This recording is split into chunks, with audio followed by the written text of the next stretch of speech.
What's up, YouTube? Welcome back to the Wiley Show. Now, I personally, I've been rushing in production. We're running a company, okay?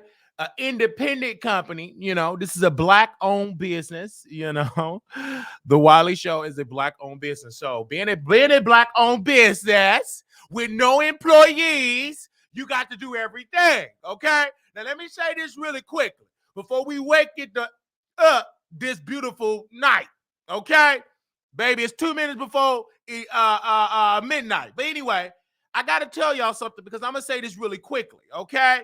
There's different types of black-owned businesses, okay? You have black-owned businesses that have employees that they can pay payroll. You do also have black-owned businesses where it's just them. They're the employee, they're everything, right? They don't have anybody to designate things to do, especially when I'm running a live show.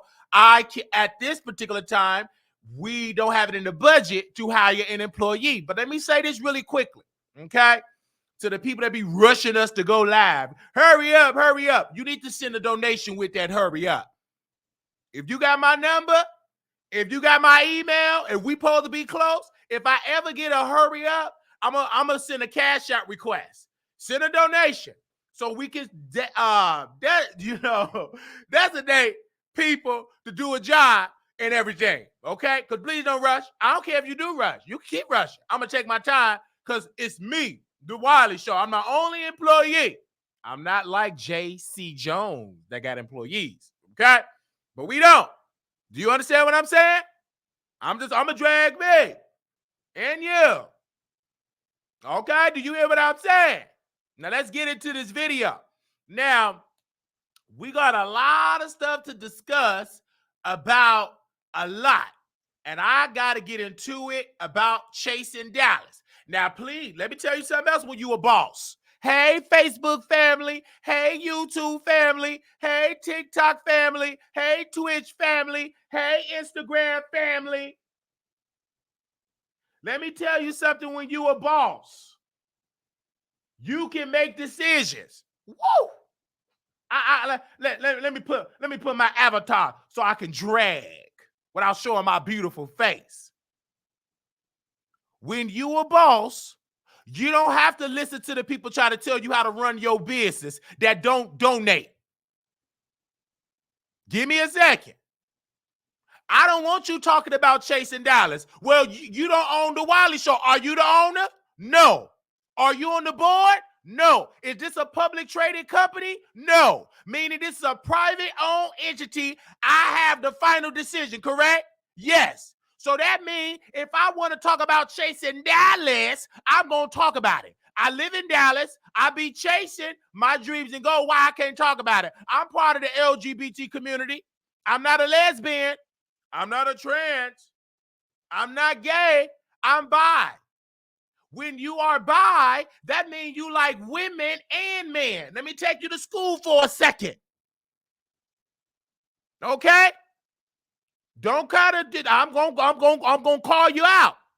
And then anybody that's in the gay community say, I don't believe it because you a man. Of course you don't believe it. You ain't no woman. Bring your beautiful adult sister to Wiley, and if she look good, I can guarantee I can get her pregnant.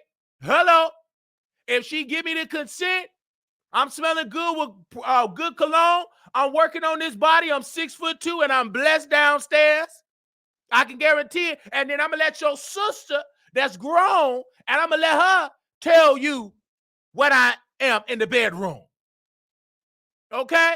I don't understand that. People in the gay community going to try to tell me that I'm not bi and they're a man. Of course, in your eyes, you don't believe it. You're not a woman. Hello? But bring your adult sister on the line. Some of y'all can't because they're not my interest. They got stretch marks. Baby, they breath smell like sardines. And they got dirty fingernails and a dirty bonnet. So, of course, I won't lay down with them. I have standards. You don't see me with no dirty fingernails. You don't see me with no bonnet. Hello? I was at the airport, and there's no shade. I was at the airport. This lady had on the bonnet, and I was smelling all this musk, and I thought, did I put on deodorant? when she was coming past me in security, the stitch of her bonnet and her hair was musty. I wanted to tap that lady on the shoulder and say, ma'am, you should be disrespectful. First of all, let me reword that. I say, ma'am, you should be ashamed of yourself to come in this airport. It's early in the morning to be musty. You should be ashamed of yourself.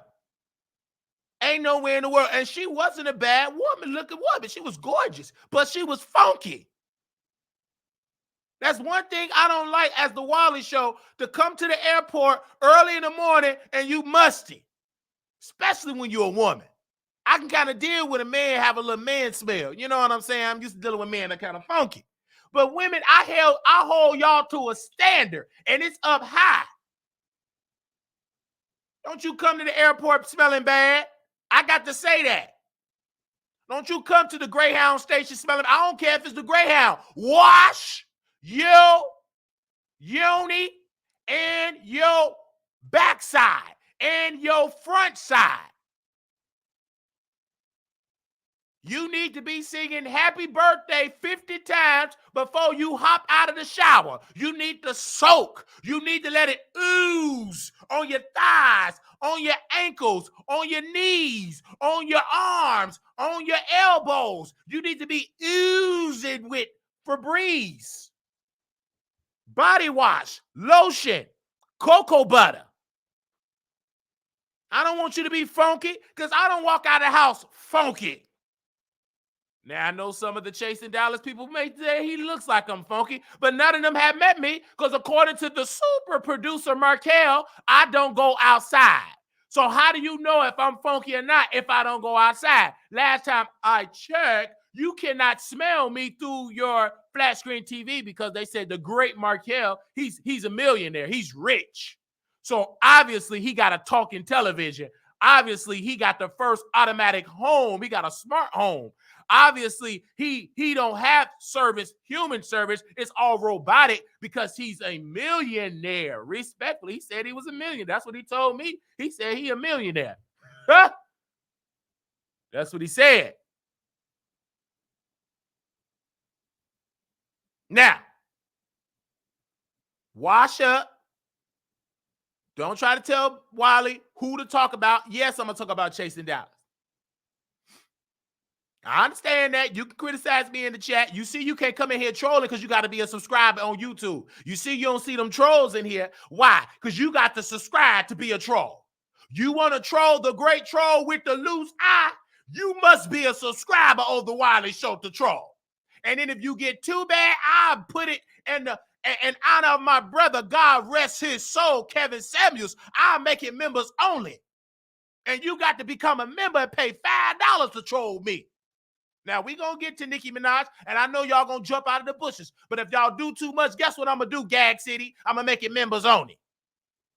You're going to have to use your debit card, that same debit card that you be doing fraudulent streams for Nicki Minaj to go #1. You know you barbs, when y'all go out there and y'all do them streaming parties, you going to have to go out there and get your EBT card, your Cash App card, your PayPal card,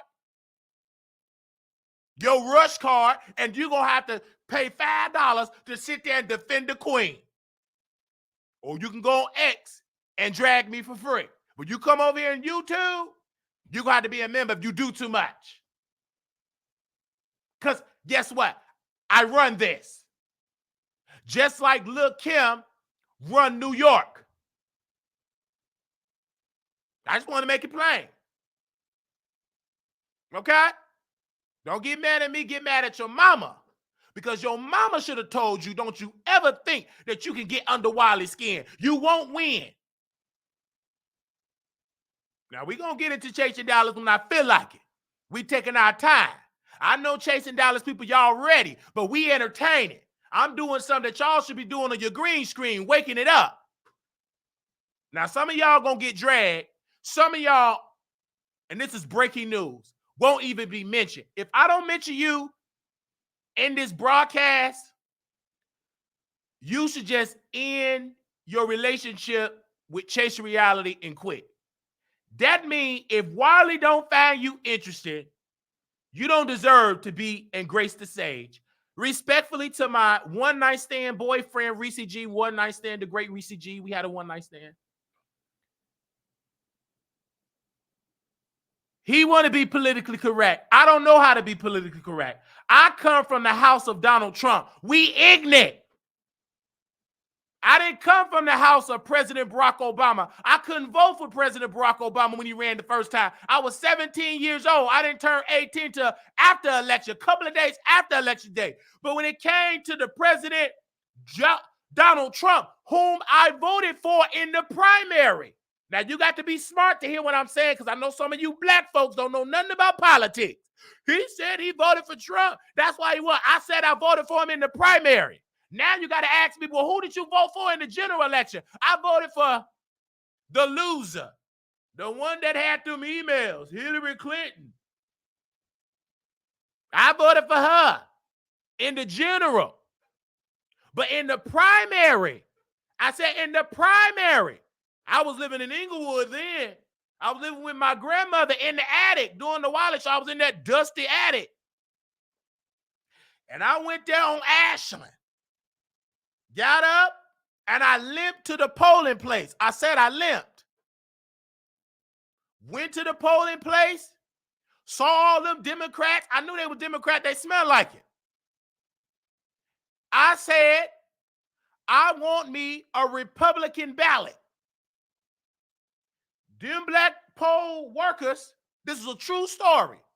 Oh, he want a Republican ballot. Okay, hold on. We got to find it. Baby, they had to go all the way in the back to find a Republican ballot so I can vote for Donald Trump.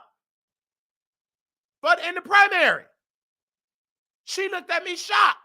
And there was another brother that said, I want to vote for Donald Trump too. I need a Republican ballot. I want to vote Republican. They assumed because I was black in Inglewood 60636, they thought I was going to vote for Hillary in the primary. I didn't want to vote for Hillary in the primary. I knew she was going to lose. Anytime you go to the Breakfast Club and talk about you got hot sauce in your bag and you're a white woman, and then in the 90s you call black folks super predators, I knew she was going to lose. I knew Hillary Clinton was going to lose when she had them uneven edges and them wrinkled body walking suit dressing like a man. She should have been dressing beautiful. She dressing conservative. I said she ain't ready. She don't know how to wake it up. She boring. Boo, get off the stage.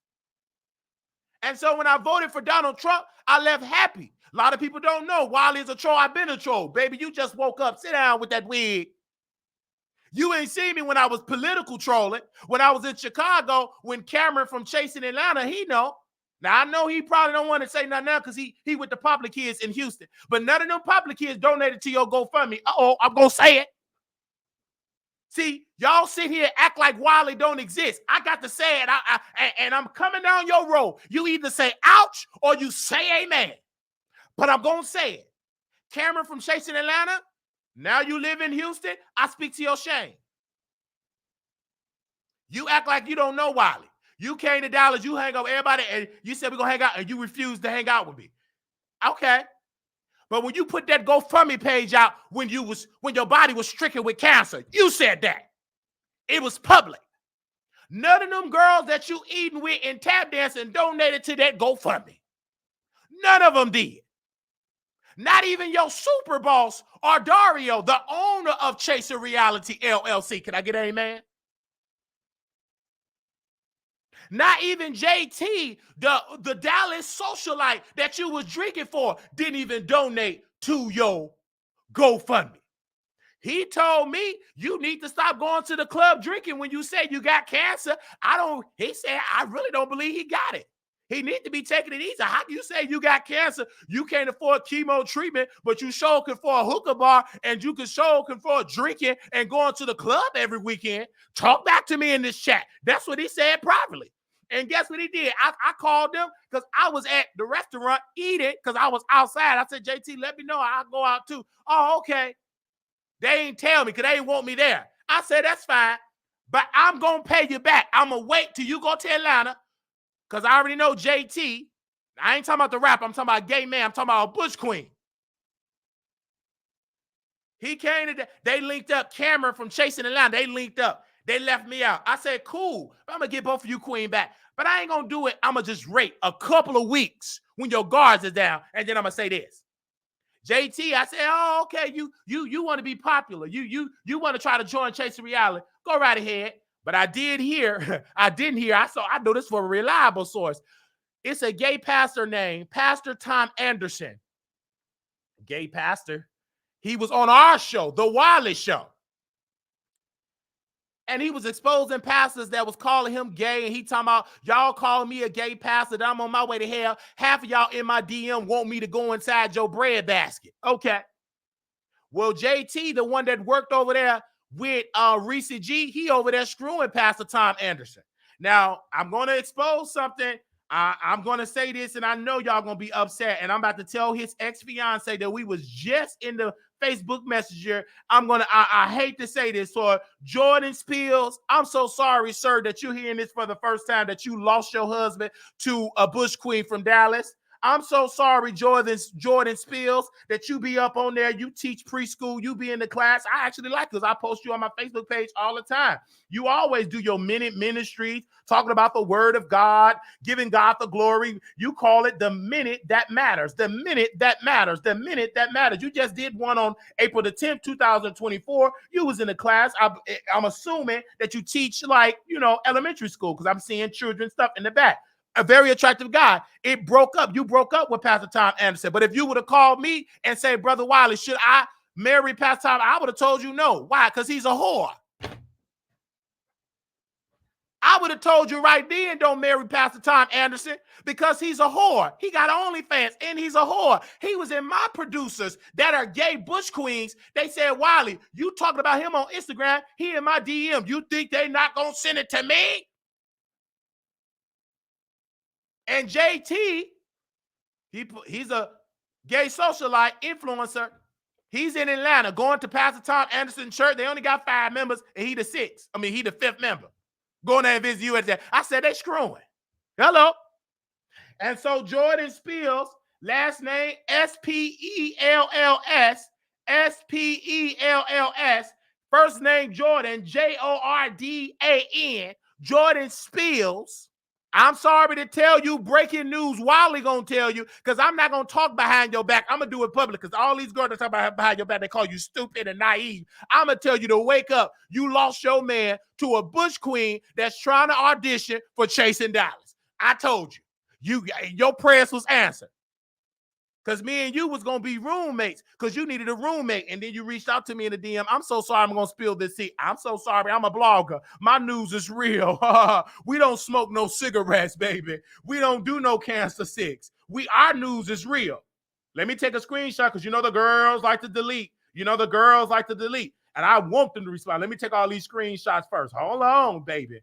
Let me take all these screenshots. Let me take these screenshots, because the girls like to delete. Okay, delete. Now, the first time I reached out to Pastor Tom Anderson, fiance at the time, because I was gonna tell him in the interview, but since I said I would love to interview you on the Wiley Show, I said this April 11, 2023. We 1 year later, April 12, 2024. So good morning. That's exciting. What would this interview entail? Being a minister, working in the church. I want you to give your insight about your calling as a minister. Okay. Are you free tomorrow? Come on. He said, at what time? 7 p.m. Central Standard Time. Tomorrow or today? Today, if you're free. No, I'm on the road all day. So how about tomorrow? Yes, tomorrow I can. I said, I can't wait to chat with you. Awesome. What time? 7 p.m. Central Standard Time. Clear. Are you free tomorrow? Hello, sir. Free for what? For an interview. Let me check with my husband. This is too short of a notice. Interview on what? Okay, on next way. It's about ministry. Let me consult with my husband and get back with me. Now, minister, you caught up in a lie. The Bible said don't lie. You pulled the Bible said the truth shall set you free. That wasn't your husband. That was your boyfriend. You was shacking. You weren't married to Pastor Tom Anderson. Pastor Tom that got a church in Georgia. This is his 5th rebrand of a church. That wasn't your husband.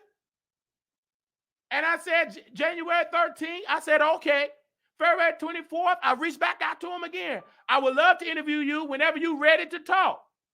Jordan Spills reached back February. No, that's me. And then February the 27th of this year, February 24th, I said that, February 27th. And I said this because he needed a room, because he got an apartment, because he passed the time they was going to be married. They got a 2-bedroom out there in College Park. But Pastor Tom said, I don't want to do it no more. I don't want to marry you. He want to go screw JT. He wanted somebody younger. I'm telling it like it is. The Bible said the truth sets you free. I want to be free. And I said, I need a room. Look how quick he responded back to that. It's $750. That include all bills included? Yes. I said, okay. He said, yes, sir. Okay, my lease is over in a month in Dallas. I'm relocating to Atlanta, so I would love to roommate with you. He said, I need the money ahead of time to host the space. March 10th, 4:45 p.m. I said, okay, I understand. Also, you should bring your mini videos to YouTube. Love you, bro. I ain't paying you a dime, you scammer. I don't want to be your roommate. I got my own good credit to go get my own apartment in College Park. Any parts of Georgia, I can afford to do that. Only thing they're going to look at, you ain't got no evictions, good credit, make 3 times the rent. Okay, you can lease this. I'm going to be your roommate. I'm just doing that to be messy. I just want to just let the world know how much y'all scam. And this is another thing that he sent me in a DM on Facebook. Here you go. On Wednesday, 6:36, he's single now. The husband left him. His fiance left him and dumped him. He said this to me today. Thank you. I said, love you, bro. He said, thank you. You have Apple Pay? I said, Thursday. I said, what's up, bro? You have Afterpay. I meant to say your pays, but I said your pay must be hacked. He said, what you mean? No, you asking me, do I have Afterpay because you want some money? You ain't getting no money unless you take off your clothes and do the nasty with the Wiley Show. I'm like Bernie Mac and the Players Club. You got to pay me. I'm like the manager in The Temptation. Baby, palms got to be greased. You want my cash? I need to see that. You know the rest. You going to do something for this $50. You asking me. I didn't ask you, did I have Afterpay? Do I have Afterpay? I got Glow Pay, Afterpay, Android Pay, Afterpay, All Light, Carlina, Rush, EBT, BB and she. But I ain't giving you none of my Afterpay unless you give up the draws. You'll give it a draw. You sit there and starve. Y'all girls be acting like y'all so grand and broke and begging Wiley. Stop begging me. You're going to get exposed. Now, you should have came on my show. You should have gave me an interview. Then I would have graced your presence with a $50 for I would have gave it to you because you came on the show. But you broke. And you calling me, DM me, do you have Afterpay? Yes, I do. I mean, Apple Pay. Yes, I do. But you ain't getting none of this Apple. You ain't going to taste it. You ain't tasting this nice size apple that I got. No.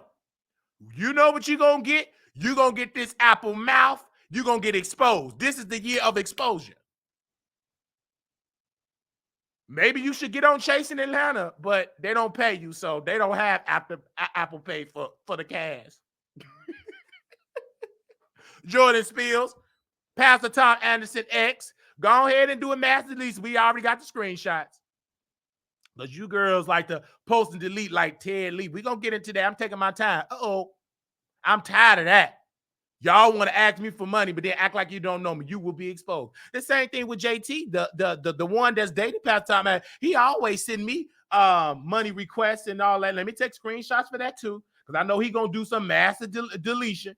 These people be sending that JT, last name MEDELLIN. All they do is ask for money.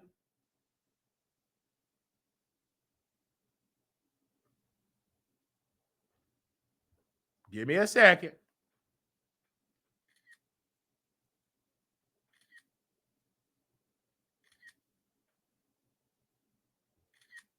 Hold on.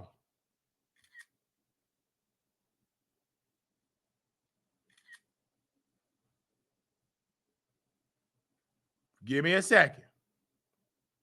Because he reached out to me on January the 30th at 8:22 a.m. He say, friend, you got $20? You so I can get some gas, bills, kick my ass. Did no bills kick your ass? You going to the club acting like you rich and you influenced and you broke. I said this, I am broke as well. I just paid my rent.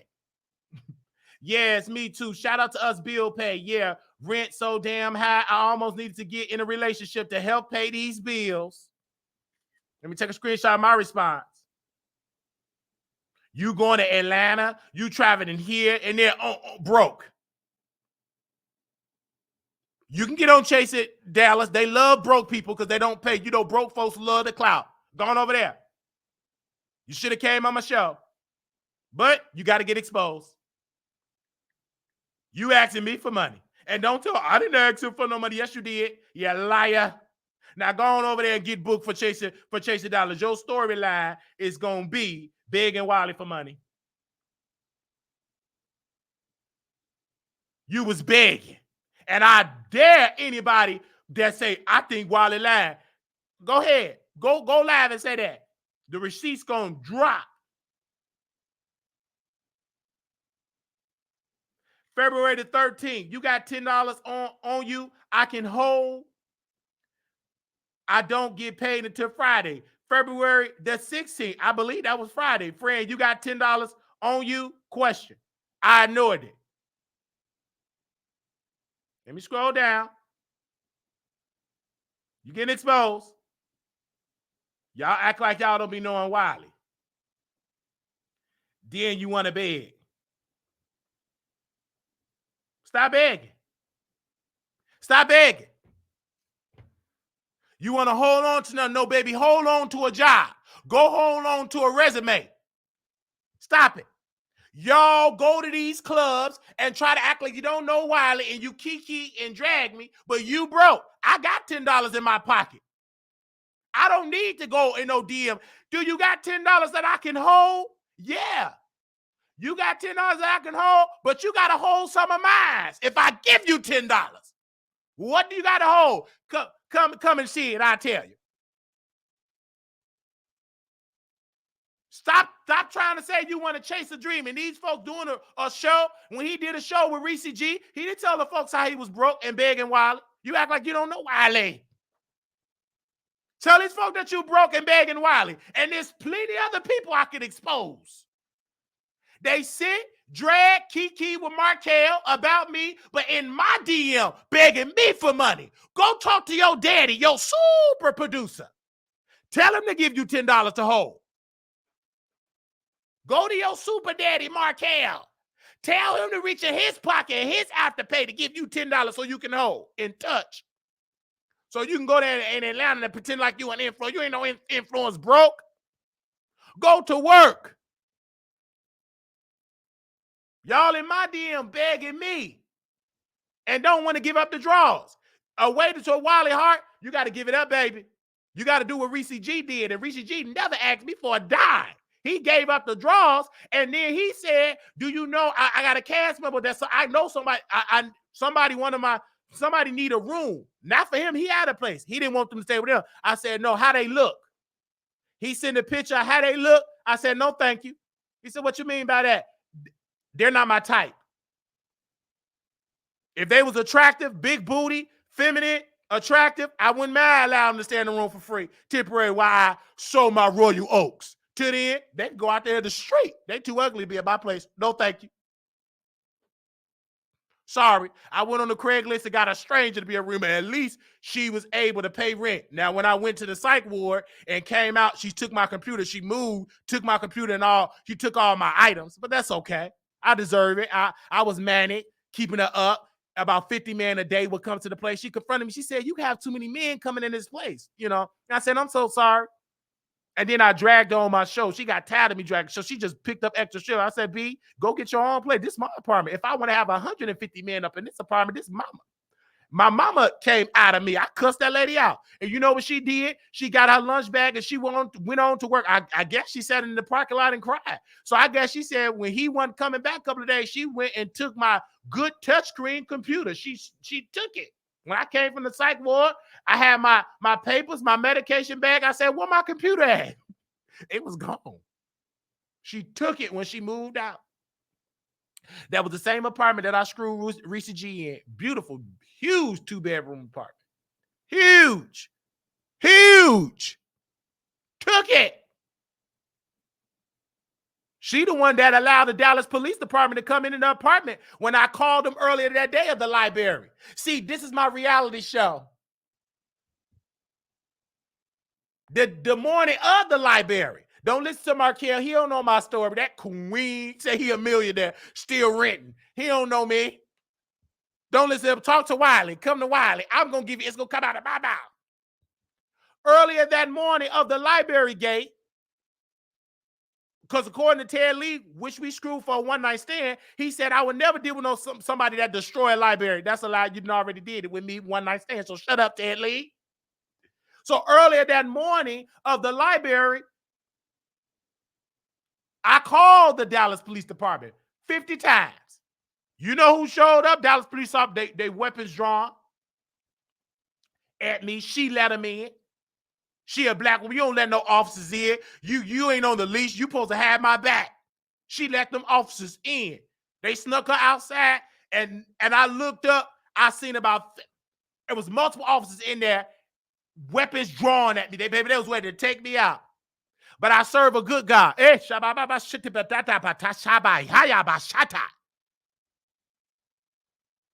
I had a good God. God said, no, you ain't gonna better take this man out. He got to wake up. He gonna be a preacher. He gonna be wealthy.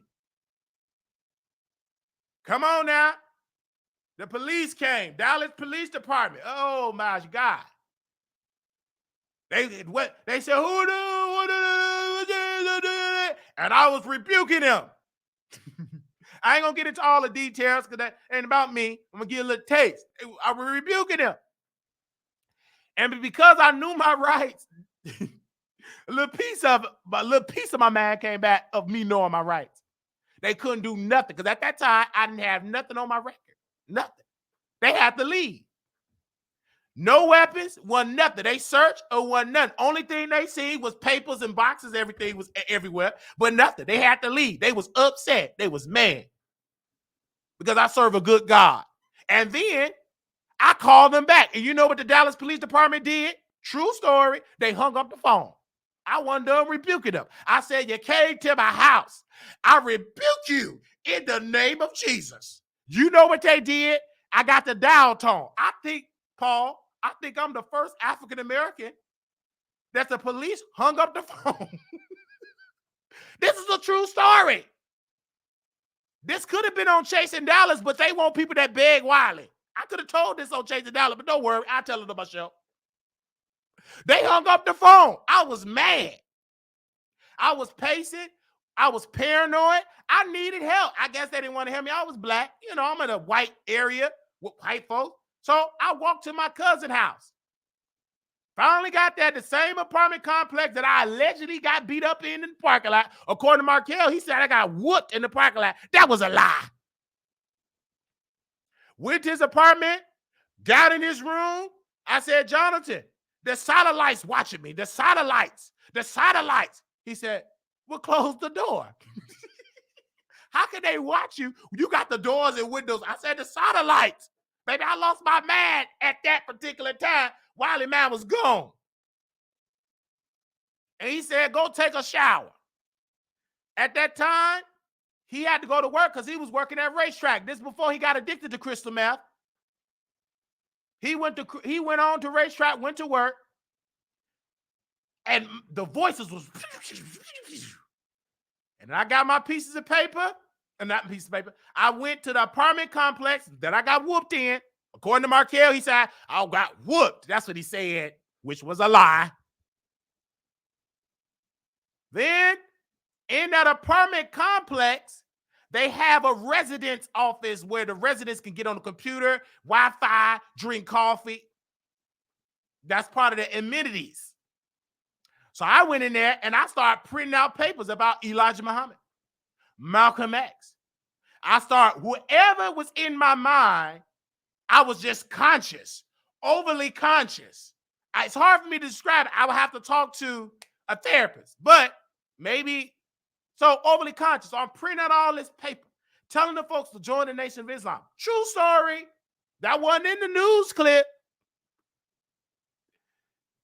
On Dallas Morning News, that one on there. So you know what I did?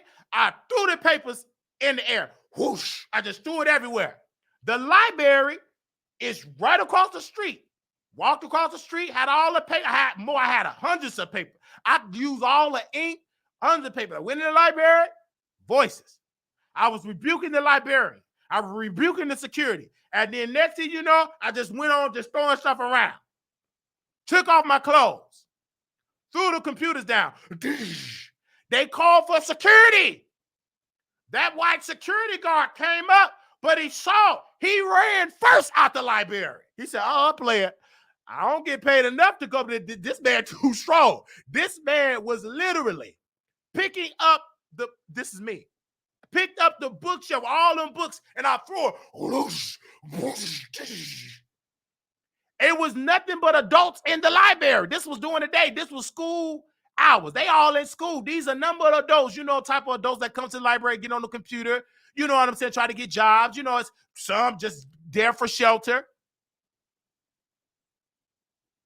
Talk back to me in the chat. This could have been on Chasing Dollars, but they don't want this type of story. They want people that say they chase it, but then in Wiley DM ask for $10.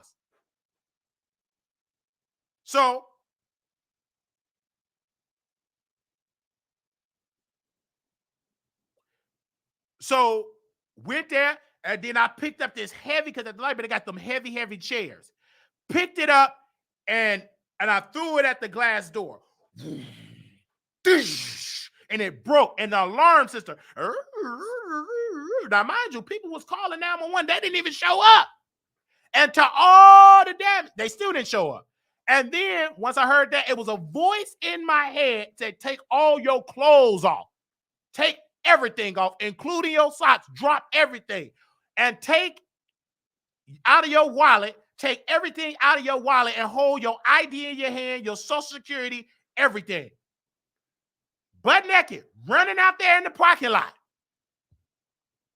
I ran with the people. No, oh my gosh, he don't have on any clothes. Oh my gosh, oh my God. Then finally the paramedics, they showed up first before the police.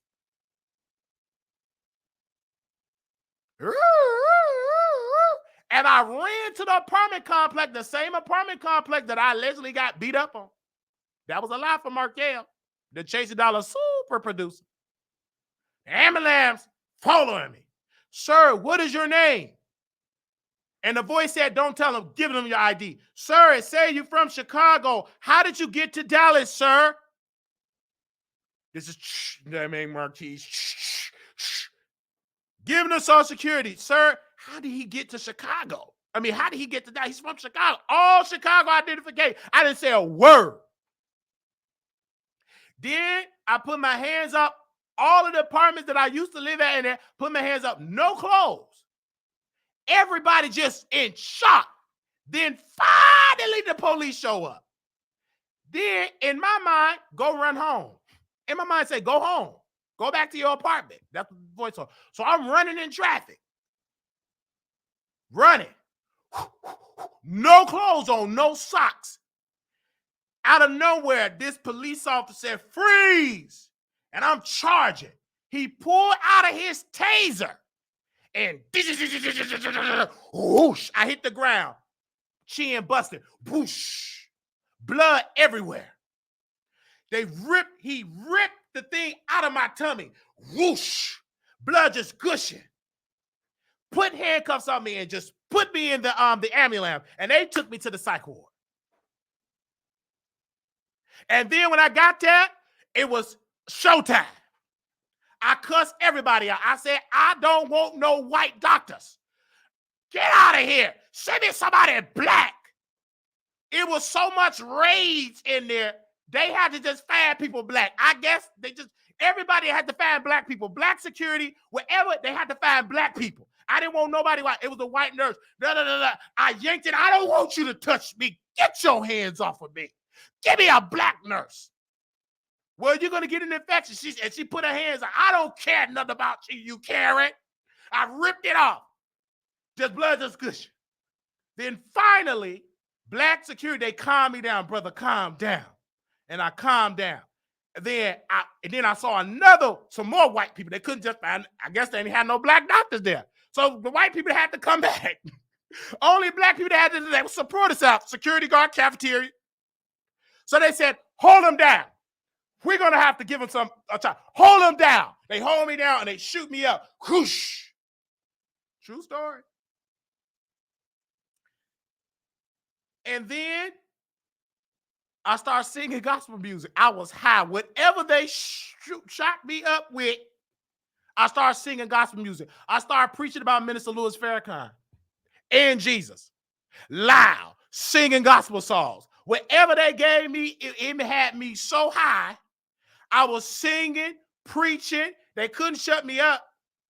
They gave it to me. Then they shot me up with something else. Whoosh. Before because they had to, because in the voice in my head said, they watching you from the White House. Destroy that computer in that hospital room. So I took it off.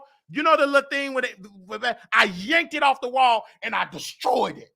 And then she came in there. So what happened to this girl? I don't know what happened to her. What do you think happened to her? You accusing me because I'm black? And I cussed her out. She came back. I guess she did and yanked that back in it, and I just went to sleep. And I just woke up. By the time I gained consciousness, I was in the lobby of the psych ward of Green Oaks psychiatric place. Green Oaks. I woke up in the lobby, like they check in, you know what I'm saying, and with the paramedics. This is against I know my rights. I didn't give myself permission to be in here. What do you mean? I'm checking myself out. I ain't give myself no right. Ain't nothing wrong with me. You wicked devils. That police officer pulled something out. He said, no, we have the right. The state of Texas filed something that you can't be by yourself. Some papers that they found, I still got it to this day. Gave it to him and I read it. From my understanding today, I had to stay. Baby, the state of Texas said, no, you ain't going nowhere. You're going to stay here until a doctor said you medically cleared. You sane enough to go back on the outside. I said, okay. And it was a battle in that hospital. It was a battle. I tried to escape. They had to put me on a 4-point restraint. It was a battle. It took me a while because I was fighting it. And then finally, I reached out to the Nation of Islam. I sent them message, reached out. I put on my hospital records that I'm part of the Nation of Islam. They said, what is your religion? Nation of Islam. I called the headquarters of the Nation of Islam because I had their numbers. I knew their numbers by heart. I knew the headquarters numbers on Stony Island. I called the office. I said, I need your help. I knew the characters at the time that we up there, the lawyers, Dr. Ava Muhammad, may God rest her soul. But she was alive there. I said, get me Sister Ava Muhammad. She is a lawyer. These devils. Brother, are you all right? And I kept calling the nation. He said, I'm going to pray for you. So, and then eventually I finally got the help I needed. That's just to sum up the story. But that could have been on Chasing Dollars, but they don't want no story. They want you to be a rapper. They want you to be a singer. They want you to, but you're not a successful rapper and a singer, right? They want to see you just struggle and be messy. I could be that, but let me tell you, my life too, it could be different. So I'm telling this story because the Spirit is leading me to tell the story. It's my story. So I can always tell my testimony. Okay? So anyway, just to address that was like a true story. And I would have brought that to reality because that's real reality. It's a lot of people in the gay community that suffer from mental illnesses, depression, anxiety. Why we ain't talking about that? Because half the people that's on there, they suffer from it. Let's get into this show on Chasing Dollars. A lot of them people, they suffer from depression. You want some real clicks and views? Be real. Stop being fake. That's why the show ain't picking up like it's supposed to.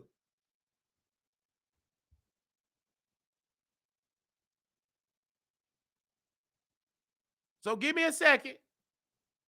We about to get into the show.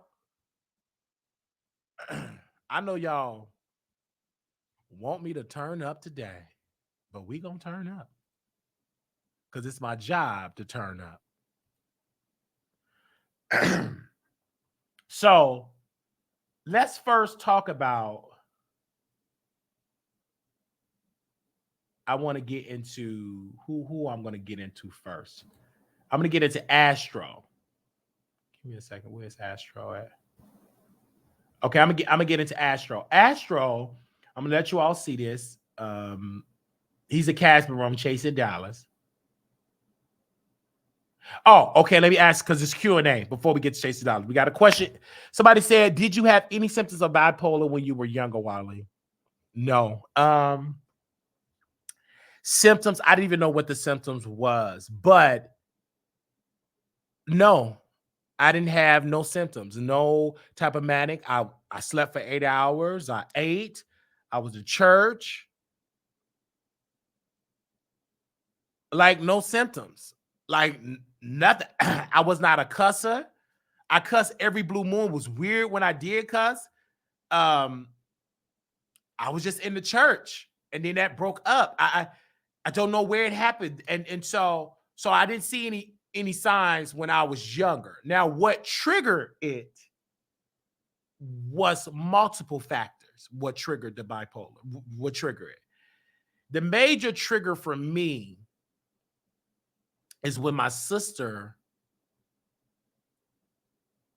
first before my sister, when I was trying to get my grandmother's house remodeled, and my uncle refused to help.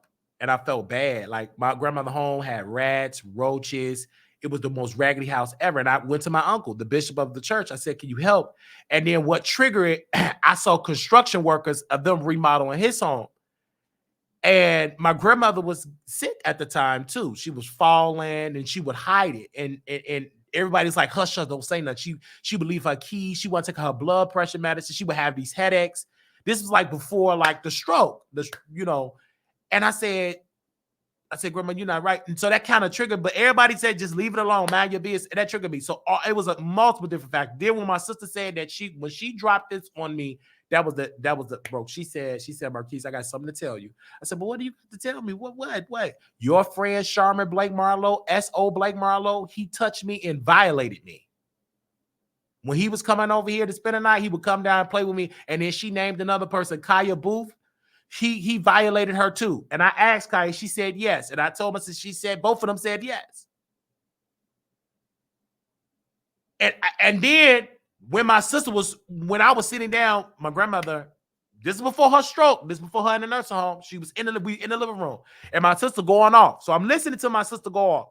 And you said, when I told, and Marquise, you don't know this either. I told grandma that he did it. You know what she told me? What did I do? I probably was being fast.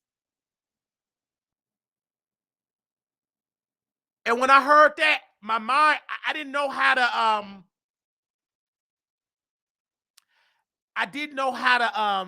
download that, receive that. I was in shock. I couldn't believe it.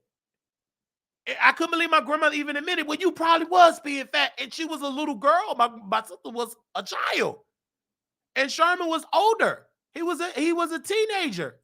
I'm like, I couldn't believe. And then I went off on my grandma. I said, "Grandma, you got pregnant when you're 13, but that's not normal. At your time, they didn't really have laws against that. But we have laws. You cannot do that." I just couldn't believe it. I was so hurt. Then my uncle said, "Shut up, Marquise. You talk too much. Mind your business." I couldn't register. Then my mother didn't want. It drove me crazy. Nobody wanted to hear like she got violated, and don't nobody want to say he needs to go to jail. And I was so hurt. And then next thing I knew, I cussed everybody out. I couldn't stop cussing. I didn't eat, drink, didn't eat. I stopped eating, and I stopped drinking water, and I stopped sleeping. I didn't sleep. I went off on everybody. Went off on my uncle because he didn't want to help him grandma. And then he took up for Charmin Blake Marlowe because that was Sister Williams' grandson, still her grandson. And she's a member of the church, still a member of the church. She got a bald spot on the crown of her head. You can go to the True Church of Holiness and see her to this day. She's older now, but everybody covered it up. And then we would come back to Chicago. Oh, this is Deacon Charmin. They would lift him up, but he touched and violated my sister. My sister is the niece of the pastor of the church. I couldn't wrap my head around it. It drove me crazy.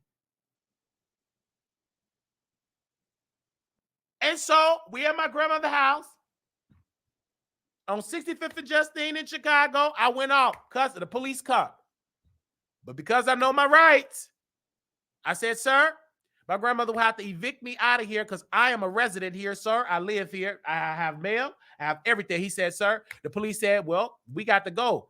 Ain't nothing we can do. He have a right to be here. My grandmother didn't say nothing. It was her children. My mother, he got to go. Well, before my mom, because I went off on her. I called her a B. I said, you evil. You took up for Charmin. You didn't believe your own daughter. Get away from you, dusty B. I hate you. You are not my mother. Get your A word out of my room, you dusty B. And she started cussing. We was cussing each other. I said, if you want to do something, then her husband, best friend that she's screwing, because my stepfather, best friend, took my mother, they together now. My stepdaddy lost his wife to his best friend, and they still shacking together. So he was holding her back. I said, bring it on. I guarantee you won't win. Cross the line. Come on. And she went downstairs. Then my uncle showed up, the pastor. I cussed him out. I said, you ain't no bishop. F you. You can suck it. Shut up. Talk about God gonna kill you. You covered up when my sister was violated. Police, he called the police. He said, do you live here? Yes, sir. I said, he don't live here. He live on the address. He remodeled his house. He don't live here. This the most time I've seen him. He'll come to visit his mother. He only see her at church and take her money. I cussed him out some more. Then I was in the bathroom cussing, going live on Facebook before that page was taken down. It was snatched. I was going off on that original Facebook page. Going off. Cussing everybody out. Saying names, full name, addresses. Everybody was getting cussed out. It was war. And then my uncle said, I don't understand. Why can't y'all remove him? They said, sir, your mother is not harmed. He have a right to cuss. This is his house. You will have to evict him. I don't understand that. Y'all have changed as a police officer. I said, sir, we didn't change. He know his rights. We cannot remove him unless he commit a crime. And as of right now, he's not committing a crime. He's just cussing. We can't remove him. For what? He's a resident. So all officers leave. Whew. Then I'm calling the paramedics and everything. Blah blah blah. It's still war, still cussing. And my uncle's still trying to rebuke me. I cussing him out, and I'm just cussing. So this one police officer, I guess he got tired of his officer. He had the white shirt, the supervisor. He just got tired of having his officer just come here about 5, 6 times. So he told my mother and said, you have guardianship over your son, correct? No. You have guardianship over your son. You have guardianship. Yes, you do. Right? Yes. And they said, you want him to go to the psych ward, correct? Because you got guardianship, correct? Yes. Okay. Marquise, stand up, son. We're going to put handcuff for your safety. AR, they put all the handcuffs. They put me in the paddy wagon. They took me to St. Bernard Hospital at the psych ward. This before I got to Dallas. And before I did, I cussed my mother. I said, that ain't my mother. That's a B. She's not my mother. That B. And I was crying. It was the first time ever having handcuffs on me. But I needed help. But it's the way that they did it. You lied to get that help. Didn't work. I was in St. Bernard Hospital. There and before, because you're dealing with Inglewood, it's a lot of people. They ain't got that many services. So they got to see, do we got space? Because they didn't have they got to see, do we have space? You got to really be extreme to get a room at I don't even know if St. Bernard Hospital exists. That's like what it is. Anyway, So they bring the people. They said, "What's going on?" They said, "I'm a certified this, blah blah blah. It's a family thing. My sister was violated.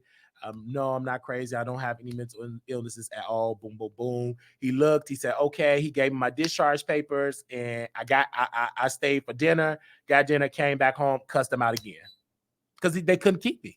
Because at that particular, they could have and say the truth. But when you are dealing with no money coming in, the hospital is overworked because there's so many services. And my mother lied because she says no guardianship because they want to see the papers. Because I can tell she's not a guardian, she's a whole liar. And she's a whore because she took my stepfather. That ain't her husband. That she's shacking. So my mother left because she ain't had no right. She lied. She ain't had no papers, no nothing. So she just left the hospital. And so, and they didn't know that at the time that I worked in healthcare, they didn't know. I said, because the lady, it was just so funny. I was in the room and I said, because I knew the blood pressure machine was broken. Because I took so many people blood pressure. I said, that's broken. It don't work. She kept trying to make it work. And she said, "Oh, you know what? This one don't work." And the officers looked like, "What the heck? How did he know that?" Because they didn't know. They just thought I was just a black man. They didn't know I did what she did. Anyway, they didn't know that. And then the lady said, "Well, take the handcuffs off. He's not a threat. Take the handcuffs off." And the officer said, "Are you sure?" She said, "Yes. Just take it off. He's not showing any harm. He's talking. He's calm. Take the handcuffs off." And they took the handcuffs. I said, "Thank you." And I started talking, blah, blah, blah, very calm, blah, blah, blah, blah, blah, blah. Because I wasn't triggered at the hospital. Nothing in that hospital triggered me. The trigger happened when I went back to my grandmother's house. Then it, soon as I got in, and I took a bike. I rode a bike because in Chicago, they had them blue bikes where you pay money to unlock it and you could drive it and you could have like the little bike thing. I don't know if they still got that in Chicago, but at the time they had that. So I took and I rode it because I didn't feel like taking the bus back to my grandma's house. So I didn't want to wait. I took the bike and I rode it in the hood. It was like 5, 6, 7 in the hood. Didn't care. I was fearless. I was riding that bike with the thugs, well, I knew some of them. I was just riding that bike, went back, put the bike down. Okay. And this is why, Joyce, this is why, again, you got to receive what I'm saying. I didn't have my mind in, sis. You can't tell nobody to respect your mother when your mind was gone. Some of y'all don't be listening to why. I just let that take in. Never talk bad against your mother, God. You can't say God don't approve when your mind gone. That ain't the time to give that. You can't get that. This is the problem. Y'all be trying to rush respect them, but when your mind gone, you can't respect you don't respect yourself. That's the problem. Never talk bad. You can't say never. If your mind gone, it won't be no never. You're gonna talk about your mama, your granny, anybody gonna get it. When you saying you can keep that promise, but when your mind gone, you ain't gonna better keep that promise.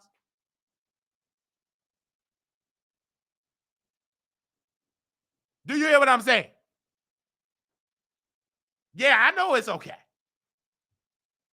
Y'all just assume y'all heard that, but you ignored the mental illness part. That's the problem in the black community. You're ignoring the root of the problem. Why is that man cussing his mama out? What is the issue? Let's get to the root of the issue. I'm talking about the root. Some of y'all don't understand mental illness. It's still foreign in the black community. So we went, came home, cussed out on Facebook. They calling my grandmother, the church people. I'm cussing them all out on Facebook, saying names, trolling. It's not really trolling. Everything I said was the truth. They could sue me for slander. Everything I said was all facts. I mean, my grandmother phone blowing up. My key. Get off that Facebook talking about the church. I said, Grandma, I'm good. Okay, I get off, Grandma. Okay. Soon she go back down. I wasn't even off. I went back to cussing them out. Y'all call my grandmother, sister so-and-so, you B.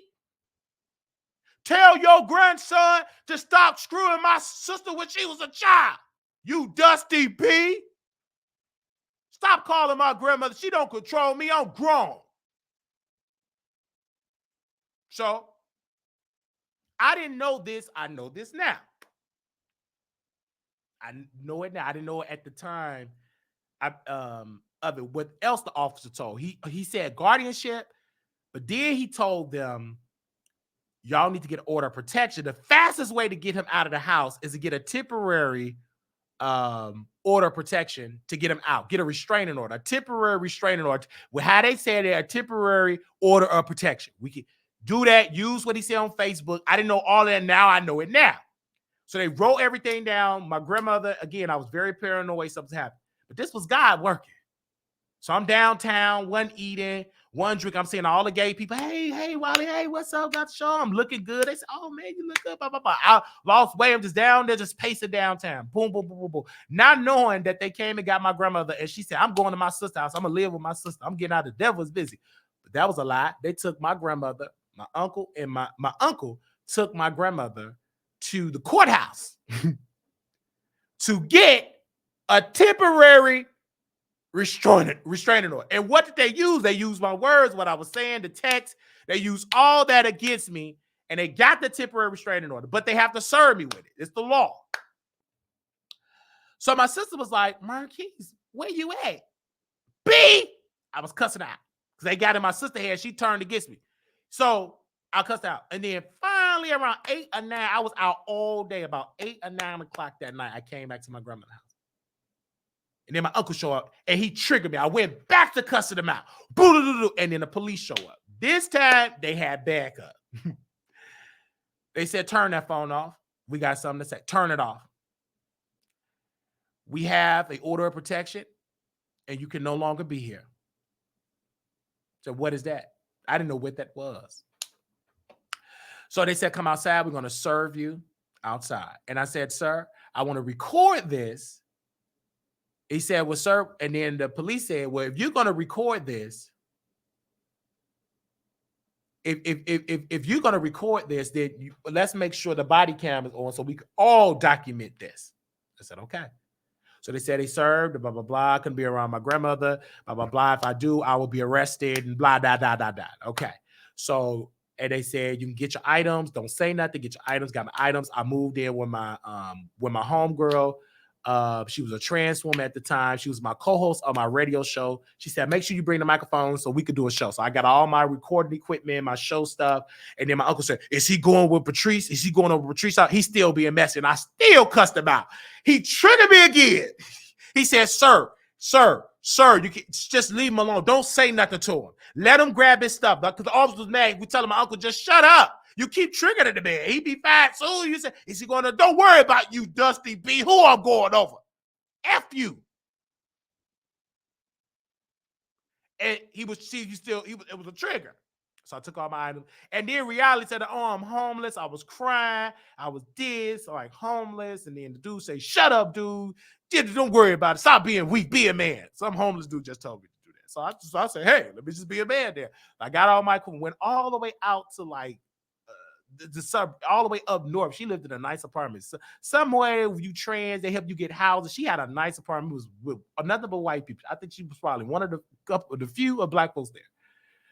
So we in the apartment building. We in the apartment. And then I go live. And then my mother called me, you F word, because she's triggered. I triggered my mother. I cussed her out, called her B, cussed her out. And I recorded her calling me an F word. So it was a ballroom Facebook group I was a part of. And I recorded my mother because, again, the blogger was there, but she didn't know I was a blogger. Like, she knew I was a blogger. She didn't know how messy I was. So I recorded her of her calling me the F word, blah, blah, blah. I took just that. I posted in the ballroom group. I said, my mother is homophobic. She called me the F word. Armand, she called me the F word. I posted that. And this is her number. Baby, 500 gay people from across the country, all in the ballroom, called my mother. This is a true story. Kelly Mizrahi, I sent it to her at the time. She was a Mizrahi. She activated, called. All the all the Mizrahis, I knew some of them. They all called. And then my mom boyfriend was in the back.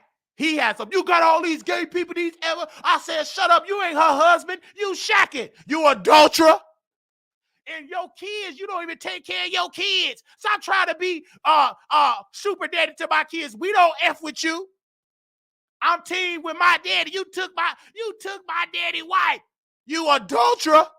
You deadbeat. He was getting mad. He was huffing and puffing on the phone. Okay, you huff.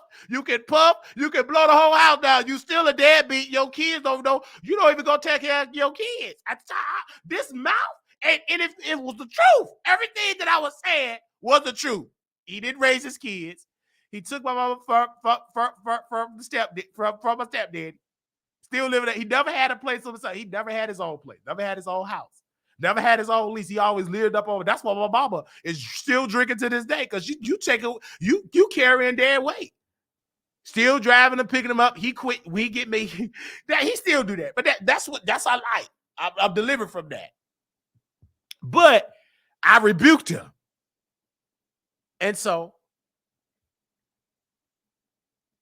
me and my mother and then she took over. It was so loud in that building. I cussed her out. Rah. It was so the building was shaking. Then I called Armand. Because at this time, Jonathan called. I called two people. I called Armand when I was at the police station. So this ain't a Armand conversation yet. He's not in the conversation yet. I called Jonathan, the one. I call him my cousin. We was friends. We just call each other cousins. I've been knowing him since I was 18, 19 years old.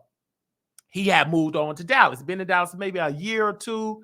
Moved on down. He called me because he kept seeing it on Facebook. And he said, girl, are you on drugs? I said, no. I said, girl, do you want to come to Dallas? I said, yeah, I'll come to Dallas. Come on. And do you got the money, girl? I said, no. So I'm going to send you a plane ticket. Jonathan said that. He said, I'm going to send you a plane ticket. Then he called me back, said, girl, I ain't got enough to send you a plane ticket. I'm going to send you the Greyhound. Hold on. And how much the Greyhound ticket was, he paid for it, sent me the information and everything like that. In the order of protection, because I was reading the order, because I was a reader. So I kept reading. I calmed down reading. They said, you have permission to get your items with a police escort. But you got to go to District 7 to get a police escort. So I went to the police station. I called. They said, yes, come here. And an officer will take you to your grandmother's house to get your items. But don't go there by yourself. You got to have the officers with you. So I go to the police station and I go there. They know who I am. They say, okay, you come. Okay, we're going to take you to go see your grandmother, get your items. Do not, the women, and these were white police officers, but they were nice. They were cool. They were cool because they understand this is some family drama. There's a lot, but we're not going to trigger this man. So they said, when you go in there, don't say nothing. Just get your items. I think it was it was a black female. It was a black female, whatever. I know it was a woman. I don't even know the color. But anyway, she was like, don't say nothing. So they thought they was prepared of some more drama. But my grandmother, because everybody that was gone, it was just my grandmother in there. And she said, hey, Marquise, I got all your clothes washed and fold and everything. And she had all my clothes washed and fold. Everything was washed and fold. And then I got my books, all my books that I wanted to have, and some I'm still got to this day. I got all my books, and whatever I can grab. The top priority, I was grabbing all my show stuff, my microphones. This microphone I still got. I had this for years. This is for Chicago. This is the oldest thing I have. I grabbed everything. My mixers. I still got the old mixer. Of course, we have upgraded now. The money started coming in. So by the time I was grabbing everything, all my books, my Bible, I grabbed everything, and I came. My stuff I grabbed. And she said, Marquise, I got something to say. I didn't want to talk to her. I was over it. I was ready to go because I was over it. And then the officer said, talk to your grandmother. I thought you said don't talk. Anyway, she said, I don't understand why you so against the church. I said, Grandma, I understand. I love you. One day, I believe I said one day you will understand. You just go against the church. You shouldn't go against the man of God. Oh, she talking about the man of God. Yeah. I remember the man of God. And I left. And they took me to the green line. And I remember crying. I remember it was a song, and I will never forget it. It was a movie. Give me a second. I want to make sure, because I remember watching a movie. I always got to Google the movie so I can get the soundtrack of this song. Robert Townsend and Angela Bassett, they did a movie called Of Boys and Men. Of Boys and Men. And it was a song that really had me in tears. And so what I did was I Googled, what was it, man? Soundtrack. I will never forget because my phone was still on and everything. And I Googled the soundtrack. And it was a song on there that I do want to say that it was like, if I ever were to do a documentary, that song will have to be in the documentary. And it said For a Reason. For a Reason, written and performed by Gene Baylor. For a reason. For a reason. It was just something about that song that had me in emotion. I listened to that song the entire ride on the Greyhound. And I still can't listen to it now. If I listen to it now, my mind go back to that.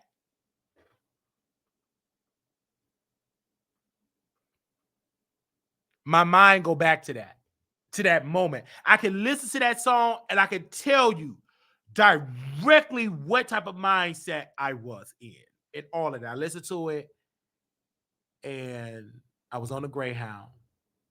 And then we finally made it to Dallas. And then Jonathan had to work.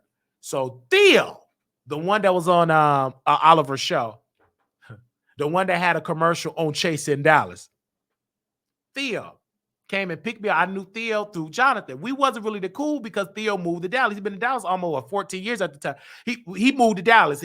And I met Theo every blue moon. He always wanted to sleep with me. I never wanted to sleep with him because at the time he was obese. He was fatter or chunky. I wasn't into that because I was skinny there. He just wasn't my type at the time. So not knowing, Theo picked me up on the Greyhound, and he had his godson at the time. I thought it was, I said, you gay, how you have a child? You know, oh no, this ain't my kid. This you, but you gay, how you get kids? Gay people can't have kids. I was ignorant. At the time, I was like, okay. He said, oh, this is my godson. I said, okay, cool. And then I didn't say nothing because this is new. This is my first time ever in Dallas. I've never been to Dallas in my life. Never even thought about Dallas, so I moved to Dallas, honestly, but never on my mind. And he was driving fast. And I'm like, Theo, like, I didn't say nothing. I said, this man trying to, and then the voices, I was getting paranoid again. I said, is he trying to take me out? Why is he driving fast? I was so like scared, looking at him like, and then he was listening to music. I just want to rolly. Because like Theo, true story, he liked to drive fast, dance, and drive. And he's driving super fast. And I wasn't used to that. I'm used to my grandma driving slow. Now, of course, she bumped into a couple of things, but I'm used to her driving like really, really slow. I'm not used to all that fast driving. It scared me. He was speeding and just dancing. I'm like, and then I cried. I turned to his godson. I said, don't worry about it. You're a kid. Just stay a kid your entire life. You don't understand. You just be a kid, you know, and all that. And I just broke down in tears. Soon as we pulled up to the apartment complex that I allegedly got whooped into a bloody pulp, which was a lie by the super producer, Markel. Theo, he didn't know how to handle this. Like, oh my God, this man is crying. I cried. Soon we got to that thing, and I kept crying. I was just overwhelmed. And my voice, I forgot. I got to talk about the voice. My voice, I couldn't talk like I'm talking now. I had so much mucus. I was just so sick. Mucus, I wasn't talking regular. Because when I was in Dallas, they said you need an asthma pump. You need to get all that. I couldn't afford nothing. I was broke, homeless, broke. I couldn't. That way, he said, well, Jonathan, I wasn't even talking the same. And so finally, I went to Jonathan when I went to sleep. That was the first time out of like months, like weeks, I would say 1 month, like weeks that I slept. And then when I woke up in the morning, Jonathan came up like he said, "Are you okay?" I'm like, yeah, I'm okay and all that. Because Jonathan know me, and he know that I had issues with my family before the breakup. He knew it was some issues. That he knew everything. I was there with Jonathan since I was 18, 19 years old. So he knew a lot. I said, yeah, I told you about that church stuff, but you want to be a church queen. You got to go back to your church. I told you to leave them people alone, blah, blah. But you love the church. You don't want to go to the club and be like me. I'm lit. And I started laughing. And then, like, okay, it's like we never left and everything. So then I get up. I said, now I get that. I said, oh, man, I got to get a job. I don't want to live up on. I got to get a job. John, I got to get a job. So at the time, I did work in healthcare. I said, I need to get a job. I went to school, got my certificate at the time. I said, I got to get a job. So he said, well, Google some nursing homes. Like, go, girl, whatever, just Google nursing homes. So I just Googled. I said, let me just Google some nursing homes. But I have to transfer what I do at my job with my certificate. Let me transfer it from Illinois to Texas because I Googled everything. And I said, let me transfer. So I was in the I did everything and mailed it. And Jonathan gave me the money for the printing to mail for me to bring my nursing certificate to Illinois to Texas. So, so you had to transfer, you had to do to. So they said everything went through. They said, well, it's processing. So I'm like, man. So I said, but I can't wait. Then I was like, dang, Jonathan, did y'all hit the lottery? Because at the time I grew up poor, like Chicago, like Inglewood. But anyway, I was like, they got a pool, they got a 2-bedroom. I never seen an apartment with a 2-bedroom, 2-bath. So I said, y'all rich? I thought they was rich. I thought y'all rich. And then when I start walking around Dallas in the neighborhood, I said, oh my God, they got money, a pool, 2-bedroom, 2-bath. They got TV, they rich. I thought, this is funny when I think about it now. I'm walking and I couldn't afford the bus. So I walked all the way to the nursing homes. Every nursing home I can physically walk, and I walked and walked and walked. And I finally went to a nursing home and I went in the lobby and I applied. She said for housekeeping because they said we see that you do nursing stuff, but you're not on our registry. So until you get a registry, we can't hire you for that. But I said, do you have anything? So they bring out the black man, a housekeeping. He said, so do you know I have experience in cleaning? I told because I clean too. I have much experience in cleaning. That's how I first started my career, is cleaning, being janitor, working in environmental service and everything. And he didn't want to hire me. I said, well, sir, I can start tomorrow. I really need a job. He didn't call me. So I left there hurt, walked back to my cousin's house. And then he said, emergency food stamps. He said something about emergency food stamps. And in my mind, with Illinois public aid offers, you're going to be there all day and you may not get nothing. But he said, no, it's different in Texas. I was like, okay, emergency food stamps, boom, boom, boom. And I did the application. I did the interview on the phone and we got approved. I said, oh, okay. And said, we got to go to the office. So finally, Theo decided to drop me off there to get it. And I thought, like, Theo, you don't need to be here. I'm going to be here all day. The public aid, blah, blah, blah. But this public aid, it wasn't nobody there. I couldn't believe it. I said, is this where to get the food stamps? She said, yes. I said, where is everybody? Because I'm used to long line crab babies. Because, like, it was like about 5 people in there. I couldn't believe it was the most quiet. I just couldn't believe it. I went up there and the card was there. I said, what is it? I thought I had to wait for it in the mail. She said, this is a card, and it had stuff on. I think they gave me, like, let's just say $400 of stamps, like 400, I think 350, 208, whatever it was. And then we went to Kroger's. At the time, I lived right up the street from Kroger's at that particular time. We went up to Kroger's. And I just started spinning that car by. And that's where I met the man that we were fighting in the parking lot. The video that's on YouTube. I met him at Kroger's. He was the cashier at Kroger's. I said, hey, he was sexy. I said, who is this? Blah, blah, blah. And so I would get food. And then I was like, oh, and I told John, man, this is good. He know who he was. Is this him? Oh, girl. I said, well, I'm going to go back and get some more food. Girl, you just bought some food. Don't worry about that. I want to get some milk. I forgot milk. I want to eat some. You don't eat cereal. No, I'm going to get I'll be back. So I go back and I walk and I run back to the Kroger's. And I was flirting with him. I would get a monster. She said, where's my monster? Here, your monster right here. We flirt. And I would kept going to the Kroger's every single day. If he wasn't working, I put every item back. I'll be looking. If he working, I have to come to his register. If I let other people back and then food and flirt and blah, we would talk and flirt, blah, blah, blah, flirt. So we were playing fighting, flirt. I would just buy stuff and I didn't even eat it. Just to see him. And Jonathan was cool. So we all would work out at the apartment complex. I couldn't believe it. I said, Jonathan, y'all, I said, we got to go to the gym, but I don't have no money for gym. Girl, we got a gym at the apartment. Y'all got a gym at the apartment complex? Girl, you so stupid. That's Jonathan.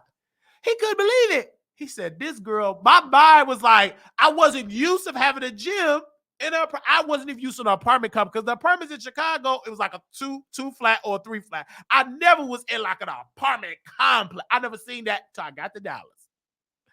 So I said, this is nice. At the time, I wasn't big like I was, I was on a nice side, baby. I was skinny, So we work out. He would work out. He was a huge Kim fan, Jonathan friend that worked at Kroger's. He was a huge Kim fan. I said, oh, yeah, Kim. Did you ever get your album from PayPal? He said, no, girl, I'm still waiting on my album for PayPal because, even my ex-boyfriend, that was my first only boyfriend, he had paid his $10 to buy, true story, to buy Lil' Kim album on PayPal. It never got in the mail. And I still, before he got on drugs, I will still ask him, did you ever get the album? No. That was like our little inside joke. He never got the album on PayPal. He paid his $10. Remember when Kim said she broke records on PayPal, and then PayPal said they don't keep records of how many albums you sell, and half of the people never received their album in the mail. Anyway, but he never received his, the Kroger Bay. He never received his. He never received his album, and he lived in Texas. He never received it. And I was flirting, so I knew how to take the opposite side and blah, blah, blah. We was intimate. Like when I say intimate, of just great conversation. And we started doing something, but I knew he eventually wanted Jonathan, but Jonathan did not want him at the time. But he did, because Jonathan was the type of person, he would screw you, but he would not get in a relationship. So I knew they screwed because we knew each other. He didn't have to tell me. He said, I don't tell my P word business. No, he said, get out of my P word, B. That's our little joke. So, but I knew they screwed, but I don't care. I've always screwed people that Jonathan screwed. And when he do it, then please do it. I would get the leftover. I didn't mind getting the leftovers. I wanted them bad. So we talked, boo. So we got, then finally, he see the Wiley personality. It was vibe. It was done. It was great. And then we would play fight outside. And then I was my mouth. We would play a fight, but he was hitting hard. And I was like, oh. And I was laughing because I'm turned on. And my cousin, I'm like, oh. Because I said something. I'm getting better. I have always, if I feel rejected, if I feel like you're dissing me, I'm going to have to diss you back, but I'm going to go back to something that's going to hurt you, because he said something about my eye. I believe he said something about my eye. And then I heard that you got all that extra foreskin, because my cousin said that you lost out, that we got all that extra foreskin, fatty. So I guess he was like, what? Woo. He was playing, but he was getting serious because he was hurt because I kept talking mess. But I still was turned on. Like I was on, it was weird. Like, why did I was turned on? But he didn't leave me in a bloody poke. That's all cap, that Markel. The super producer from Chasing Dallas. You don't know what he's talking about. There was no blood. Only thing that he can say, a lot of pre-cum. That's all he could say. Now, if Markel, the super producer, would have said pre-cum while he had a lot of pre-cum on him, I would have been like, Markel, you are my friend now. You have told the truth. The lie detective have said that is the truth. It wasn't nothing but a bunch of pre-cum. That's what it was. Because I was turned on. I really loved that dude. I was in love. I was in love. At that time, I was young. I thought lust was love.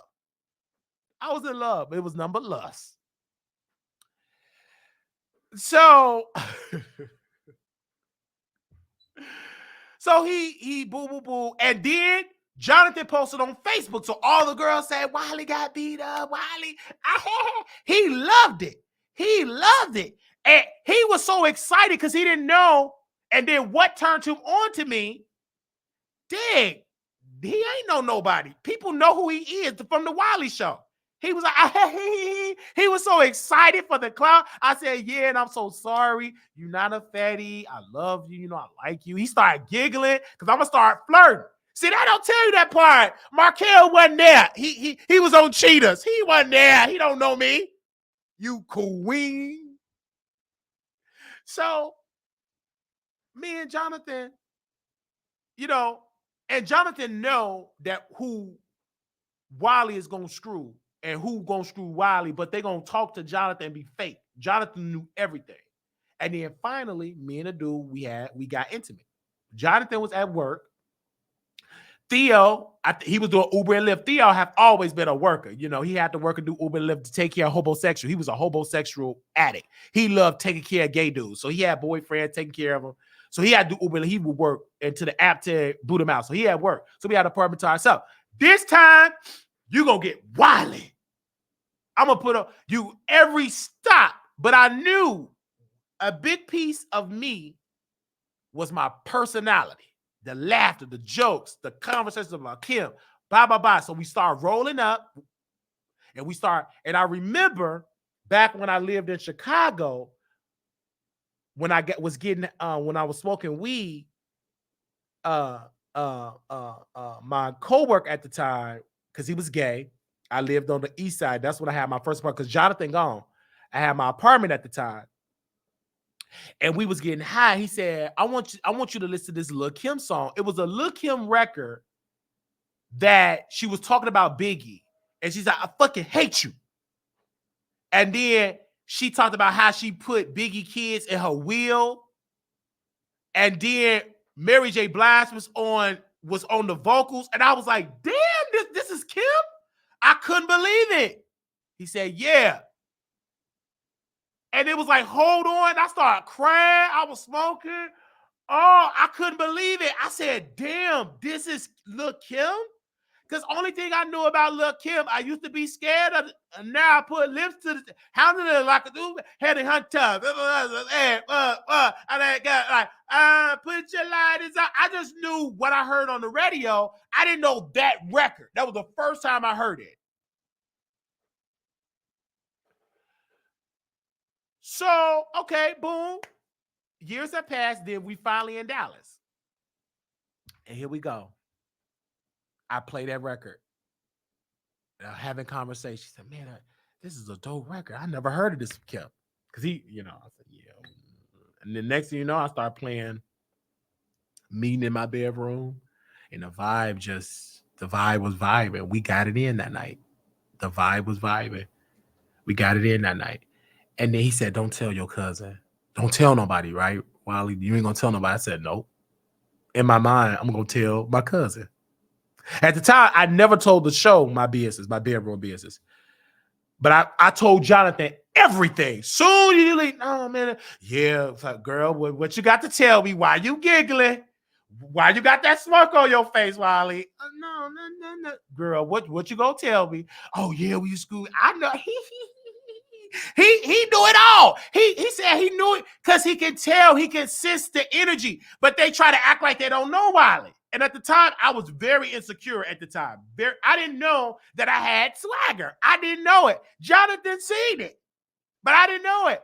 Because even with the Wiley Show, I always talk about I didn't have engagements and some aspect of the truth. Some aspect it never was true. Because when I did the show, I did have engagements, but I was too busy looking at the Scorpion Show engagement. But I had some people that was watching the show. And Jonathan would tell me, you think you're not funny? People really, you are funny. I couldn't believe, no, they only laugh because of my eye. I ain't really funny. Girl, I'm not about to baby you. And then I would get to crying. I'm like, And he'll leave. Girl, go get out of my room, child. Get out of my room. I don't want to hear all that. So, because I didn't know my gift. I did not know it because people would say I'm funny. And then my mind just go back when me and Jonathan was at the club. Wiley, I watch your show. I couldn't believe it. I said, y'all watch me? I couldn't really see it. I'm like, oh, okay, I would brush it off. And then when I moved, because I was trying to get out of Jonathan's apartment and have my own, because I got tired of being in his living room and screwing people on the air mattress and on the futon mattress and cum stains on the futon mattress. And I got tired of screwing it in Jonathan's bed. And then I had to go wash his sheets because we lived on Jeffrey. I had to go across the street to the laundromat and wash his sheets. So I got tired of doing that. I said, I need my own space. So I had a little studio in Roseland in the 100. And I just got tired. So when I moved to Roseland, and my last name Wiley, people gas to cook up my gas or connect with my gas, or some with gas, some with people gas. They had to come to connect something. But I missed the appointment, but he came back surprisingly. And it was a gay man. He said something. He said, "Do you know why I came back?" I said, "No, sir." He said, "You do a show on Blog Talk Radio. You're Wiley from the Wiley Show." I said, "Correct." He said, "It ain't nothing wrong being a 6'2" bottom. I am a 6'2" bottom." I said, "What?" I couldn't believe it. I said, "Is I'm being, what do they call that? Is I'm being spooked? Like, is this a skit?" I couldn't believe it. I said, "What?" He said, "Man, I listen to your Blog Talk Radio show. Keep up the good work, man. Don't stop it. You lying talking about." I remember that episode. I said, "It's weird being pranked." I thought I was being pranked. I couldn't believe it. I remember that episode. Yeah. Ain't nowhere in the world a 6'2" bottom. I don't want to be climbing no tree. That's weird. Because I was talking about, I used to be a bottom for Brian Radcliffe, the first person that was intimate with me. And I said I felt weird because I was too tall and he was shorter than me. And then I was just drunk comedy. I didn't know nobody was listening because I didn't see the numbers. And then when I look at analytics, to me, 12 people wasn't no numbers. But then again, who is the 12? Who is the 20? So he said that. He said, ain't nothing wrong being a 6'2" bottom. I never thought about that because, again, like I tell creators now, like Couture Bay, I tell creators, I told Brianna this because she comes out of the house of Wiley. I tell Nesta Ness, she comes from the house of Wiley. I said Big TV, he comes out of the house of Wiley. I tell Rico in the beach, he comes out of the house of Wiley. I tell them this now. I said, if you get 12 people, you don't know who's a part of the 12. Because I remember when I had those type of viewers, people would still come up to me. I didn't know. I didn't know my influence. I didn't know it. I didn't know what to call it. I didn't know it. And then people said, and then me and Jonathan would do videos and we would have 300 people. I'm saying, girl, this ain't nowhere near the Scorpion Show. I will always compare myself to the Scorpion Show. This before Armand Wiggins. Armand Wiggins wasn't on the scene. He wasn't thought of. I guess he was breakdancing for MC Hammer.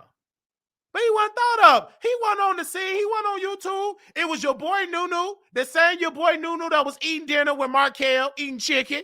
When they were talking to me on Tuesday, and your boy Nunu, when he was at the table with Markel from Chasing Dollars, you know, the one that was rich, that told Trey Sorrell to call me to be messy. Your boy Nunu was at the table, but he wasn't throwing no shade. He was happy to see me because he know our relationship. Because I've been following this man in Chicago when I was in high school. We go way back on YouTube. We didn't know who Markel was. He was on Cheetahs, chasing after his man that didn't want him. He was a stunt queen. You don't know who Wiley is. I'm an OG.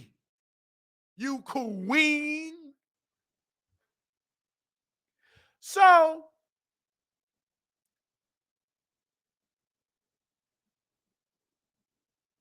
we do the show, and I compare myself to the Scorpion Show. So me and Jonathan would do videos, but I still was a church person.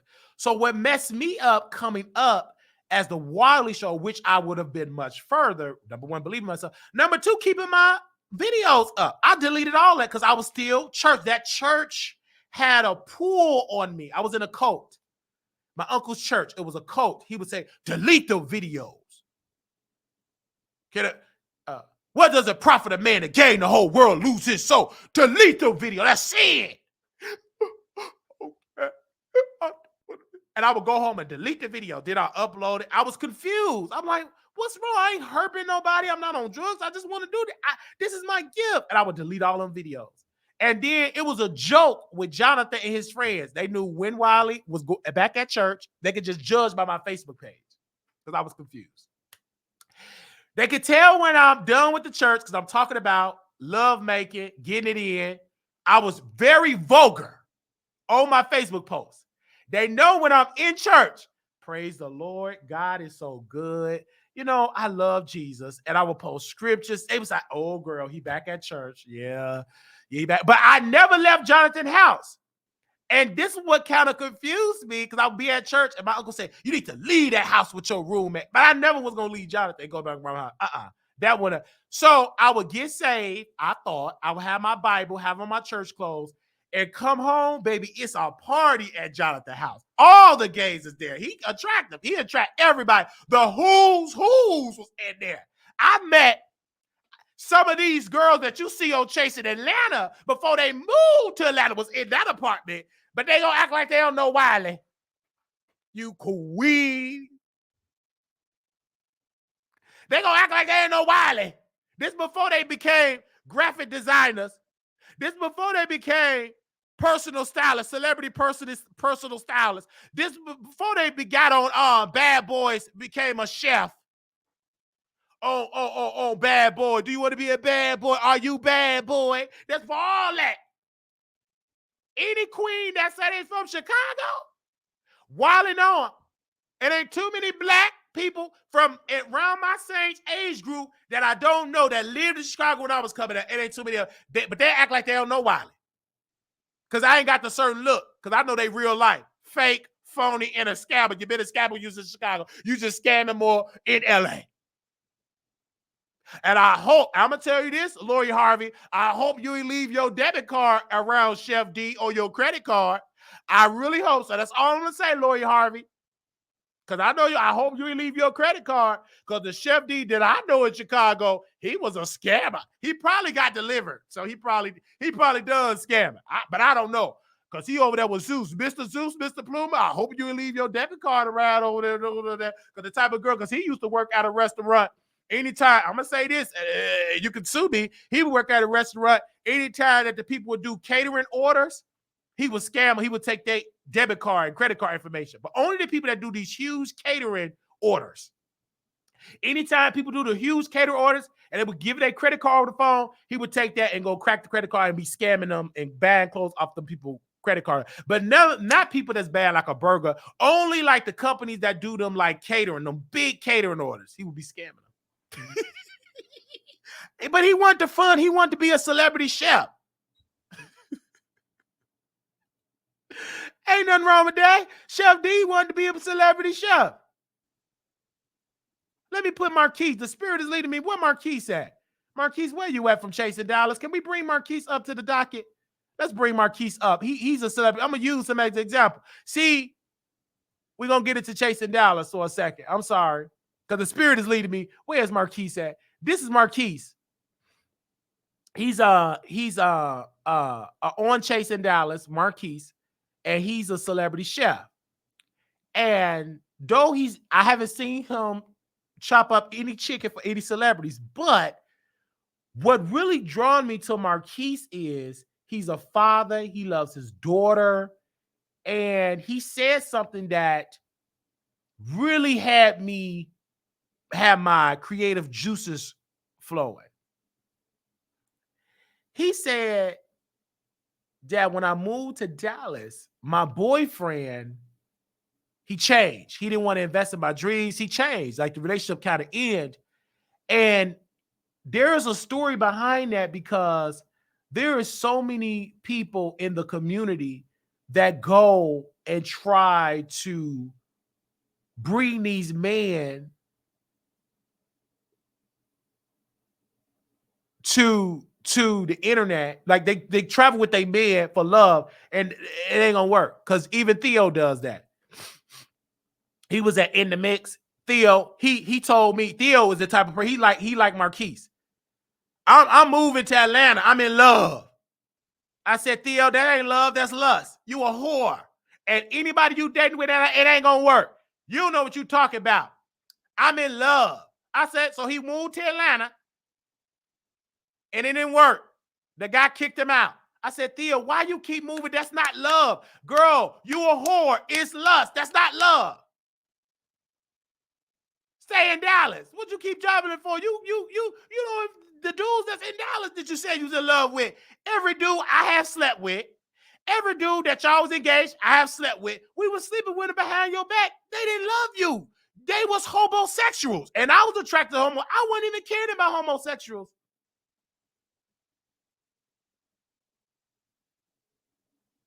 I wasn't. Let me know if y'all can hear me. Press 1 in the chat. Let me know in the chat. Can y'all hear me? Can y'all hear me? Can y'all hear me?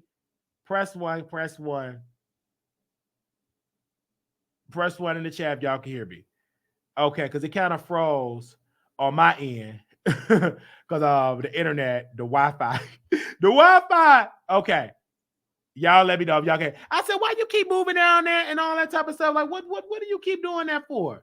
Like what? Like what do you keep doing that for? I'm sorry, because the Wi-Fi thing. I know it's frozen in here. Hold on 1 second. I said, what do you keep what are you keep doing that for? Why are you keep leaving these dudes and traveling to these places? Like, for what reason? Hold on 1 second. Okay. Give me 1 second. I'm gonna refresh. Give me 1 second, you guys. Give me 1 second. 1 second. 1 second. Don't go nowhere. I'm gonna refresh.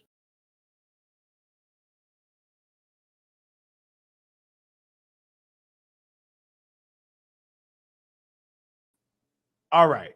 Now we back. All right. So I'm like, Theo, why you keep doing that and moving for love? These people, they whores. Like, why you keep moving for these dudes? They're whores. I'm telling them the truth. I said I'm sleeping with all of them. All the men that Theo had, I have slept with. They wasn't his boyfriend. He would come. It would be so funny. We should have had a reality show. It would have got clicks and views. Marquise, I'm going to get to you, Marquise. Hold on. I'm going to get to you. I'm going to tie it all in. Theo, he brought this other dude to his house. He was in love. He from Louisiana. It looked like these Louisiana gays. All of that Theo had, they had nobody. I'm in love, Wiley. He from Louisiana and love, but I got to go to work. So he left him there. So I said, this is my chance. I walk around the house with no clothes on. I never put on no clothes. I would never do it. If I pay the rent, I make the rules. I decide to walk around the house with no clothes on. He was getting turned. He was like, oh, like, dang, you look like what? So we get it in. He wasn't even in Dallas. He wasn't even in Theo's apartment for like 20 minutes before we got it, before we got it in. Soon as I saw that, I said, I'm about to get it in. I ain't got to watch no video. I ain't got to go to the hub, because this is for OnlyFans. I got to use the restroom, and I use Theo's restroom. He gone. I can't get it in with Theo. He gone. So who I'm going to get it in with? So we got it in. Baby, what I'm blessed with, whoosh, whoosh, whoosh, whoosh, whoosh. So we got it in that bedroom. And I said, I love you. I'm better than Theo. You better than Theo. I will always say that I had Theo back. I'm telling her this. I told her to this face. And that's making me get turned on. I'm better. Yeah, you better than him. You better than Theo. Oh, S. Oh, S. Oh, S. Yes, we would kiss. We would do this. We was wild. He was everything, because homosexuals, they knew how to kiss. They had no job. No, they said on the air match. No, Theo had a good bed. This before Theo put cameras in his room, because he got tired of me screwing in his bed. No, he wanted to see was I screwing him in his bed, so he secretly would have cameras in his room, and he think I didn't know he had cameras in there. But this before he got the cameras in his room. But we got it in that bed. And we had to worry about going to the laundromat because every apartment he would rent washing machines and dryers. So I already knew to wash and dry the stuff, the sheets and stuff, and blah, blah, blah. I already knew the plan because I did it before. It just so happened I'm just screwing one of his people that he brought over. I didn't have to go to Jack. I didn't have to catfish. Hello. But he was here. We was getting it in. We got it in that bedroom. He of course, he was a meth addict, but I didn't care. I didn't know nothing about it. He was feminine. He wasn't attractive. He was a man. See, men don't really care about a 10. Didn't care. Just a gay man. We don't care about all that. These new queens that be lying on the internet. Baby, if you raw, if you hard, he hard, you gonna screw. It don't take much for men. It don't take much. They get on the internet.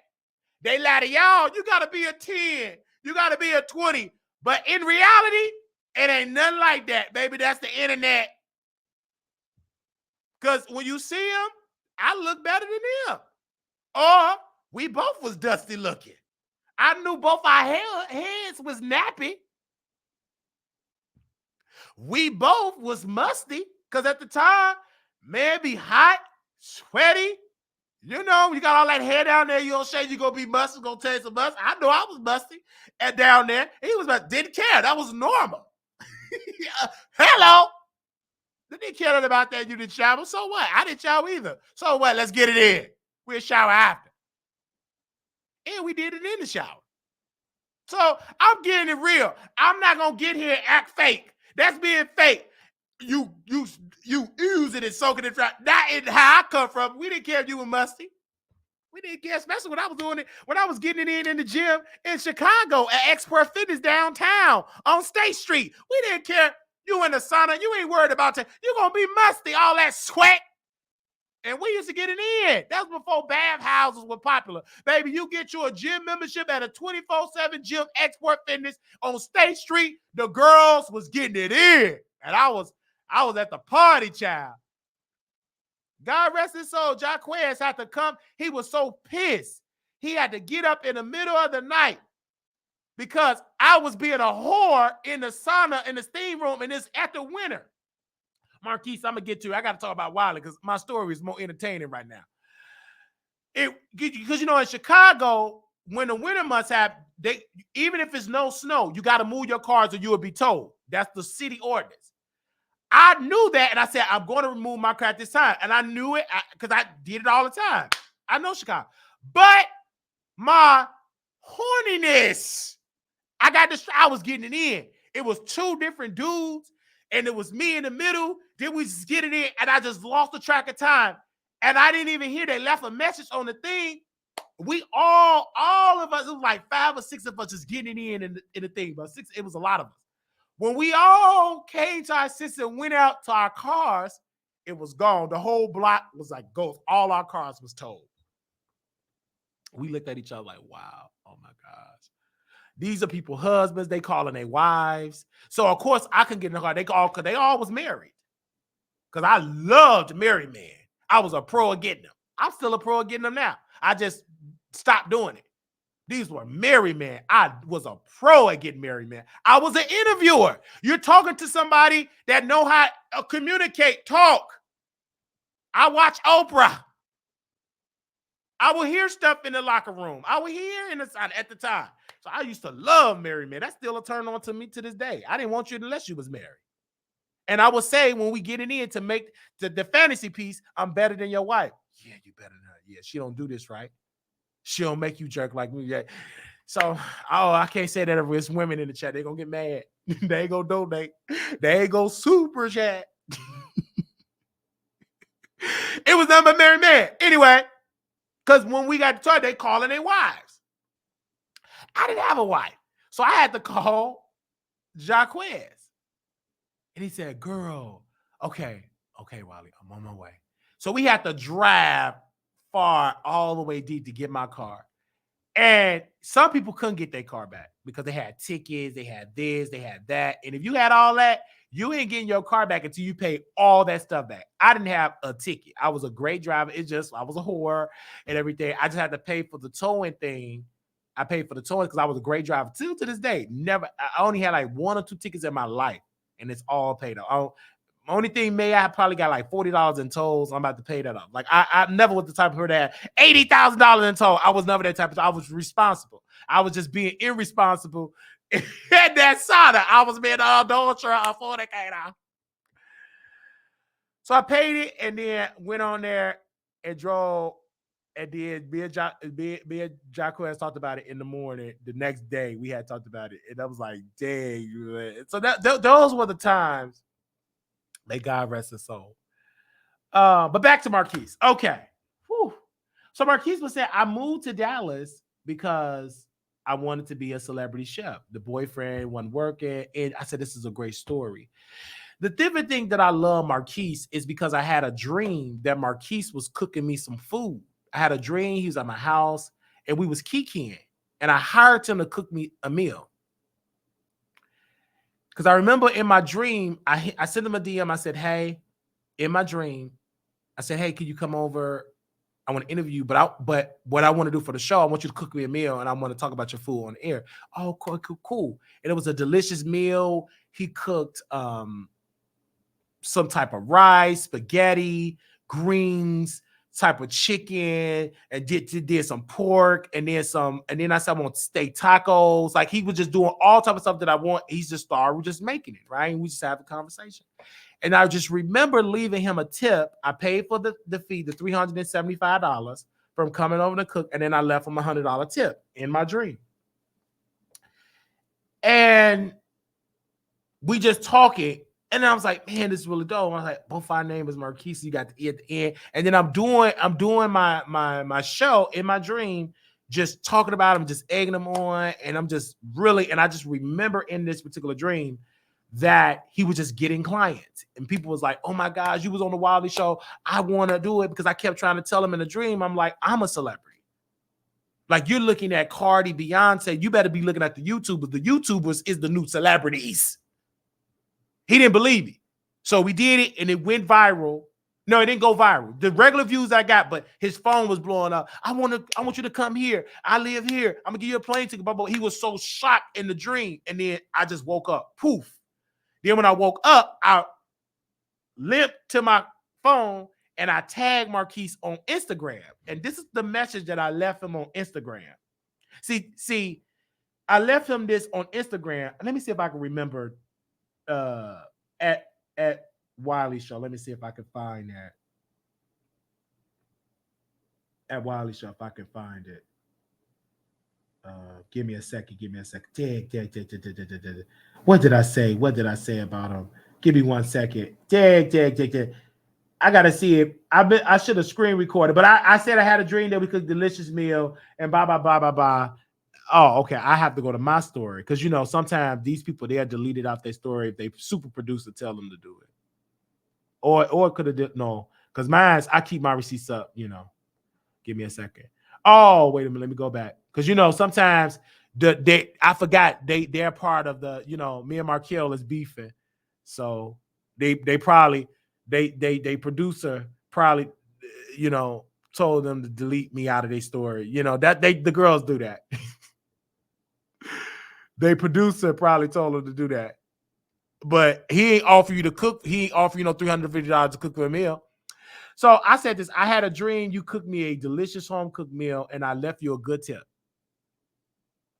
And he reposted that in his story, but it's deleted now because Markel, he don't like that I do it, but that's fine. But guess what, Markel? You stopping these people bad. You queen. Because you ain't heard me. I can cook my own food. He want to be a restaurant owner. And you can't be no celebrity chef allowing a producer that you ain't getting paid to do that show for. You better stop letting that man stop your bag. You better call Wiley Show and let him send you some of them cash app that his producers send him that cook him a meal and we can make some content and make you famous. But you keep on over there with the super producer. You queen. Go right ahead. I'm telling you, chasing reality stars, y'all going the wrong way. You need to be nice to Mr. Wiley, because I just bought Oliver Twist's best friend book, and some of my followers bought his book. So y'all keep going over there with the super producer, Markel. He rich. Even though he ain't get this man no salary, he can have his restaurant today. If he get a $300,000 check, he can't get that for chasing reality because he signed a contract, a non-commissary gig, meaning no money. You're doing it for free. He need the money because he want to be a restaurant owner. In order for you to be a celebrity chef and own your own restaurant, what do you have to have? Money. You queen. You gotta have money. But you girls is allowing that producer. Stop that. There's nowhere in the contract that you can't work with the Wiley Show. And if it is, you better crumble up that contract. You better burn it up and put it in some ashes and rub it across your face like Jaguar Wright did her son Ashes. Stop listening to that. Stop listening to these people that ain't gonna book you. You listen to Markel if you want, you gonna crumble. You ain't gonna have no restaurant. Even if you did, we'll come to your little pop-up. And I bring Nate, I bring myself, I bring Aaliyah, I bring Don, I bring people with money that are patronizing. But you keep listening to Markel and watch your business ain't gonna develop. You're gonna be in your kitchen chopping up lettuce, tomatoes, and hamburger helpers. That's it. If Wiley want to book you, you better listen to Wiley. I ain't gonna tell you, don't lie. Markel lied to you. Don't let that queen disrupt you with this relationship. You want to have a relationship with Wiley. I'm good for business. We the only one that's promoting your business of you being want to be own your own restaurant. Did nobody know that you moved to Dallas for love? Your boyfriend didn't believe you, but I believe in you because you got the name Marquise. We got the same name. Don't listen to Markel. He ain't got our name. His name ain't French. His name is Ghetto. Our name is French. It's French Marquise, like the Marquis Diamond. We come from diamonds. We don't come from cheaters. Markel come from cheaters. Marquise, I'm talking to you. I know your Instagram is on quiet mode, but you ain't sleep. That's an automatic setting, Marquise. Don't listen to Markel. Don't let that queen get under your skin. You better work with the Wiley Show. You see how the girls be asking me for money. They don't ask me for money for anything. They ask me for money because they know, because they heard that I give money, and that's all cap. Anybody that I give $10 for, they have to do something for that $10. But they tell him, oh, girl, you can get some money from Wiley. No, but they ain't going to tell him, oh, girl, you got to give it in, because they're going to act like I just gave you that money. No, any money that I gave you, you render a service. I'm not going to give you the service that you render. Just know you did some rendering. I ain't going to tell you what the service was, but guess what? I left there happy. I ain't going to tell you what the service was. I ain't going to tell you what it is. It's between me and the person that needs the $10. Ain't no records of the service, because I ain't that stupid. Ain't no records of it. So, because I have a track record of investing in good-looking men. Anyway, hello. Back to Marquise. I love his story because he's attractive. And he get lost because when I watch the episode, I want to see more of him doing pop-up. I wish that is so much that I can help him with. It's so many ideas I have. But unfortunately, Marquise, my producer, Pretty, my executive producer, he said, Wiley, don't give the girls no more advice like that. Don't tell them. So my executive producer said, I can't tell them. But if you want to meet up with me at What's Clucking, we can eat dinner and come outside, and I'll help you. You know what I'm saying? But we got to meet. You got to get off the internet and stop talking to Markel. Meet me face to face. Meet me outside. Now, if you want to be serious, I tell you what I mean. We can meet at What's Clucking. We can eat some chicken, and I can introduce you to a restaurant owner. Okay? But listen to Markel, because he outside. getting free drinks and hookah bars and smoking and getting in free. You listen to that. Go ahead. Or you can listen to this, Marquise. It's up to you. I can lead you to the water, but I can't make you drink it. So Marquise was there. He very attractive. And he's a father. So I love that because I was reminded of my niece because of the way how he said it. I was like, man, he really loved his daughter. And what will make his storyline more interesting? We need to see your daughter. See, you girls, you're not the typical gay, Marquise. You bisexual. Bisexual. We need to see your daughter. You need sympathy. You want that restaurant? You want more black women to fund you? Bring your daughter. Bring that conversation up. That to those mothers. Oh, look at this black man taking care of his daughter. I'ma invest. He trying to become. Oh, they love that. Women love to see men taking care of their children. But y'all don't want to show that. Y'all want to show each other. This is what y'all show, because that's your producer. But y'all show each other arguing, and you right there are bickering. Baby, that's old. No, we don't want to see that. If you really want to grow, you need to be different. That's my advice. So that's the Marquise. But I could give you a suggestion, but Marquise gonna steal my suggestions. But you know, so I'm gonna move on. I can't give y'all. I'm sorry. Pretty told me not to give y'all no advice. So I just gave you that for free because your name is Marquise. And then I'll give you some more advice in person, you know, because Pretty don't. I have to do it behind Pretty back. If I do it right now, he gonna call me. He gonna say, "You get these girls 2 months free publicity and all. Don't do that. Don't do that." So I can't allow. So I'm sorry. You know, you call me. Let's get to Astro. So Astro here, the reason why I like Astro is number one, he's a rapper and he can rap.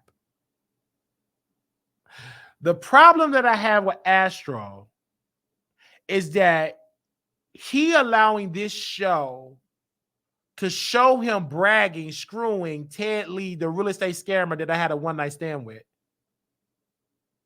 That he slept with Ted Lee, senior citizen ex-boyfriend. He's a senior citizen. He needed Viagra to even screw Ted Lee.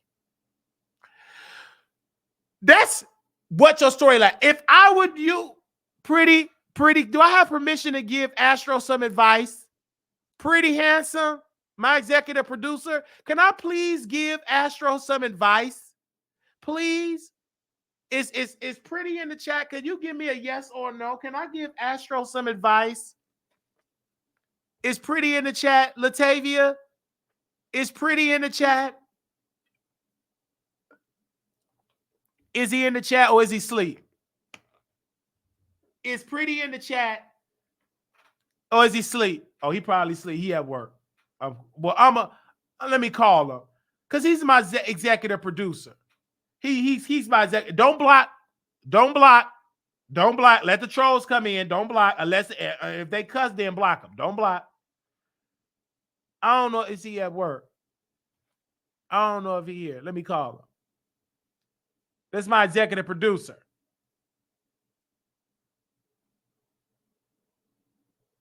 Don't block. Because yes, sir. As said, get alive. Nobody care about your advice. Let him stay. Because that ain't nothing but Markel. He trying to be a catfish. You know I can smell like raccoon-eyed catfish anywhere. Okay, he at work. So I'm going to accept my authority as the boss, and I'm going to give Astro some advice. My advice for Astro is when we looking at 7 Deep, we see him performing at Rolling Loud and everything. Astro, I can tell you don't have a manager.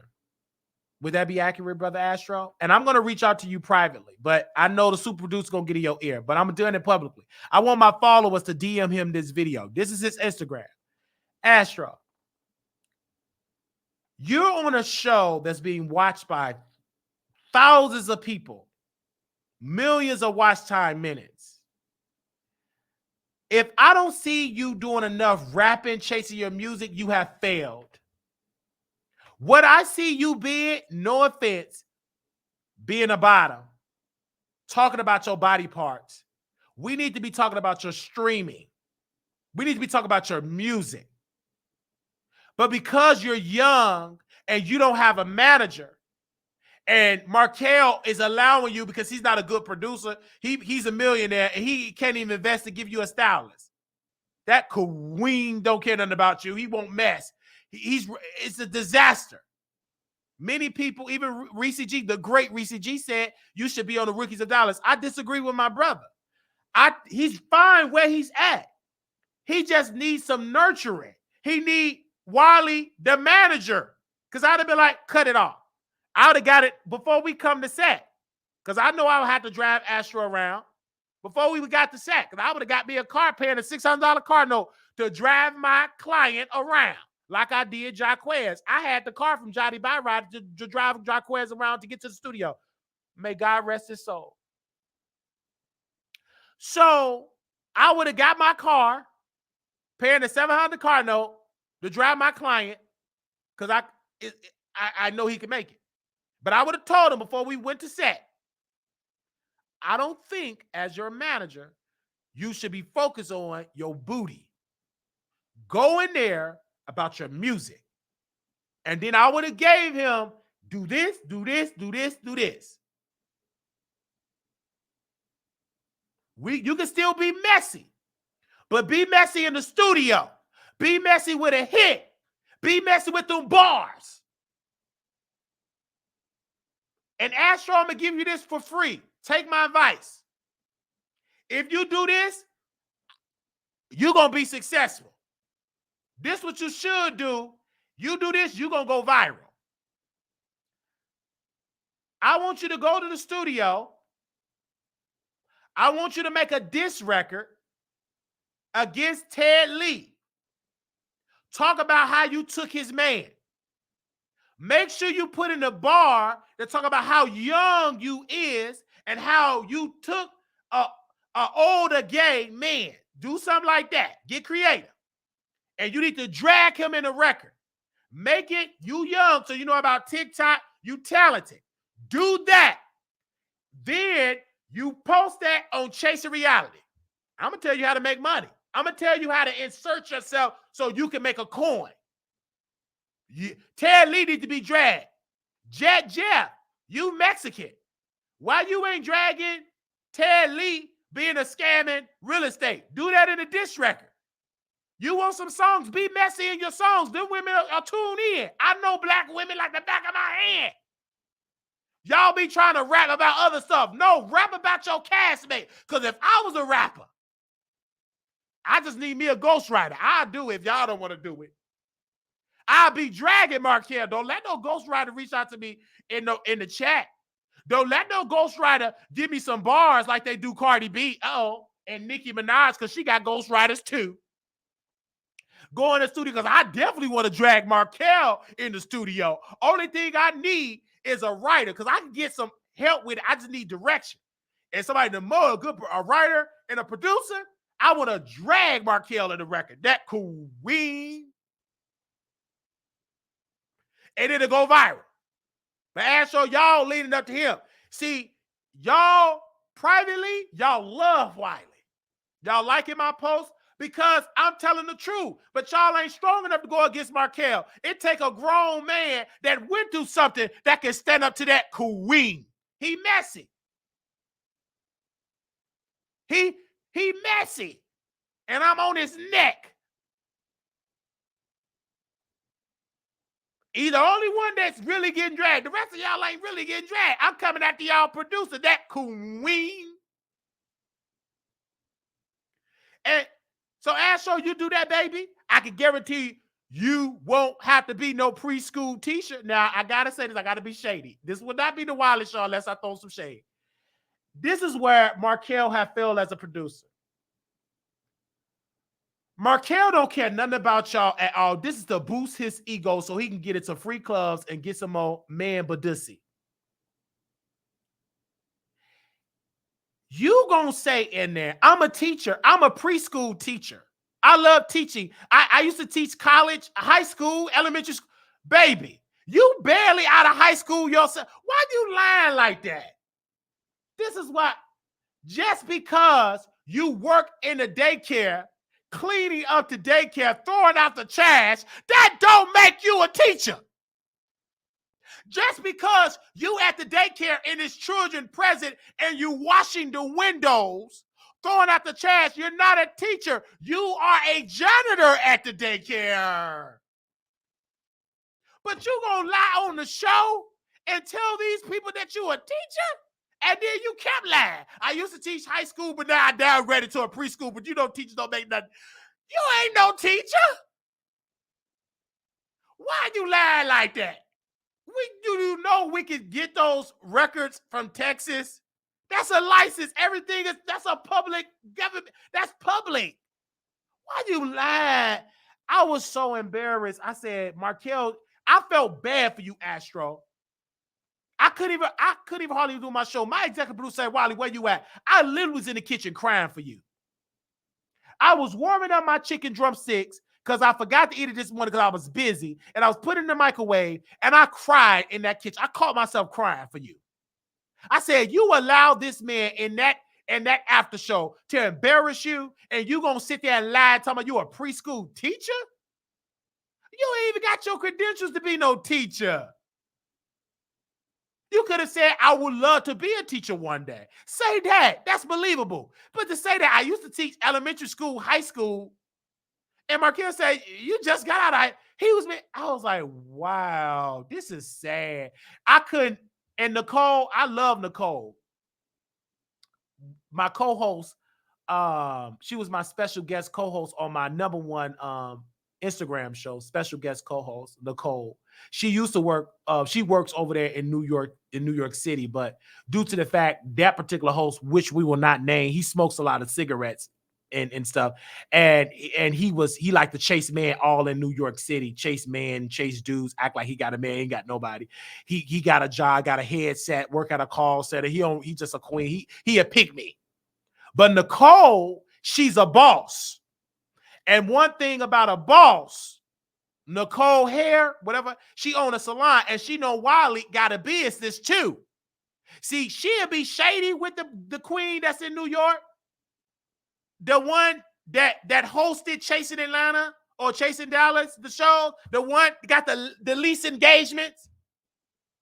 So she was on our show. We done with you, Astro. We gave you advice. Now we gonna get back to Wiley because we more entertaining. Because we just in the storyline. Outside the camera, but we still on camera inside the room prior to the conversation. So this queen that we will not name, he was in New York. He say he live in New York, right? Messed up teeth. He smoked all these cigarettes, Newports, and everything. And he's committing fraud because he be going to the bodega buying loose cigarettes. And I already called Eric Adams. I'm like, so y'all selling loose cigarettes? And I got an email from City Council in New York City. They say, we don't allow you cannot sell loose cigarettes. Can you please tell us the bodega that is selling these people loose cigarettes? Because that's illegal. You cannot buy a box of cigarettes, then break it over and sell loose cigarettes for $3, $4, $8. You can't do that. That's illegal. He be doing that and be talking mess about me in New York, dragging me. And then Trey So Raw and T Spiller, because we can give them credit. They're a friend of the show. How you doing? Let me see if I can send them the video. They probably sleep. See me, I send it to them. I ain't gotta wait till no followers send it to them. I send it to them. Give me a sec. I'm gonna send it to Trey So Raw and T Spiller. They can see this in the morning. Let's see if they up. See, let me see. Let me see if they up. They probably sleep. Actually, I got Trey So Raw. I think he up. If not, I got his boyfriend number. I'm a Texas boyfriend. They called me today about this blogger that was dissing me. And I was busy. I couldn't drag him. I was going to wait till I do my show. I ain't about to rush for that. Queen. Here we go. Let me send him that. Anyway, so he dragged me on the headset and Nicole was dragging me. And T Spiller and Trey, they was like, They dragging you, Wiley, and blah, blah. I was like, oh, okay. What you got to say? Nothing. I ain't got nothing to say. Like, oh, okay. I didn't care. Really didn't care. And he said, what, Wiley, what you got? Nothing. My phone was breaking up. I was out working. I was out in the field chasing stories. I didn't care. So prepare for my show tonight. So I go over there in the chat, show love. Hey, Sister Nicole. Thank you for coming on my show, showing love. Oh, hey, Wiley, you know. And she holded me to change. These people so fake. She was just dragging me 15, 20 minutes, but she saw me all the love. And this the whole that smoked the loose cigarettes committed crimes in New York, committed crimes. He breaking up cigarettes at the bodega. He shouldn't be doing that in Brooklyn. So he said, hey, Wiley, you so fake. This the same man that was dragging Scotty by Nature TV. He threw so much shade at Scotty by Nature. I told Scotty I got on the phone with him. I said, I told you to stop being friends with this girl. Did I tell you that? Yeah, Wiley, you told me that because you been saying I'm always, why do you think? Because it's the truth. You get so hurt because you be giving your heart to these fake folks. Stop. They ain't your friend. You are a YouTuber. You got clout. They jealous of you. Stop calling all these people your friend. You think you telling these people your business? They keep kidding you about it. Or the only reason why I haven't exposed and said what they said about Scotty by Nature TV is because I love that man. I'm not gonna say it because he ain't strong enough to handle what these people be saying about him. He be going kiki and standing at the house, and they be dragging that man for filth. You ain't gonna see me staying at your house. I'm gonna stay in a hotel. I ain't studying your house. I'm gonna go stay at a hotel. I ain't about to live in your house, and I'm pouring out my personal feelings to you, and you're gonna use that against me and drag me. You jealous that I got all these subscribers and real engagement. See, Scotty, I don't think Scotty understand his power and pull. He still want to be friends with these people, not me. I ain't stunned none of them. I go kiki with them in the club, eat booty. That's about it. But we ain't gonna get in and say, I say you my friend all the time just to sleep with you. And I buy your music. I'm gonna tell you who I really like you. Let's get it in. But you think I'm gonna come there crying and tell you my personal business? I go to a therapist. I tell Jaguar right before I tell them Queens. At least she gonna tell me, ain't nothing wrong with you, Wiley. You a king. You black. Stop that. You are a king. You come from Africa.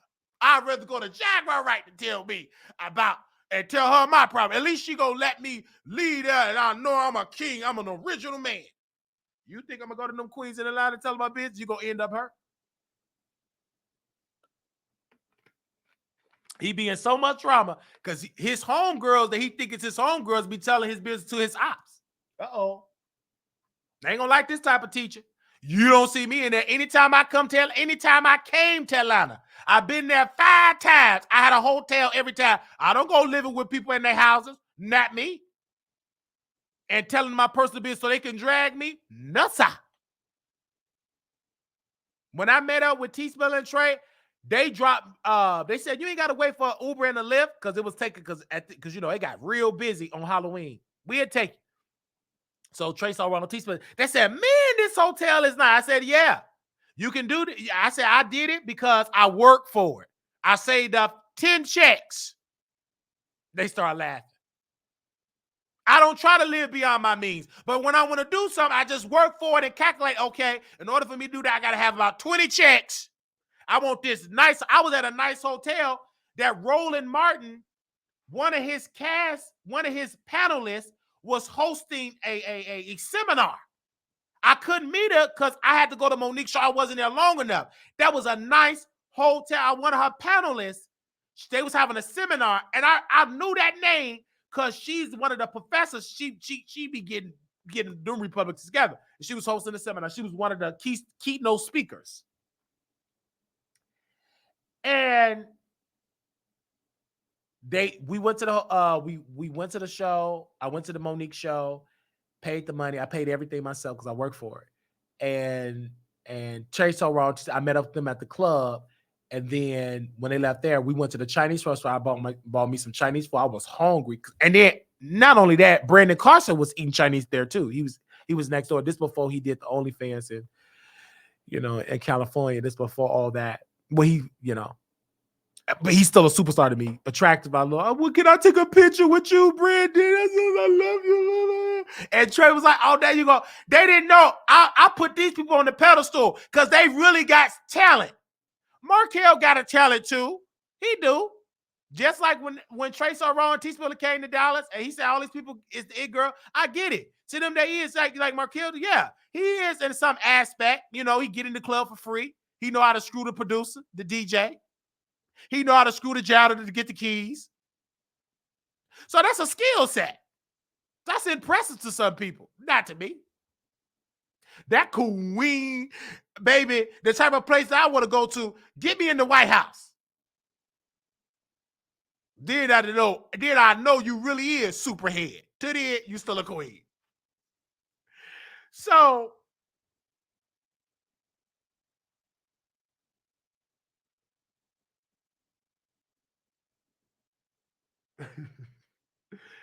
we have Monique and to Scotty by Nature TV.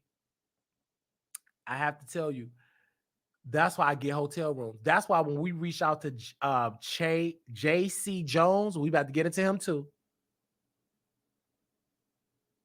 That's why this show have some good moments. And Markel, I say you're a great producer in this aspect because you brought these people on camera. You cast these people. So that was great. The reason why I say you need help as a producer, you need more people to help you. Instead of having one, is because the storyteller could be altered to make it make sense, is what I'm saying.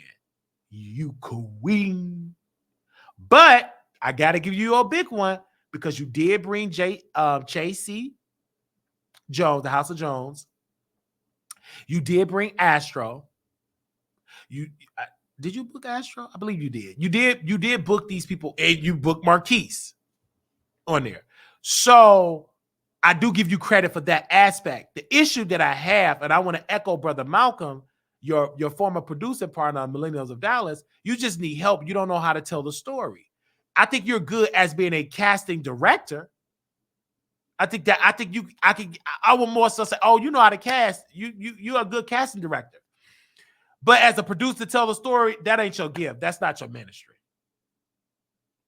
Because if you were truly a good visionary producer, you know who you would have hosting them after shows with the cast? You would hire somebody like Wiley. Why would you say that, Wiley? Because Wiley is on YouTube. Wiley know the questions to ask up in the after shows to get those numbers up. Wiley, you the producer, you shouldn't do it. That they're not gonna open up to you like they'll open up to Wiley. I would get a reaction out that you can't get out. You're not trained enough. You don't interview people. You're not a media host. You don't know. You're not in the gutter. I am. You don't know how to get the beef out. I'm from the beef sector with VS, Susie, Jay Wilson, Brianna, Pettyville, Rico, Tracy, with no edges, Bless Walkins, Nicole Tyler, Sean Bradley in Club Chat, TSCC. I'm from there. I know how to get a reaction out of these people. You don't. It'll be much better. It'll be more entertaining for those after shows. But you say you're a millionaire.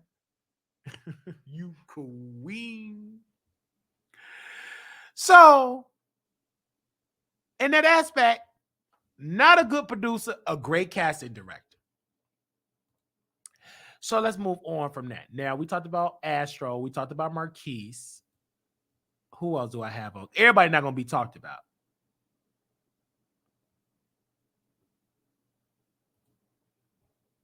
Okay. Let's talk about Robert. Robert is so sweet.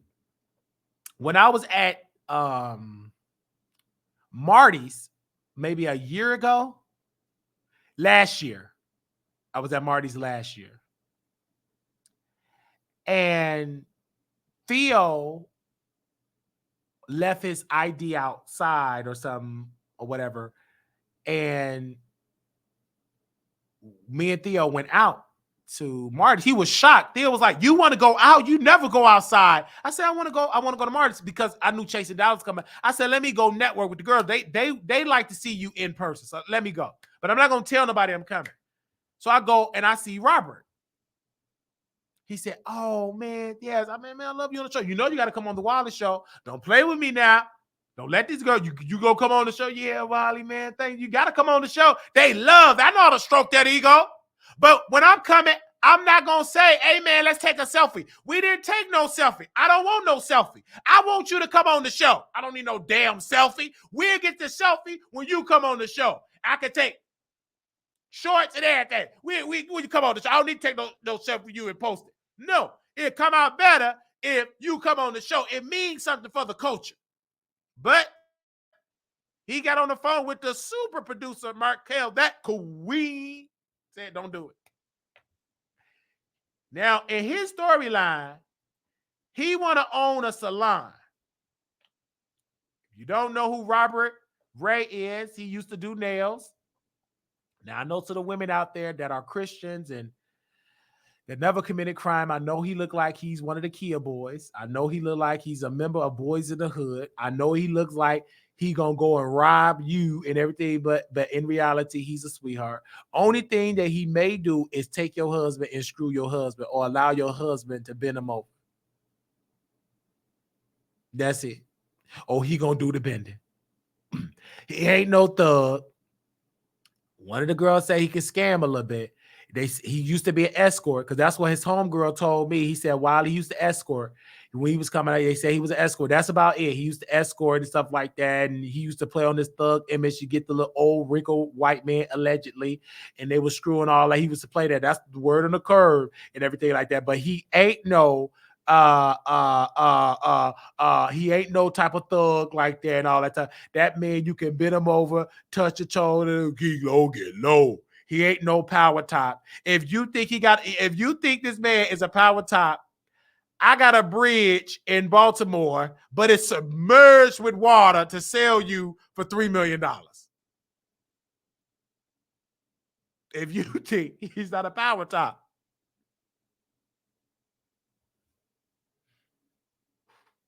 I do some digging. See, you don't know who I know. I interviewed a lot of girls. I'm the Wiley Show.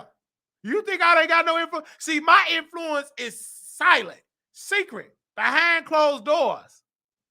It ain't because in front of no camera saying I'm producer. I'm Wiley. I ain't got to brag. Talk about I'm a producer of Chasing Reality. I'm the host of the Wiley Show. That trumped that. You a part of an establishment. I created one.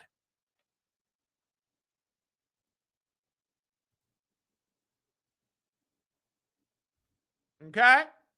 And then this person said, yeah, Ted Lee helped him get an apartment, but the apartment he helped him lease is like low income downtown Dallas. It go by your income.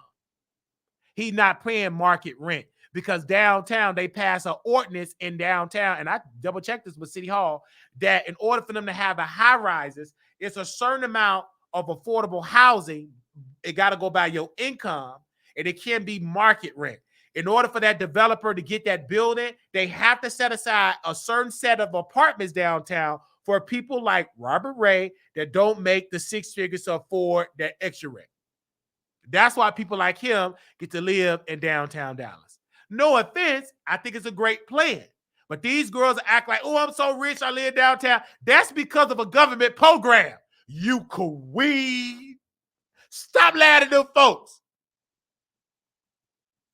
It's a government program. They doing the same thing in Chicago. Mayor Johnson announced that he's bringing developers, some of them apartment office spaces that they can't rent, it's abandoned. He's allowing developers to turn them into apartments. But in order for them to get this big tax break from the city, they have to set aside a certain amount of affordable apartments and not the market rate.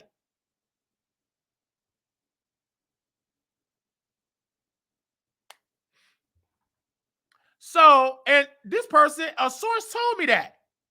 Verbatim on the phone with me. He laid it down to me about these people. He said, Wiley, see, I know these girls. I go way back in 2000, This. You just got to know. I know them before you came to Dallas. He was laying it out, baby. I took notes. I didn't even have to write it down. I took the mental notes. And he know where I got the information from. But he can't go to Markel and say that. It's too hot. Because me and him got into it.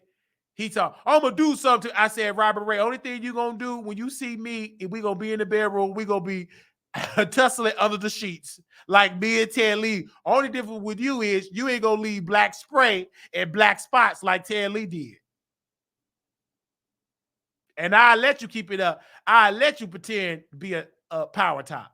I won't tell the people at Marty's that I was the top and you was the bottom if we were to get it in. I will let you keep that thug persona that you are power top. I won't tell the people you are power bottom. I would not tell them that. That will hurt your cool points in the gay scene. So we never got intimate. Did I want to? Yeah. But he's not interested. He want Markel. And allegedly, not only did he want Markel,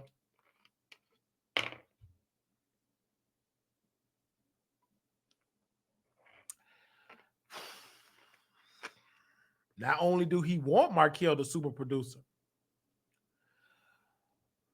but the reason why Robert is so dedicated with Markel, this is why the girls don't like me. Because Markel, he's a top. I know this. And him and Robert been spending a lot of time together. He's been helping him produce that podcast that flopped. But it been some nights, Markel allegedly and Robert Ray. I mean, that's Markel right there behind me. And they said Markel won behind Wiley, but he was behind Robert Ray. If you know what I mean. They was knocking boots. They got it in. So I have to say allegedly because, you know, the girls want to sue Wiley. I don't know what they going to put in the complaint because the judge going to look how feminine they is. Y'all did it. And that's why him and Markel is so sweet. But he never denied that him and Markel and Robert got it in. Markel never denied that. I wonder, did he tell that to Trey Sorrell and T-Spell?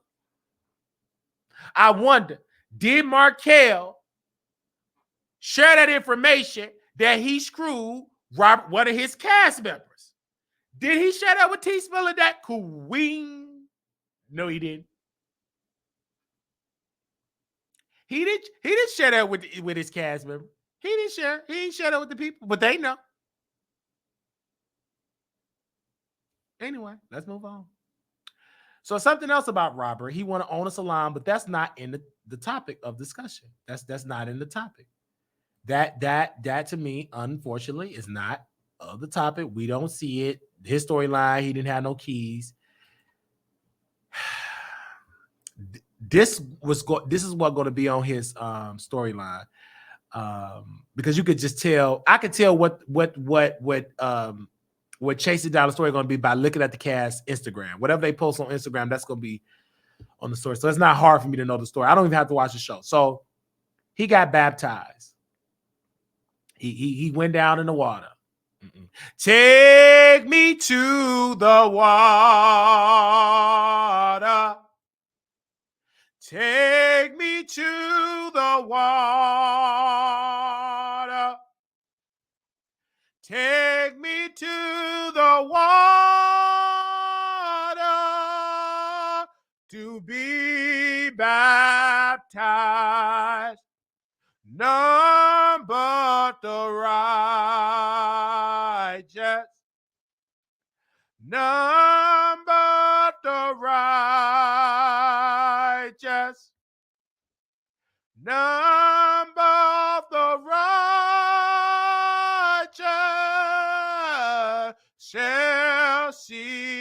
God. Take me to the water. Take me to the water. Take me to the water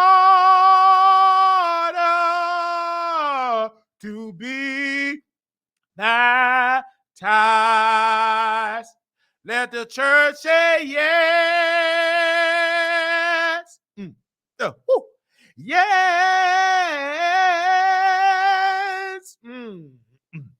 Yes. Yes.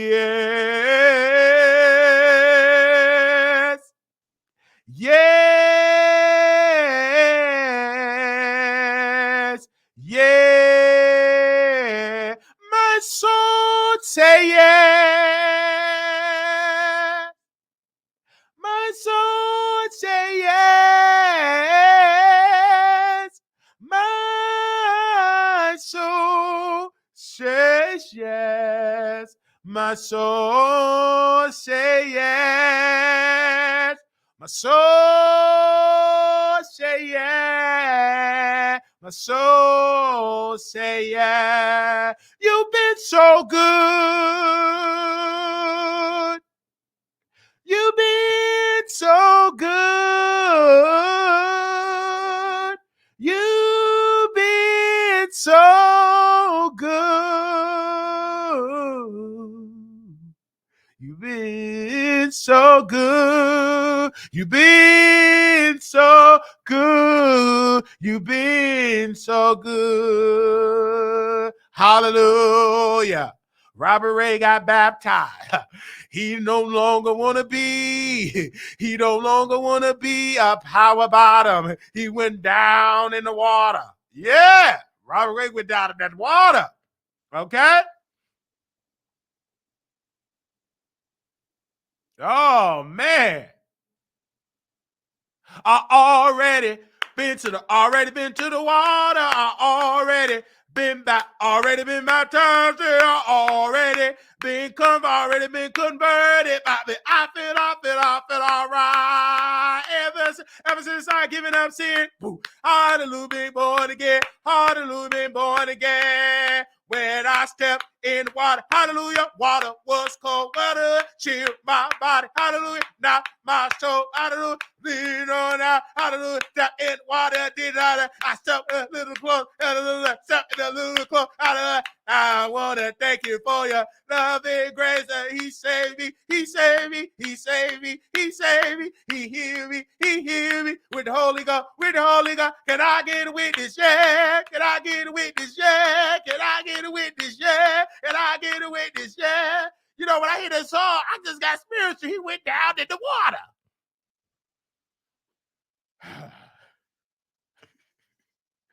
So back to the roasted and gagging. You know, let me get this off because he triggered my church. He triggered my church roots.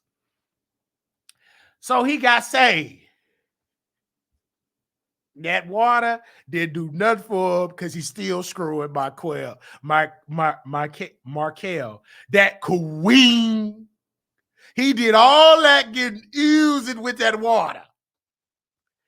Left there and busted it wide open with Markel, allegedly the super producer of Chasing Dollars. You did all that, doing all that. Post a picture. It ain't nothing wrong with that. Ain't nothing wrong with that. But you still trying to have that mean look. You still trying to look like you the trade. You look like the trade.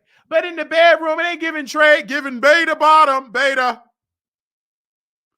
You up there, ain't nothing wrong with that. It is nothing wrong with being a bottom.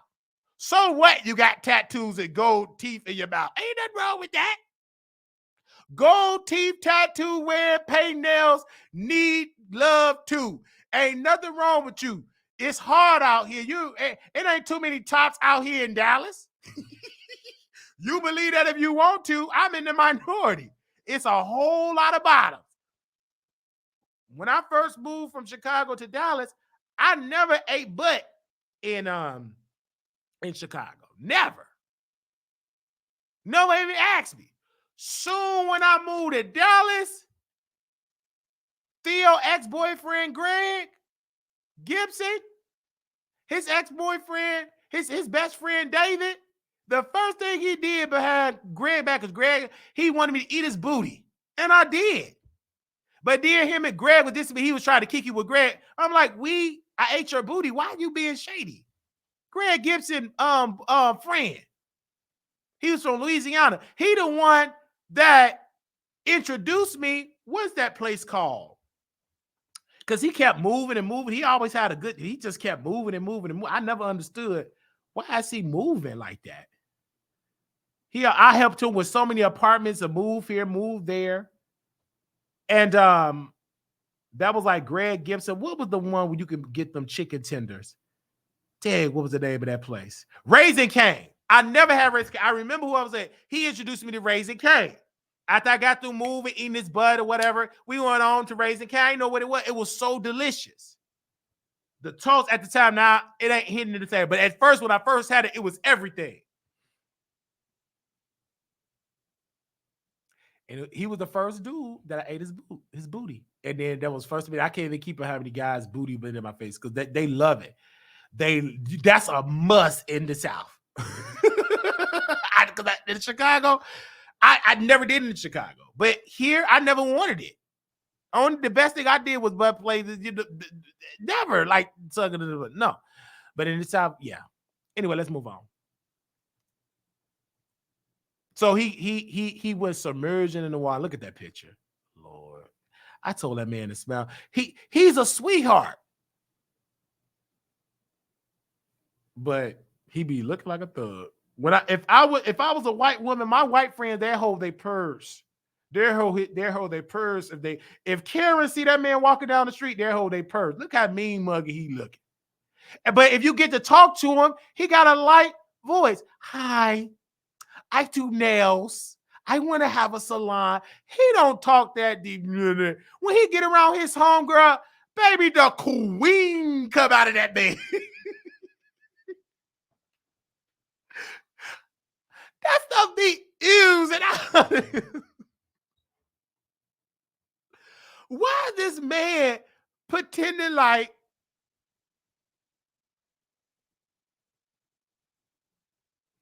but you should this gonna be on the same. If this is my green screen, y'all wouldn't have been ready. Anyway, let's move on. Okay, that was Robert Ray. We done with storyline. He ain't really got no storyline. The salon is not saloning. Okay. All right.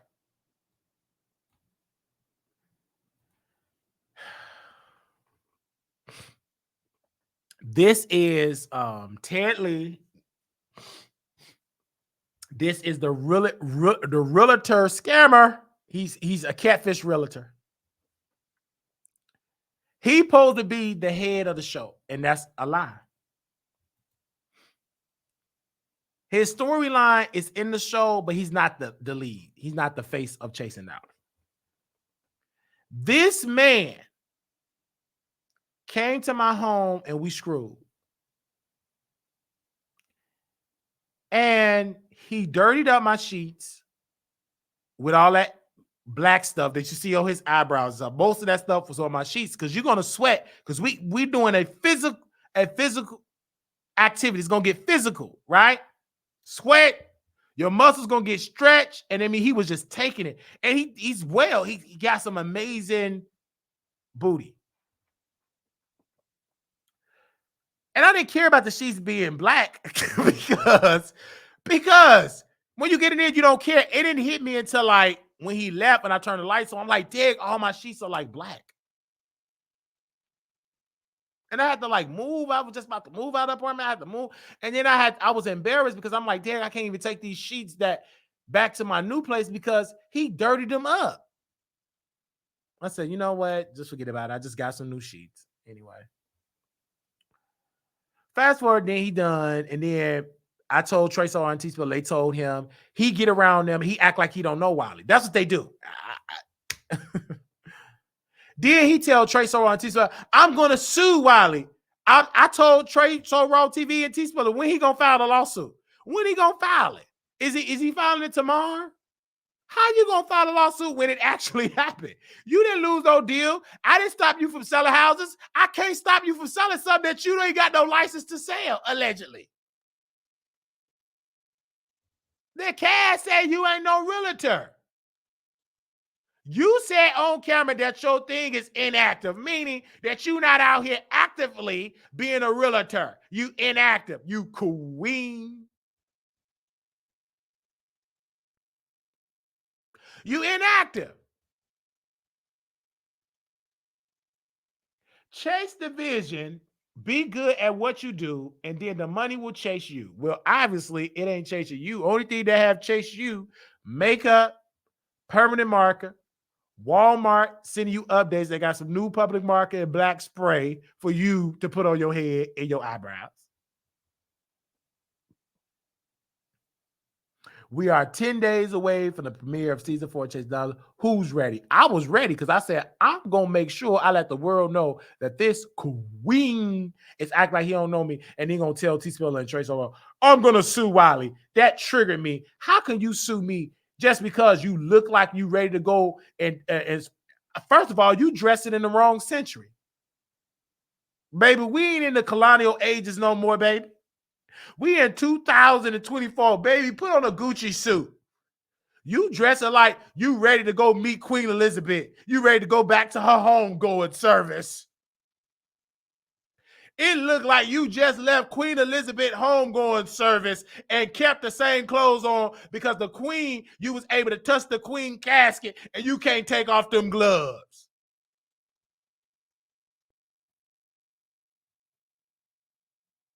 And you said you was going to sue Wiley. Then you showed up to the club, took off all that spray, and then gonna tell T-Spill, is my eyebrows real? Of course it's real now because you washed it all off at your house, you queen. When they leave, I hope they come back to Dallas and don't tell nobody to come, just show up. You gonna see that black spray. You gonna see Terry Lee and Marty's chasing out the man that don't want her. He want to be in love. He want to be the it girl. Everybody he with, you cheat on because you was sleeping with me when you was with that senior citizen dude.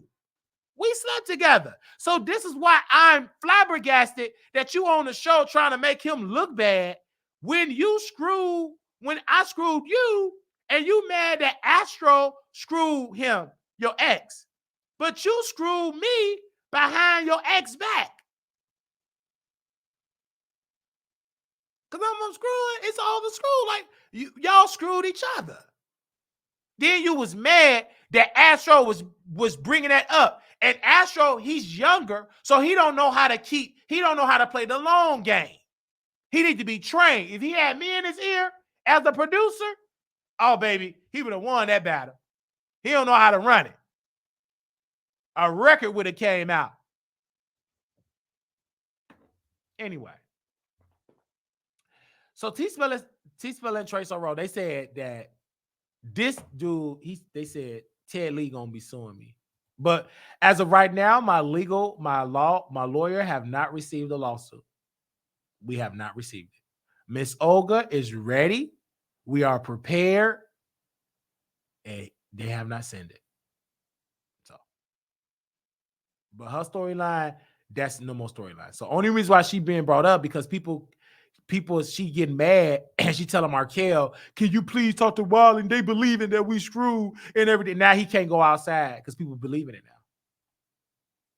They're going to believe it because it's the truth. You queen. Now, we get into the main event. I need y'all to type in main event. We're going to tell you the face of Chasing Dallas. Now is the time. Let me blow my nose for this. I need y'all to type in the face of Chasing Dallas. I need y'all to type in the chat the face of Chasing Dallas. I ain't gonna move on until I see 3 people type that in the chat. I don't care if you sleep, you better wake up. I'm gonna wait till 3 people Type that in the chat. The face of chasing dollars. Let me go use the restroom. So since I'm using the restroom, I need to see 5 people type the face of chasing dollars. The face. Let it start with 2 moderators. If Pretty and Latavia posted, then we need 3 more outside of the moderator. Let me go make water. I'm gonna wait on y'all. Type the face of chasing dollars.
All right. I'm waiting on 3 people to type the face of chasing dollars. I'm waiting on y'all. 3 more people.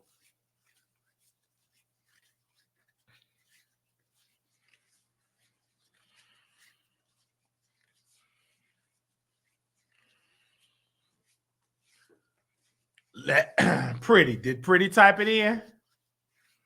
I'm waiting on y'all. The face of chasing dollars. I need 3 more people to type in the face of chasing dollars.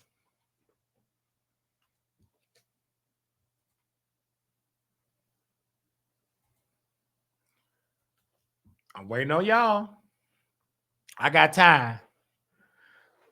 We got 3. We need 2 more. The face of chasing dollars. We need 2 more. I'm waiting on y'all.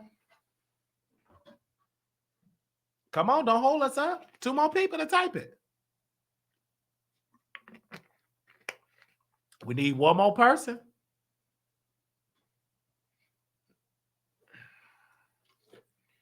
We need 1 more person to type it in. I'm waiting on y'all. We got 4 people. The face of chase. We need 1 more person. 1 person is holding up the whole show. 1 person is holding up the whole show. Wilmer, Wilmer, you said F clown. You got to type in the face of chasing dollars. We're not on Nicki Minaj yet. Sanchez, you said on Facebook, quote, effing clown. We're not on Nicki Minaj yet. We're talking about chasing dollars. Okay, we could talk about chasing dollars now. Thank you, mouth open. My wife have entered the building. Now, let's talk about the face of chasing dollars. And we're going to be talking about Mr. Jones. Mr. Jones. JC. This brother is an owner and operator of the House of Jones. You have joined the cast. He is a celebrity photographer. Now, When you hear that word, because these people say celebrity so much, you don't believe it because they don't be having no celebrity clients. This man got the celebrity clients. That's him. So he is a celebrity photographer.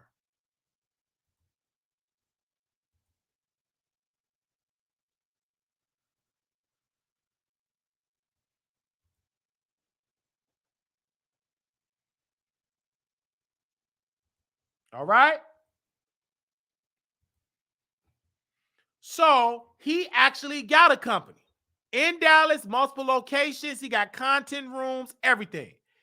It makes sense for him if they're not offering no money, good. But what they can pay him in is more clients, introducing him to the masses. And that's what every cast member have a chance to do. But the problem is they don't know how to do that. But J.C. Jones, official, that brother took over Chasing Dallas. He did it secretly, but it's still loud. On camera, he dragging. I'm a celebrity photographer, because you know you can't be dry, be over serious, because the girls go out. He's getting it. But when you go to commercial break, all of the commercials, when it was focused on his storyline, it's about his company. Yeah, if you want to be a content creator, go to the House of Jones. It was a house, Aaron. That man, that queen in Atlanta, don't like me. But we're talking about J.C. Jones. This man got candles for sale. He is a photographer. And even celebrities that have interviewed confirmed that he's the real deal.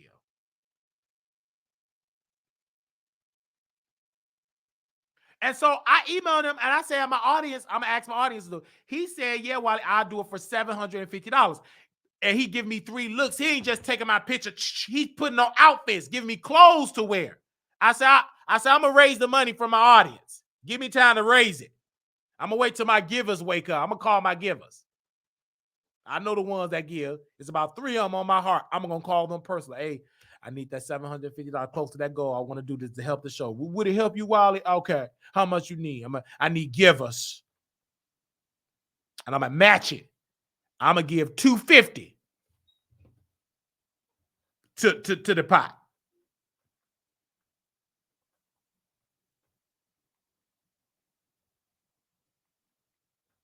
So we just need $500. I'm going to put in $250. Who going to match that $250? Because I'm going to do that. Don't worry, my giver's going to do it, because we're gonna do a telethon, because we got a members only to do Saturday anyway. It's going to be really good, too, behind the paywall. We're going to raise that money. Right, mouth open? All right. So he reached out to us. I said, this is great. Now, the reason why I say people should look at what he's doing and learn from it, and that should be Sean, and the reason why I couldn't put Sean on the dock, because he's not doing nothing. He ain't no fashion blogger. He's just there for the mess, but he's needed because you got to have the mess. But unfortunately, when he did the previous season, Sean said, I want to do a fashion blog. And then he found, ain't no money, baby. You got to work towards it. He didn't just start being a fashion celebrity photographer, a successful one.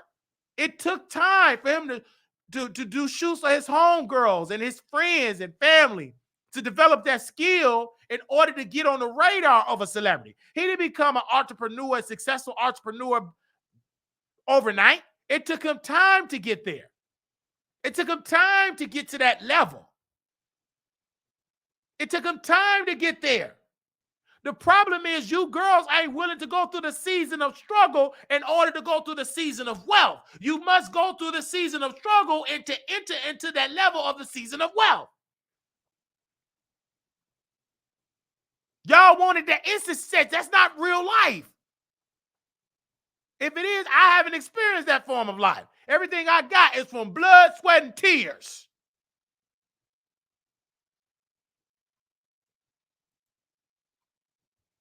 So the reason why I'm with this dude in his corner is because he's the face of Chasing Dallas.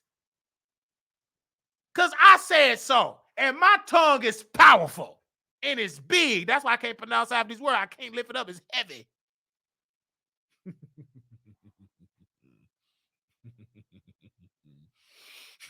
That was good. Right. Yeah, that was good. It really was.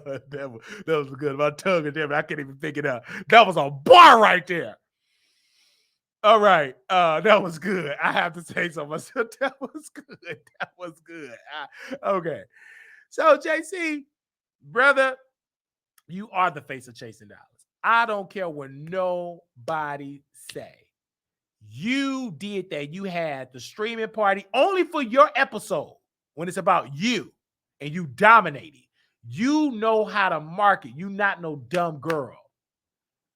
These other queens need to learn from you because you a king. King J.C. Jones.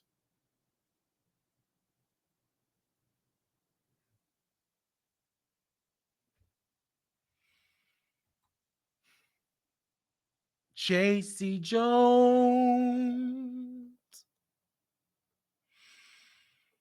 I love your work. I love your skills. I love your entrepreneurship. J.C. Jones. J.C. Jones. J.C. Jones. J.C. Jones. I love you. Yes, I do. J.C. Jones. I love you.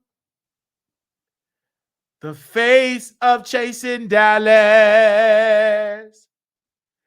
J.C. Jones, that is you.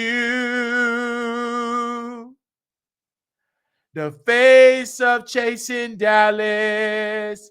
J.C. Jones, that is you. Hey, woo! I felt that right there. I don't care if you in sleep. You better wake up. Woo! I felt that. It just touched me right then and there. Woo! God is going to do it for you. More doors going to open up for him. Hey, ba shot that bet shit that bet baby. Hey, woo! I ba shot that but Eddie look good. Hey, oh, he look good. Hey, oh, he look good. Hey, I gotta get that lust demon out of me. But I can't, it's jumping up and down. Get thee behind me, lust demon. It's hey. Woo! Let me hurry up and end this live. Good God Almighty. I gotta get into that face. Look at them lips. Oh, look at that hair. Shabba, tap, just the shirt, the jacket, the neck bone, the Adam's apple. Okay. But I love his support. And he was going back and forth with Sean and saying, Sean, you want to be a celebrity fashion blog? I shoot celebrity. And these queens don't know their opponent. You think I'm gonna go and drag J.C. Jones? He got the bag. He's doing what the only people that I'm dragging don't got it. That Queen Markel ain't no millionaire. J.C. Jones got more money than the producer. Baby, you go to Markel business, he ain't got no celebrity barbers. It's just him in that closet full of Fashion Nova garments. His closet is like my closet. He got Fashion Nova. I got some Fashion Nova.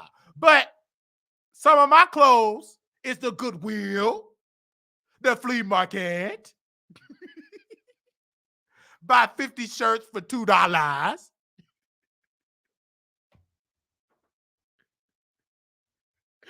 Baby, my housekeeper came today. Yes, bitch, I said housekeeper. My housekeeper came today. She said, "Oh, yes, you need a bigger apartment. You have clothes everywhere." She said, "I can't come back and put your clothes on a hanger, and you can just pay me $20 an hour." I said, I'll pay you 40. When can you? I'll come next week. I said, "Good. That is my housekeeper." Yes, bitch, I said housekeeper. And he lied. He didn't have no housekeeper. You don't listen to my station head show, you smoking cigarette queen. You don't listen to my station head show. I'm disabled. Of course, I'm going to get me a housekeeper. You don't go to my station head show. You ain't on my #1 station head show. You don't know what we talking about. We ain't just on YouTube, you queen. Who was there? Pretty was there. He at work. Mouth Open was at work. But these people over here, they be at work, but they be listening in the bushes. We got jobs over here. We ain't chasing debt. We chasing wealth. Y'all chasing razor bumps and free drinks. Baby, over here, we bosses. People over here, my platform own companies. They own LLC, S Corp, C Corps. Some people got stocks and bonds, stockbrokers, executives. We ain't over here. Ain't nothing wrong working at Wendy's doing a 4 for 4. Do they still got 4 for 4 inflation? That's way back in the day. I got to update that joke. Do they still got 4 for 4 at Wendy's? That joke would have worked back then when they had 4 for 4. I can't even use my jokes about the dollar menu because them jokes are gone. That's outdated now. They ain't got no dollar menu now. Inflation is high. Okay. So JC Jones got the money. He got the coin. But I don't want him to do it for free. And the reason why I don't want it for free, not this particular time, is because I love to support Black-owned businesses. But if my audience don't give the $750, guess who gonna do it? Me. Baby, I'm gonna be at every job. I'm gonna pick up extra shifts at Walmart. They hiring at Kroger's. I miss my man, even though he's on the run for fraud. But I'm gonna work at Kroger's. I'm gonna work there for if they get paid for 2 weeks, in order for that, I need about 2 checks. And then once I get my 2 checks, I put in my 2-week notice. Just to get that photo shoot. I'm not going to act like I'm rich because I'm not yet. My gift is going to make me rich, but I'm not rich yet. I'm not rich yet. I'm not wealthy yet. I just got a gift. But my gift have not activated the wealth yet. But I got to say this, JC. Let me bring it in. JC, you can stay right there. But I'm on the track. I'm on the path. It's like I can taste it. Not I really can taste it. I can smell it. It's like I'm getting close. I feel it. I feel it in my gut. I feel it on my gut leg. I feel it. I don't know about you. Y'all probably don't feel. The only thing y'all probably feel is arthritis. Only thing you feel is that ugly man that's cheating on you and won't get a job and help you pay half of the rent, and you getting tired of running from the landlord, and he on his way to eviction court tomorrow. So only thing you feeling like, dang, man. So you ain't on that same vibration. But if I get 2 or 3 witnesses that's on that same vibration, say amen. But I feel like I'm getting close. I feel like I'm getting close. I can taste it. Because I've been working hard for it. Never in my life have I been working. I've been working so much hard on my show and in real life, internet, whatever you want to say it. I went to sleep and still woke up and did my show. It's like my body is trained to build. I'm not lazy. Like I went to sleep. The housekeeper came on, cleaned my apartment, deep cleaned it. And I was tired. I was doing my show, still entertaining. The housekeeper had something to say. She took over the show. After she got through doing her job. And I was so tired. Then my mother, she went to go to her granny. She's in the nurse home. I talked to my grandmother. She was going through, and I was tired, and I went to sleep. Whoosh. Then I'm so busy. I said, I got to go to Walmart. I ran out of soap. I'm going to the gym so much, I ran out of soap. I got to get to Walmart. Walmart closed at 11. Let me hurry up and get to Walmart. Get to Walmart. Rush. We only got 15 minutes. I said, that's good. That's all I need. I was limping through that show with that shopping cart.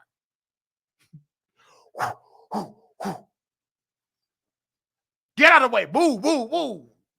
Getting soap, chicken to refurnish, and everything. And water, not water. Get my Celsius drinks instead of me paying for Uber Eats. All them extra fees, getting as much stuff I can grab. But I only got a $40 budget. Because I told you I ain't rich. See, some of you queens ain't willing to tell the real story. I'm going to tell mine. That's how you get blessed. I only got a $40 budget because I paid all my bills. I only got $40 to buy some chicken drumsticks. I know it's like $4 or $5. Some soap and some Celsius drink. I got a $40 budget. I am on a budget. Went in there and it was less than the $40. I think the lady gave me back. I think the machine gave me back $3 change. But I'm not gonna get on there and say, and I still can say I am a celebrity commentator. Who's the celebrity? You looking at the celebrity. But you ain't rich. There's plenty of celebrities that ain't rich. A celebrity don't mean that you rich. That mean that you're known. That mean that you're celebrated. It ain't have nothing to do with no goddamn money in your pocket, you queen.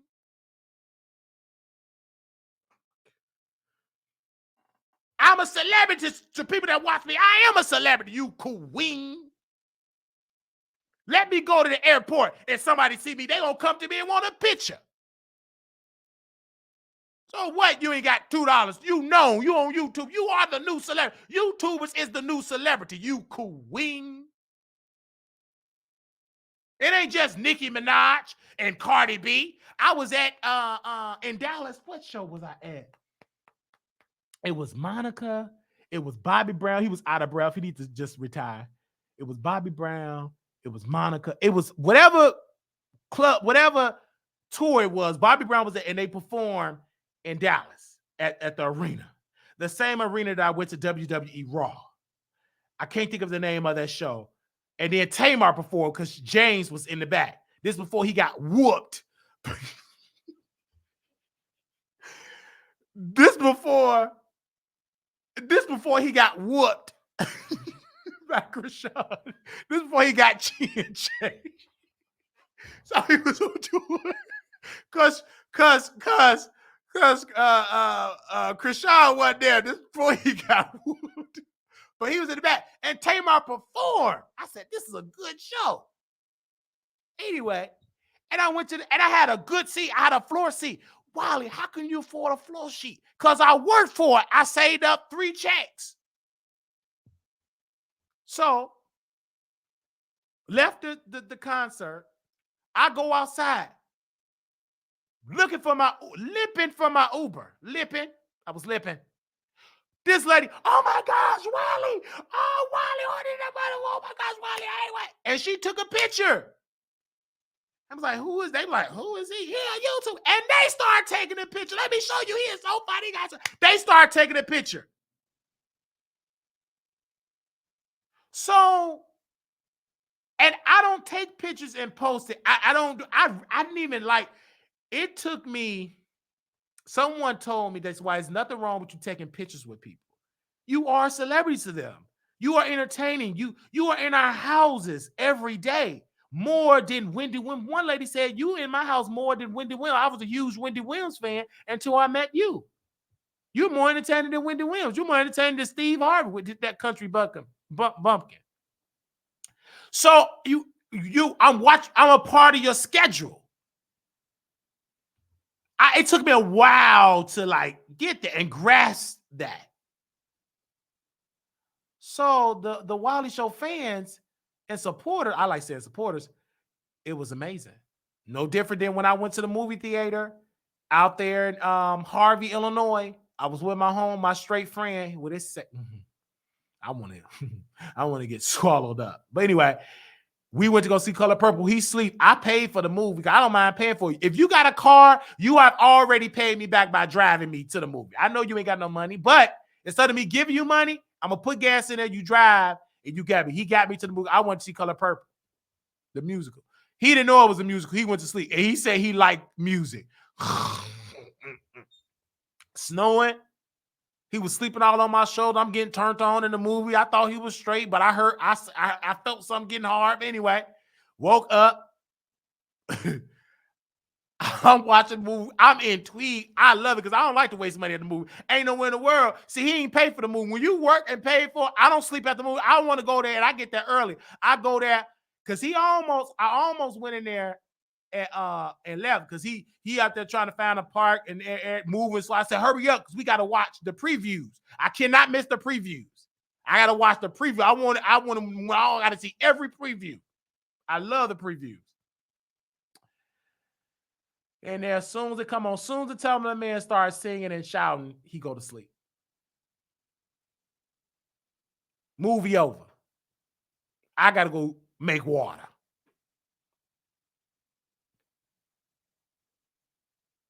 I'm heading out of the restaurant, and a woman was going to the restaurant. She said, Wiley? I said, yes. What are you doing here? Why you walk like that? I said, you must don't really be a true Wiley fan. I told you I walk with a limp. You thought I was lying? Oh, you did? I thought you was playing. Her friends was mad. Oh, who was it? And I guess the guy friend, he was kind of like, man, whatever. So she was like, I ain't gonna be able to take a picture because he, you know how these jealous men are. I should have kissed her on her cheek. What are you gonna do about it? Get stumped with my good foot in this good brace? Because I had just got a good brace. They made a special brace for me in Chicago, and he would have run up on that'd have been the end for he to got whooped with that brace. I was ready. It was real heavy. Because he had a look on his face. And you know me, I can't turn around like, oh man, and she was laughing. And she must have looked at her, Ike Turner. Her whole aura changed. She was like, I ain't gonna be able to take it. He ain't gonna, my man ain't gonna like it. I'm like, oh, I understand. And I looked at him. He looked hard. I kept walking. I'm like, what you gonna do? He ain't gonna do nothing. You're gonna get whooped at this movie theater, and I'm gonna go live and talk about it. It's gonna be a series. Why did I whoop this man at this movie theater with my brace?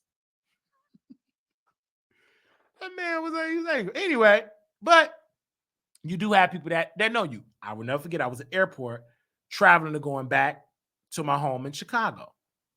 Going back home to my house. A woman, and she an AKA, whatever her doing. Wiley, mama, that's Wiley. What? Wait, you laugh. Wiley. They was boarding. And she said, come on, let me take a selfie. Let me take a selfie real quick before do you they like, who is this man? Like, it's early because I take early flights. Them people like, who is he? Is that Forrest Whitaker? You know, white folks, they thought it was Forrest Whitaker. Baby, they saw that loose eye. They said, is that Forrest Whitaker? Baby, I think it's Forrest Whitaker. Are you Forrest Whitaker? I said, no, sir. We just have the same eye. It's a true story. Is that Forrest Whitaker? Because I guess they saw that eye.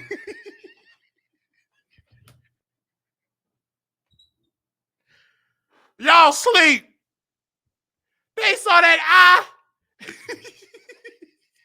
Them white folks, you know white folks. I don't blame it because they white folks. They think we all look, baby, they saw that eye. And you know, it's early. Is that Forrest? What did they whisper? And I said, no, we just have to say, I inserted myself in the conversation. And they said, oh, I'm sorry about that. Y'all do look alike. I love white people. See, it's so nice. Black folks wouldn't have did they ignorant. Black folks would have did Bonics. Man, he ain't nobody. Who he? Ignorant. But white people, they jolly. Anyway, I love the white folks. I don't care if you mad because you black and you upset. Good. Get that. White folks, they laugh because they right. Only the brown folks are sticking around. The black is getting back. The white is right. I don't care how mad you get. That's why I got some white followers that follow me. Of course, they got to do it without showing their picture. Because y'all, you know, I love white people. I don't know about it. I love them. I love working for them. I love being subservient to white folks. Don't get mad at me. I don't want to serve you ghetto black people them Section 8 apartments. You won't see me deliver it to y'all. Never. And when I was doing DoorDash, I never went to the hood. You won't catch me there. I love being with the white folks.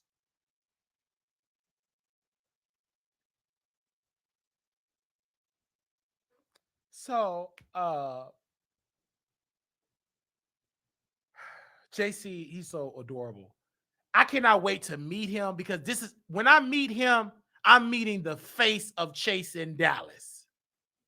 Even me talking about him, it could be, I don't know if it's because I'm hungry and my stomach want them chicken drumsticks seasoned in the air fryer. But this man is sexy. He a boss. And what? You the face, baby. I love you. Oh, you amazing. And now that you gave me a price, I'm going to work for it, baby. I'm going to come up with my $750. Best believe I'm going to have it. Even they don't donate, don't worry. Y'all may not see me for members only. I'm going to have to do about 3 triples. Now, if you want to see me for members only, you better donate. Or I'm going to have to pick up some shifts. I got to go see the face of Chase in Dallas. I got to go see the face. I'm going to get it. Pretty, you better donate. Because you're going to be mad. You would probably see me at members only for about 40 minutes. You're going to see me for 3 hours. For the photo shoot, it's looks. It's his outfits. It's not just, he's putting on clothes. He's styling me. Clothes, pieces. The look is not just, he putting on clothes. He putting on pieces. I want that. He's styling too. Thank you. You know me, I'm uneducated. Pretty, help me out. He's styling as well. Whatever clothes is going to look better than this Fashion Over shirt I got on, pretty. Maybe a crispy iron suit look better than what I be wearing, but I got to wear what I can afford. But don't worry, I asked for it. If you really love Wiley, you'll donate. If you don't, I'll do it myself. You ain't got to worry about it. Because I want it. If I say I want it, if you love Wiley, make it happen.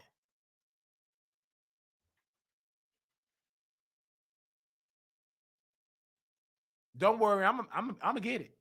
I want to do it. And guess what? I'm gonna raise it.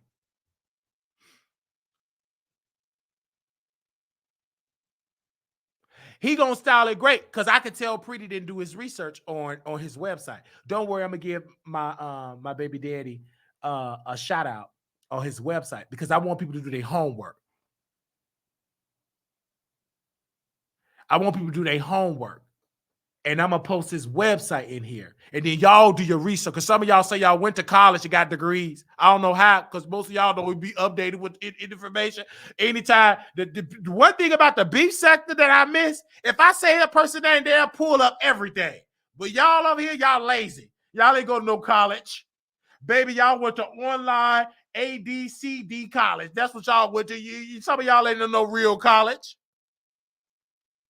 Y'all keep talking about y'all in college and school just drop out. You ain't in no college. You just online and AI doing half of your homework. Baby, in the B sector, When I gave them some homework to do, they did it. If I utter the word, one thing about the beef sector that I miss, if Wiley want to do that for $750, don't worry. VS will get on the line. Y'all donate to Wiley. He up there, he impressed y'all. He be on here for 8 hours. Wiley, you got to start feeding them. Because Susie gonna donate. If you ain't got $5, you don't need to be in the beef sector. She would drag you. And guess what those people would do? They would donate. They would donate. I remember when I had my car and before it went away, you know, I used it up. I drove it to the wheels. So I paid that car off though. It's shabba. So VS, I put a GoFundMe. J Love, my moderator at the time, she put a GoFundMe out. No, only 2 people donated because I didn't know how to ask for money. So VS, she called. She called in because at the time we didn't have StreamYard. We just had a call in. See, Wiley on blogs. I had a blog, so I brought in Blog Talk Radio. Them girls were using conference call. I brought in Blog Talk Radio. They didn't want to pay. They wanted some free. I paid for that. $40 a month. So she said, hold on, Wiley. You only got $20 and you trying to get a car for your birthday so you can get off the bus and everything. That don't make no sense. You spoiling them. If I were you, I'd stop talking and stop going live. You go live every day, 8 hours a day. They only gave $20. BS got on there and she activated her members, and then the producers woke up and they started donating. They raised that $1,000 within 2 hours.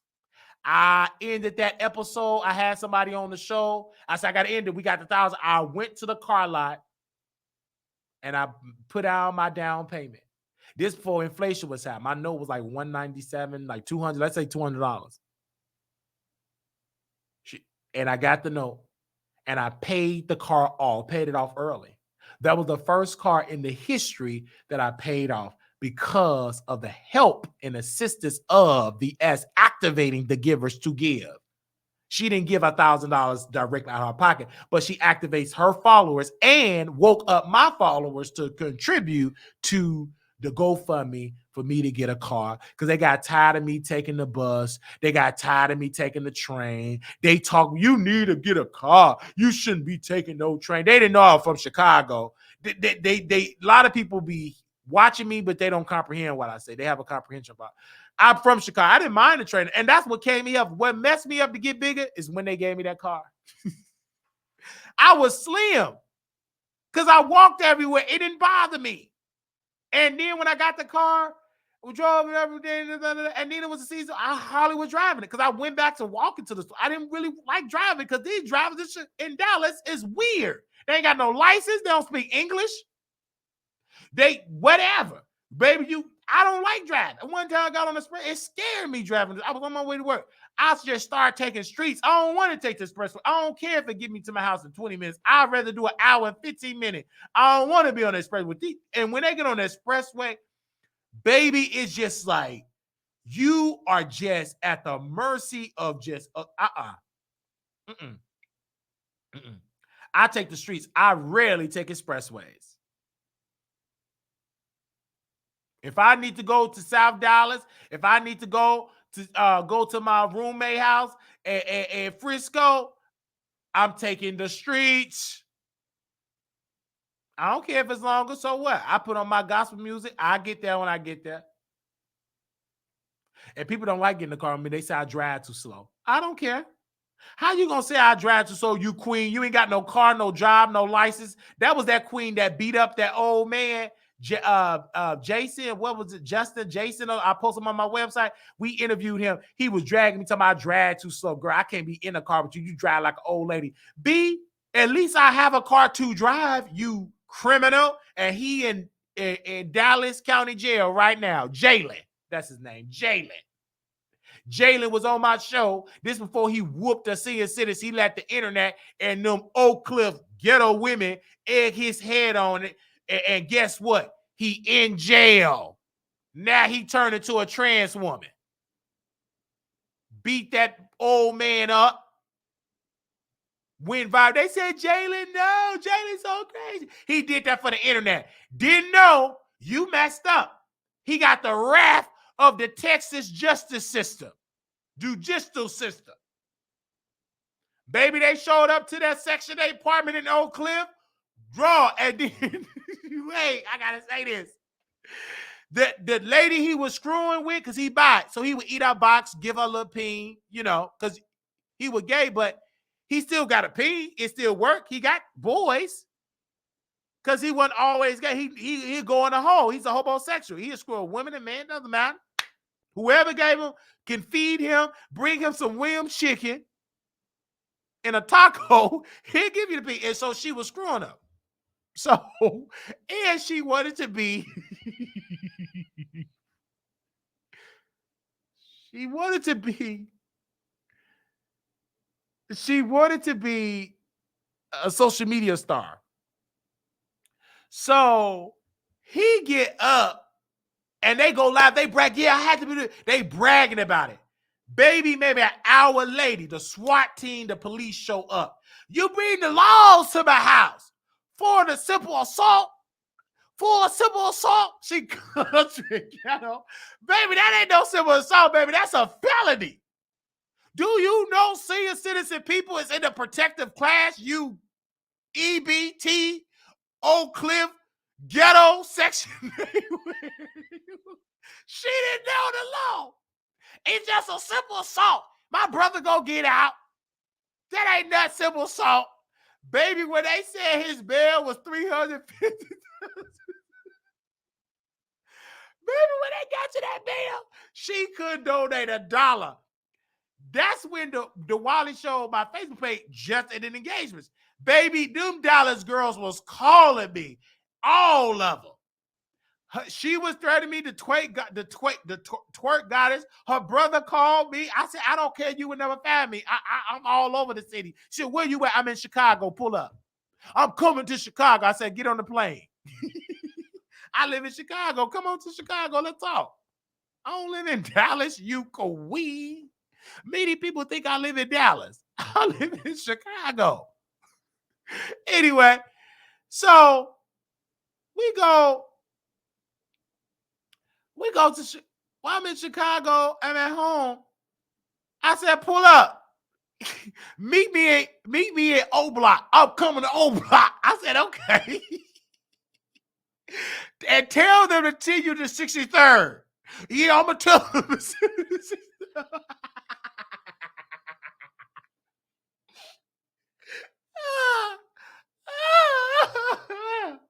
Woo, these people, you cannot make this stuff up.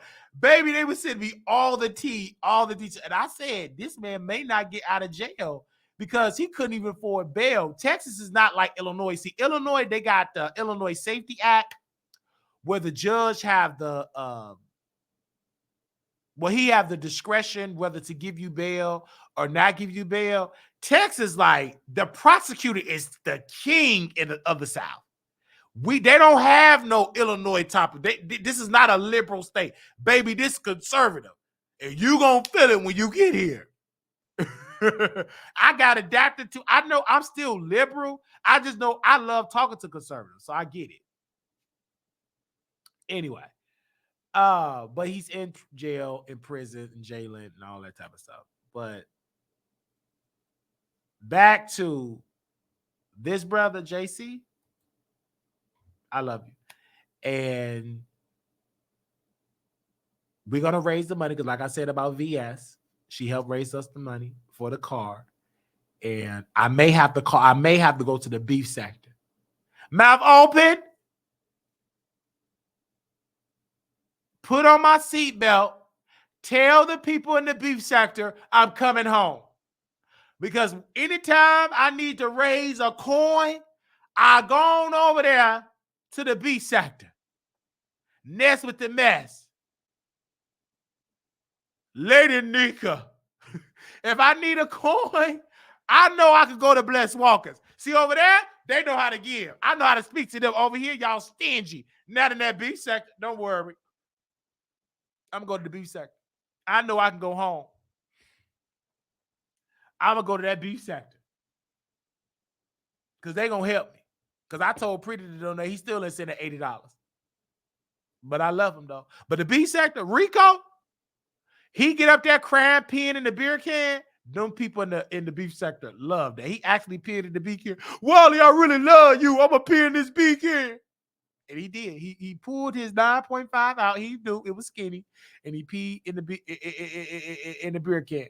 My ex fake virtual boyfriend for a storyline, Rico, he fell in love for me in real because it was a storyline. I'm just doing a reality. It's a storyline because I love stories. So Rico was my boyfriend. Rico had he brought the teddy bear. I was on camera. I was in love. I was like, oh, my baby brought me a teddy bear. He couldn't afford to put me in an Uber and a Lyft. He didn't have no money. So we was on the plane. And we was on not the plane. I came in the plane. We was on the city bus and the city train. I love public transit. And Jay Wilson dragged us for filth. So I'm used to being in the reality show. Baby, the beef sector was a reality show. Anyway, back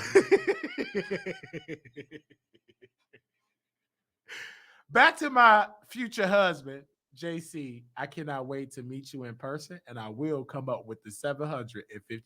Best believe it. Now, we about to get into Nicki Minaj. Okay? I need to see Queen Nicki Minaj. I need 5 people to type that in the chat.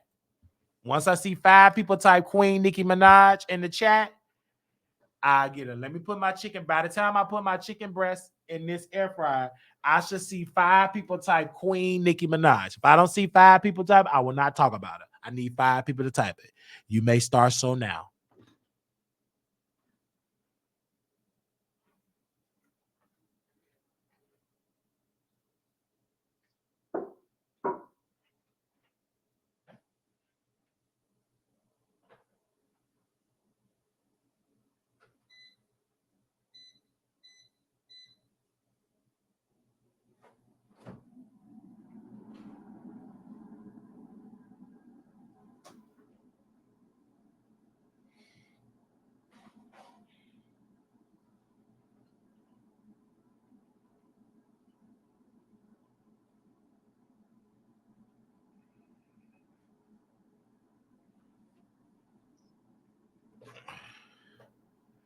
I need y'all to type Queen Nicki Minaj. Oh, y'all don't want me to talk about Nicki Minaj? Type in Queen Nicki Minaj. I thought she was the queen. I guess, okay then, type in Queen Megan Thee Stallion or somebody. I thought y'all said she was the queen. Wake up. You better type Nicki Minaj's name in the chat.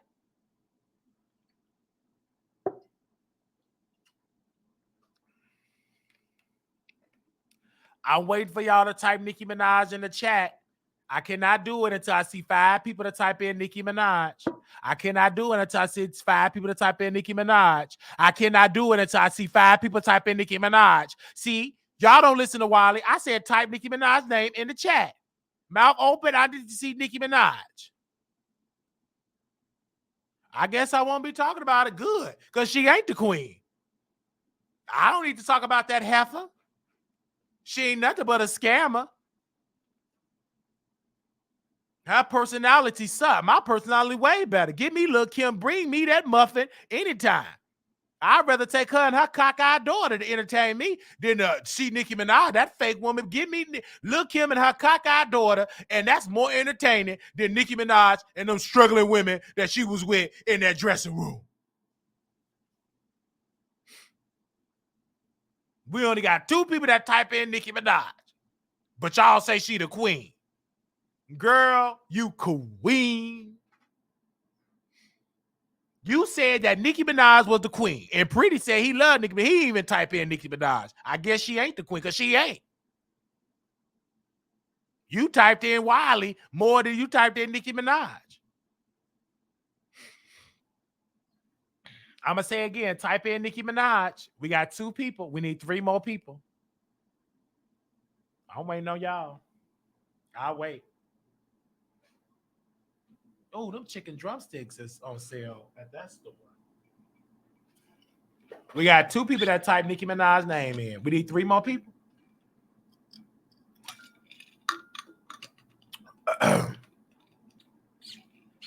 It don't make me no different. I'll wait on y'all.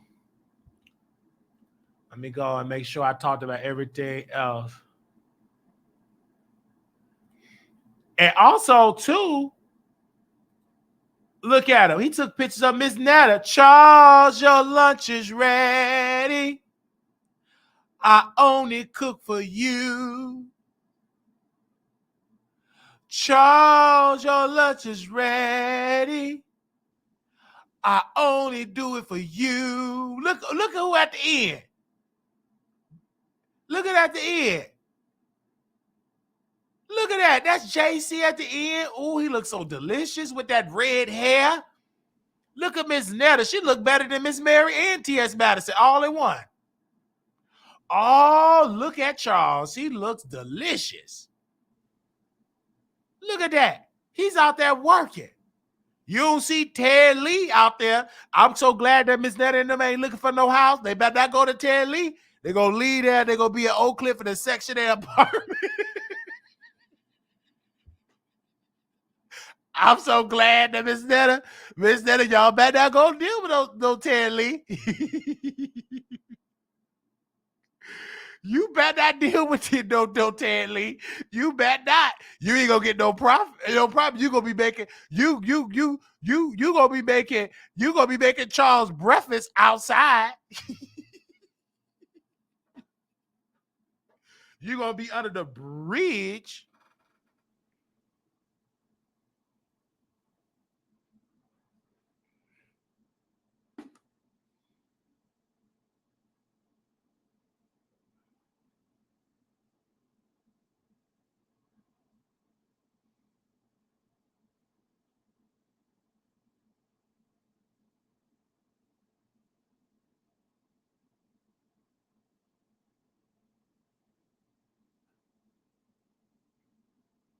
I'm waiting on y'all.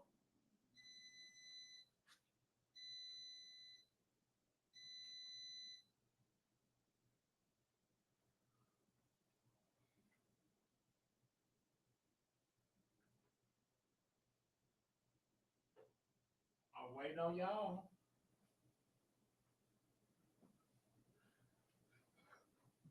I said, how many more people need to type in Nicki Minaj? We need 3 more people to type in Nicki Minaj. 3 more people to type Nicki Minaj in the chat. If you don't type her name in the chat, I ain't gonna talk about it.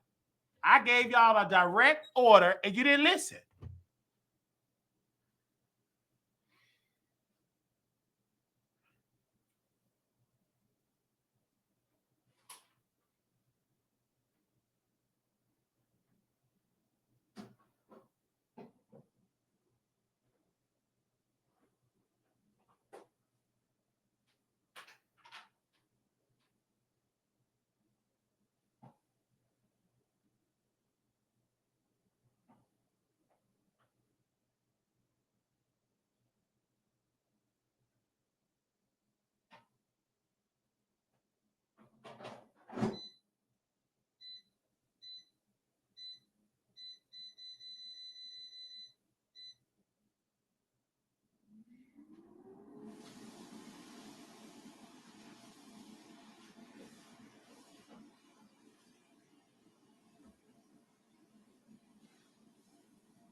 Charles, your lunch is ready.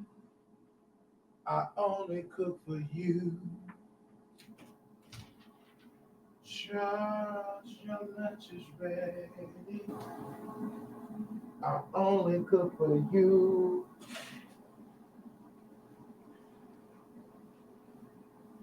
Charles, your lunch is ready. Charles, your lunch is ready.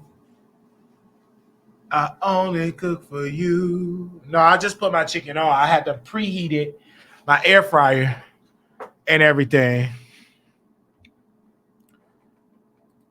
I had to preheat the air fryer. And now I put it in there. But I told y'all to type Nicki Minaj name in the chat, but y'all didn't do it. So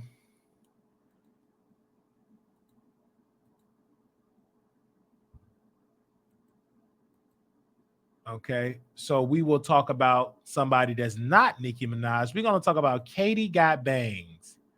So this identity theft criminal, before she was the lapdog of Nicki Minaj, I know her personally. I've been to her home. She performed at multiple prides. She is not no Nicki, but she's from Chicago. We seen her come up. She always did never want to act like not to come on my show. She act like she was so grand. Give me a second, but y'all can see who this person is. She a Chicago. She only known in Chicago. She ain't known international. Her streaming ain't streaming. She was more known back then. Girl, she had been replaced. Katie Got Bangs respond to the identity theft claims. B, I'm innocent. This woman will steal people's identity. Cause I always know, like, how you able to afford all this? Your stuff ain't streaming. The numbers ain't numbering. The iTunes is iTuning. Girl, how are you affording all this stuff in Chicago, girl? We know, and you was on Section 8. Like, how are you affording all of this stuff? And I was saying she was stealing people's identity.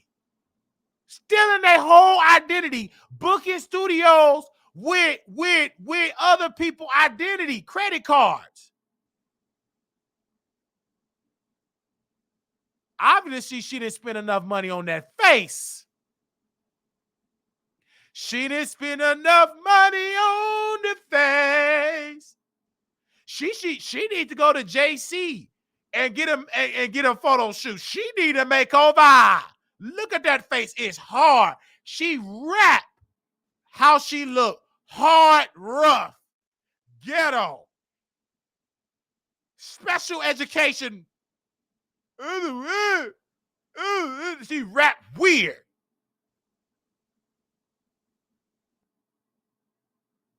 She look like she a cafeteria supervisor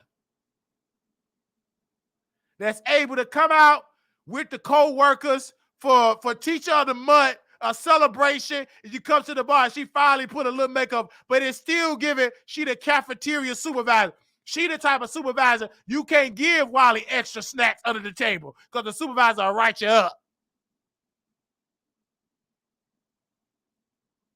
You're like, you don't see her nothing but in the cafeteria. You don't see her, you don't see her as no rapper.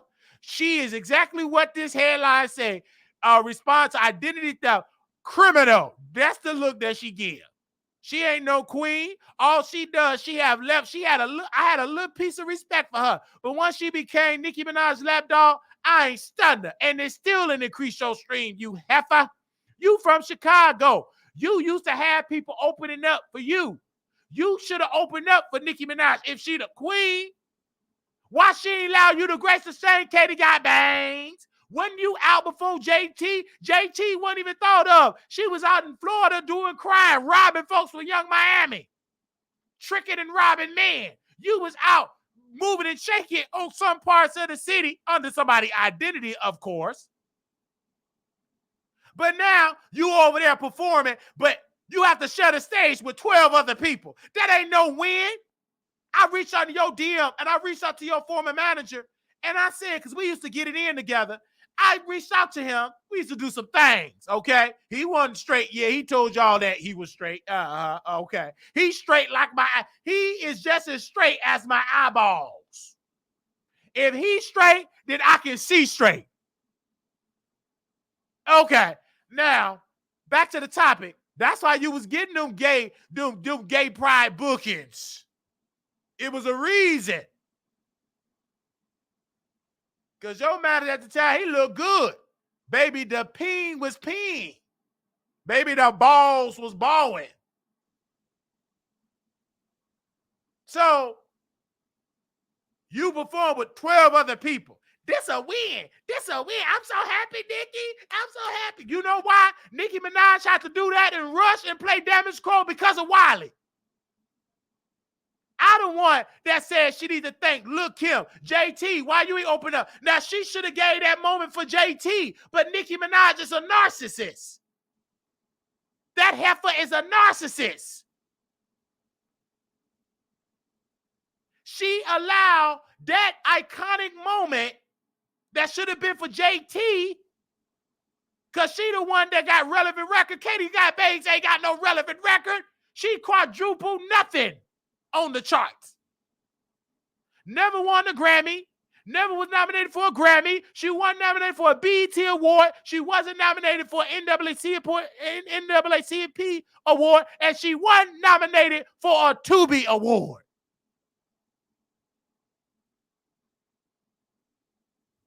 They didn't even give her a participation award. When she's thought of who's the movers and shakers in the city, she is not mentioned. When her name, if we do talk about it, the chick that try to rap, that used somebody else's identity on 63rd, she ain't respected in Chicago no more. She's a flop. She's a has-been. She's a never going to happen, never will happen when she was trying to happen. And I know Nicki Minaj had to pay for that flight. Nicki, I hope you didn't leave your credit card in that dressing room. Nicki, let me talk to you, Nicki. I said I'm going to make an exemption. Only 2 people type your name in. Only 2 people type it out. I really, really hope, Nicki, I'm not trying to be messy. Nicki, I hope you didn't leave your purse in that dressing room around Katie Got Banks. If you did, she gonna be in Chicago up there using your name for studio time, and she gonna be showing a little okay on Nika Kind of Mirage. Okay, that's gonna be $8,000. Don't worry, my name is Anika Time Mirage. It's just like Nicki Minaj. Okay, they don't care because them people over there down said that as long as that card clear, they gonna allow you to take that merchandise. Times is hard downtown. Times is hard at the mall. Times is hard. So, Onika, did you leave your credit card on the floor? If it's missing, don't blame Papa. Papa didn't move it. He didn't play with it and moved it under the bed. Katie Arbe's got that. That's on this way to Chicago. Is it Inglewood? I can guarantee your purse, if your purse is missing, I feel in my spirit is missing. The prime suspect, the one that did it, is Katie Got Bangs. Billboard already told you what kind of person she does identity. But I guess you like to get people that does identity theft because you stole Lil' Kim identity. So you good. Never mind. Katie Got Bangs, take her purse, take her whole identity because she stole Lil' Kim identity. That's what made Lil' Kim, because Lil' Kim was smaller. That made Lil' Kim go to the buffet. She went and ate more and more and more. She just swelled up even more because she couldn't be Lil' Kim no more. Nicki Minaj took her identity. So the only thing she could be is to be the queen of Buffalo Wild Wings. It's no need for me to go around being original Queen Bee. You might as well be original of a 6-piece lemon pepper flat, extra barbecue sauce. That's what she's looking at now. That's the era she in now. She can't go out there performing, selling out show. Only thing she can do, she perform at the club next to the Chinese restaurant. So when she get through performing in front of 80 people, 100 people max, before the fire marshal shut it down, she can go next door, get her a large stir-fried rice with extra soy sauce. Because the woman in the middle, she stole her identity. Nicki Minaj stole the identity of Lil' Kim. Cardi B paid homage to Lil' Kim's hardcore image. being authentic, being original. We heard Kim original. You hear Cardi B original. She ain't trying to sound like Nicki. All these other queens, Doja Cat included. I got to come down your road, Doja Cat. I know you from South Africa. Respectfully, my granddaddy was Nelson Mandela, so we are part of the same blood family. So she try to sound like Nicki, sound like a buy. And it's the thing with that. And it's no, Cardi B, she rap Mexican, and she okay with that. Baby, will you see her? I don't know what about. I didn't about this. It is because it said it, or she said it. Raya, raya, raya, raya. I didn't Cardi B. She's married to Offset. Offset on cheat. Offset on cheat. Remember, when you hear her, you know you're getting Mexican. These other people that's coming behind Nicki, they trying to sound like her. But that's her karma because she took Lil' Kim's sound. You knew Lil' Kim wanted to do the singing. I believe Lil' Kim told the truth, and Nicki took that, and she been singing ever since. But Kim don't listen to me. I'm a nobody trying to tell this swollen body about everybody how to make this money. If Kim listen to Wiley, Lil' Kim, before I swallow up this chicken breast or chicken drumsticks, I couldn't afford the breast, it was too expensive. I was on a $40 budget. Before I swallow up this chicken drumstick, you need to go back being hardcore. Stop trying to reinvent yourself. She took your reinvention. Just stick with hardcore Kim. I'm going to reach back out to your team again. I think about you all the time, Kim. Once I get millions of dollars, once I get my millions, I'm going to buy your masters and I'm going to gift it back to you. I'm going to buy your master and I'm going to fund your last album. I'm going to fund it. Free of charge. I don't want nothing. I just want the world to be reminded of who you are. Once I get that new millions, I'm going to buy your masters, gift it back to you, and I'm going to bow down to the queen. I'm going to bow down to you, and they're going to be the contract, your masters. And I'm going to give it to you. I'm going to lay it at your feet. Because she ain't got her masters. She got all that makeup, but don't even own her masters. She in the dressing room with all the women don't even own your masters. Honey, have several seats. And you desperate women up in there. It was so stupid. JT, you out of place. Okay, and Akbar, she's just excited to be invited. I cringe at that dressing room scene. On members only, I'm going to drag y'all. You couldn't even set up the camera right. It was too many of y'all. That moment was for JT, and JT so desperate. I just want to thank you. Shut up. You ain't even, your record didn't go number 10. You ain't going to happen. You come out better being Carisha, please, carrying her book bag and her freak off gear.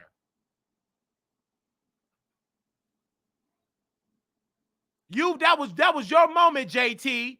And because Nicki Minaj don't have the credit and the money to pay Lil' Kim the $2.5 million to book her, because Lil' Kim said, I need millions. She didn't want to pay that. Only thing she had to do with y'all is give y'all free tickets, and Nicki Minaj did it all. All she had to do was put it on her Afterpay and break it up in payments. That didn't break her pockets. She didn't give y'all no booking fee. She just let y'all come for free. She didn't pay y'all. She's in debt. She's in lien. But she had $2 rubbed together to fly y'all on Spirit Airlines to hit the stage. Just to dilute Wiley impact. You can't. I'm still going to drag you. It ain't going to happen. Until I see she bring out Lil' Kim and Cardi B and they perform on stage together and do a record together, then I can say she learned her lesson. Until then, I don't want to see you bringing out no lap dog. If I want to see you bring out a lap dog, I go watch Chasing Atlanta and see Dominique walking Missy Elliott dog. If I want to see some dogs.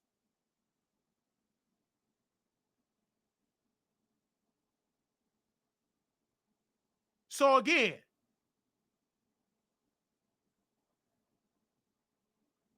it was cringy.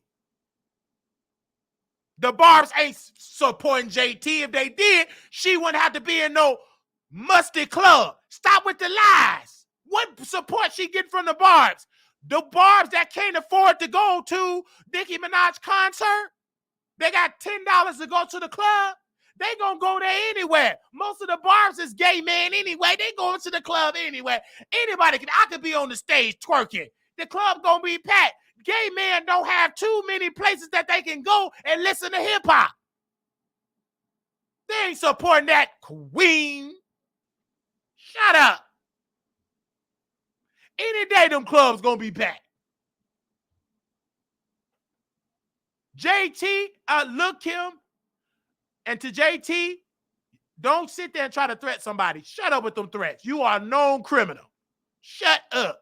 You a woman. You don't scare me with that hair and that chocolate chest meat. You don't scare me. Neither does your husband. And he know anything. I'm blessed down there. He'd be right. That would be my little easy. Shut up. You got embarrassed. You have to share that spot with 15 people. That ain't no win. She ain't never performed Super Freak or all those people. She ain't studying that, so that's the worst remix ever. Some of y'all sound like y'all got down. She's like, get that record off. I listened to that song one time when I was listening to Nicki Minaj show and she's sleep talking. And now this gonna be, shut up. You just rushed to put that out to make it seem like you believe in rap unity. No, you don't. When I seen Ladies Night with Lil' Kim, she had people that can go toe-to-toe, and that was greater than her lyrically on the record. Nicki Minaj, you never had nobody that was better than you on the record. You want to be the only one. I know you. I see right through them edges. Lil' Kim had Left Eye. She had the radio personality. Angie Martinez. She had Missy Elliott, iconic women. They love music, understand music. Nicki Minaj want people that ain't a 10. She want them at a 5 and she the 10. That's stupid. That ain't no win. You queen. I ain't worshiping you. Let me come to your concert. I will rebuke you. And if your Barbs touch me there, you'll be sued. And I'll sue the venue and the promoter. I'm not no James Wright Chanel. I'm doing a press conference. He ain't do it right. You already big. You better show up there with a neck brace and an oxygen tank and get Ben Crump. You ain't do it right. You ain't gonna see me on no podcast with no black. I'm going to white media. I'm going where the money at. I'm going with the white folks. I said, these DEI, I know the language that these concern. I said, yes. And DEI Nicki, she's a DEI, she's a Biden rapper. Biden said, DEI, she's a Democrat. Sir, can you please tell me what happened at the Nicki? Well, I was supporting Trump, and she said she don't like Trump, and she ordered her black Democrat Barbs to attack me. I'm going to get me some conservative money. And I'm going to give me some Nicki money.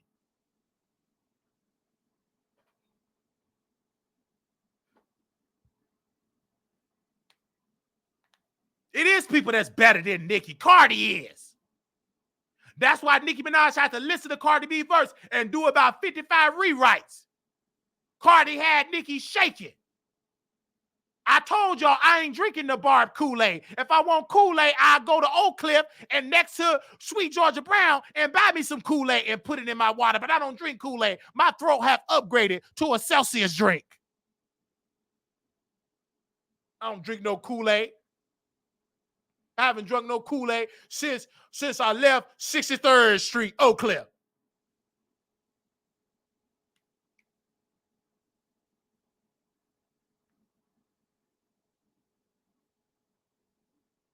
I told you I'm a free thinker. I don't worship no Nicki. I worship Jesus. You think I worship? She another woman. She ain't nothing but a topic. She on the same level as Armand Wiggins, a nobody. At least Armand Wiggins own, okay, I would say he owned his headline, his lining. But I guess he owned his masters, even though the songs ain't streaming, but he owned his songs. It ain't owned by Columbia. It ain't owned by the white folks. At least Armand Wiggins deposit your check. You gonna reflect?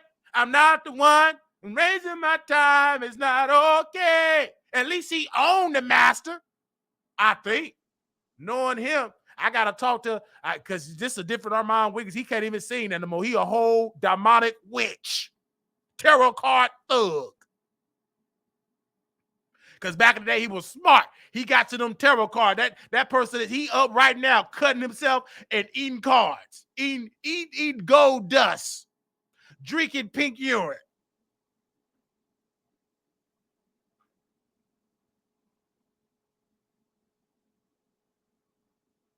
Until Nicki Minaj worked with her person that she stole from, look him, then I believe she ready to shake things up. To then, try again. It's a chop. Next. Yes, Armand Wiggins owned his master. He owned his masters. Yes. I know he's so weak, begging Missy Elliott. Please, Missy Elliott, when you come in, can you please meet me? You begging queen. I thought you said you don't beg, but you get mad at me when I was asking people to donate. You said you don't beg, you lit. Stop lying to these people, you queen, you beggar. And so I started begging Missy Elliott just to troll. You begging, it would be a dream. You never dream, Missy Elliott. Why you lie? You never dreamed. You never had a dream dreaming about Missy Elliott. You had a dream of being a woman, being a white woman, being a light-skinned woman. You had a dream being like Jason Lee, having that Jason Lee influence. You never had a dream meeting Missy Elliott. Missy Elliott. If you believe that, Aaliyah is alive and she's sleeping in my bed. If you believe that Armand Wiggins was dreaming of meeting you, please don't believe that. So do you believe that? Don't believe it. Don't you believe that? Please don't believe that. All right, y'all. Little black boy, you beautiful. Little black girl, you are enough. When times get hard, always remember to put God first. I want y'all to subscribe to the Wiley Show. I want y'all to donate if you want to donate to the Wiley Show. And it would be amazing. I want you to donate to the Wiley Show at Cash App $Marquise Wiley 28. Zelle WileyShow@gmail.com. You could definitely donate. For my Dallas audience, we still have the P.O. Box. I do get on the plane, get into the P.O. Box at the P.O. Box 701122. Dallas, Texas 75370. For those that do want to contribute by sending me, don't send me a check on checks. I don't do checks unless you're doing money orders. Because some of you, 3 of y'all send a bounce check, and I don't do the checks because I had to pay the fees. So money orders is fine, but no checks. 3 of y'all, three viewers, they were trolling. They sent me 3 checks and it bounced, and I had to pay the fees. So I will not receive any checks. Y'all like to troll too much. Send a money order, send gift cards, send items, books, shirts, socks, shoes. So send that, but don't try to send checks. Someone send a check. I'm not gonna get into that, but anyway. Don't do that. So you can send items. Send me some drawers, underwear, 2 XL. Send me some dude wipes. I need dude wipes. My booty got to be clean. You do it quickly before I go to Vegas so I can hop on a plane, get to Dallas, pick up my items, and then go to Vegas. I need some dude wipes. I need a 14 wide shoe. 14 wide shoe. 14 wide shoe. You can go in or 14 wide shoe. 14 wide shoe. 14 wide shoe. 14 wide shoe. If you want to buy me some clothes, 2XL. But you can still do the 3. I prefer 3XL. 3XL, so I'll watch it for strict limit. I'll still be able to wear 3XL items. But 14 wide shoe. I need some items. I need y'all to stock it up. I want you all to send me some more hoodies. I need y'all to send me some more hoodies.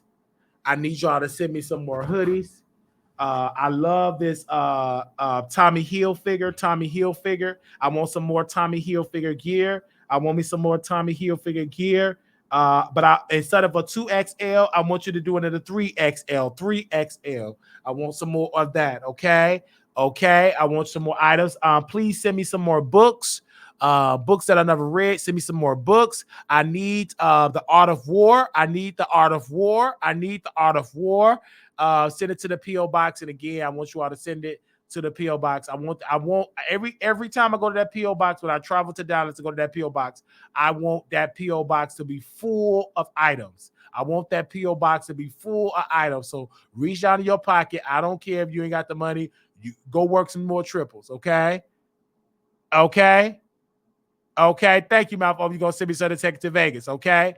So I'll be in Vegas. April 26th or the 28th with the great Couture Bay, okay? April 26th or the 28th at the Palace Station Hotel and Casino. I will be there with my dear, beautiful sister, Couture Bay. She is one of the face of the wine is the new tea. Hey, bachata, bachata, bachata, bachata.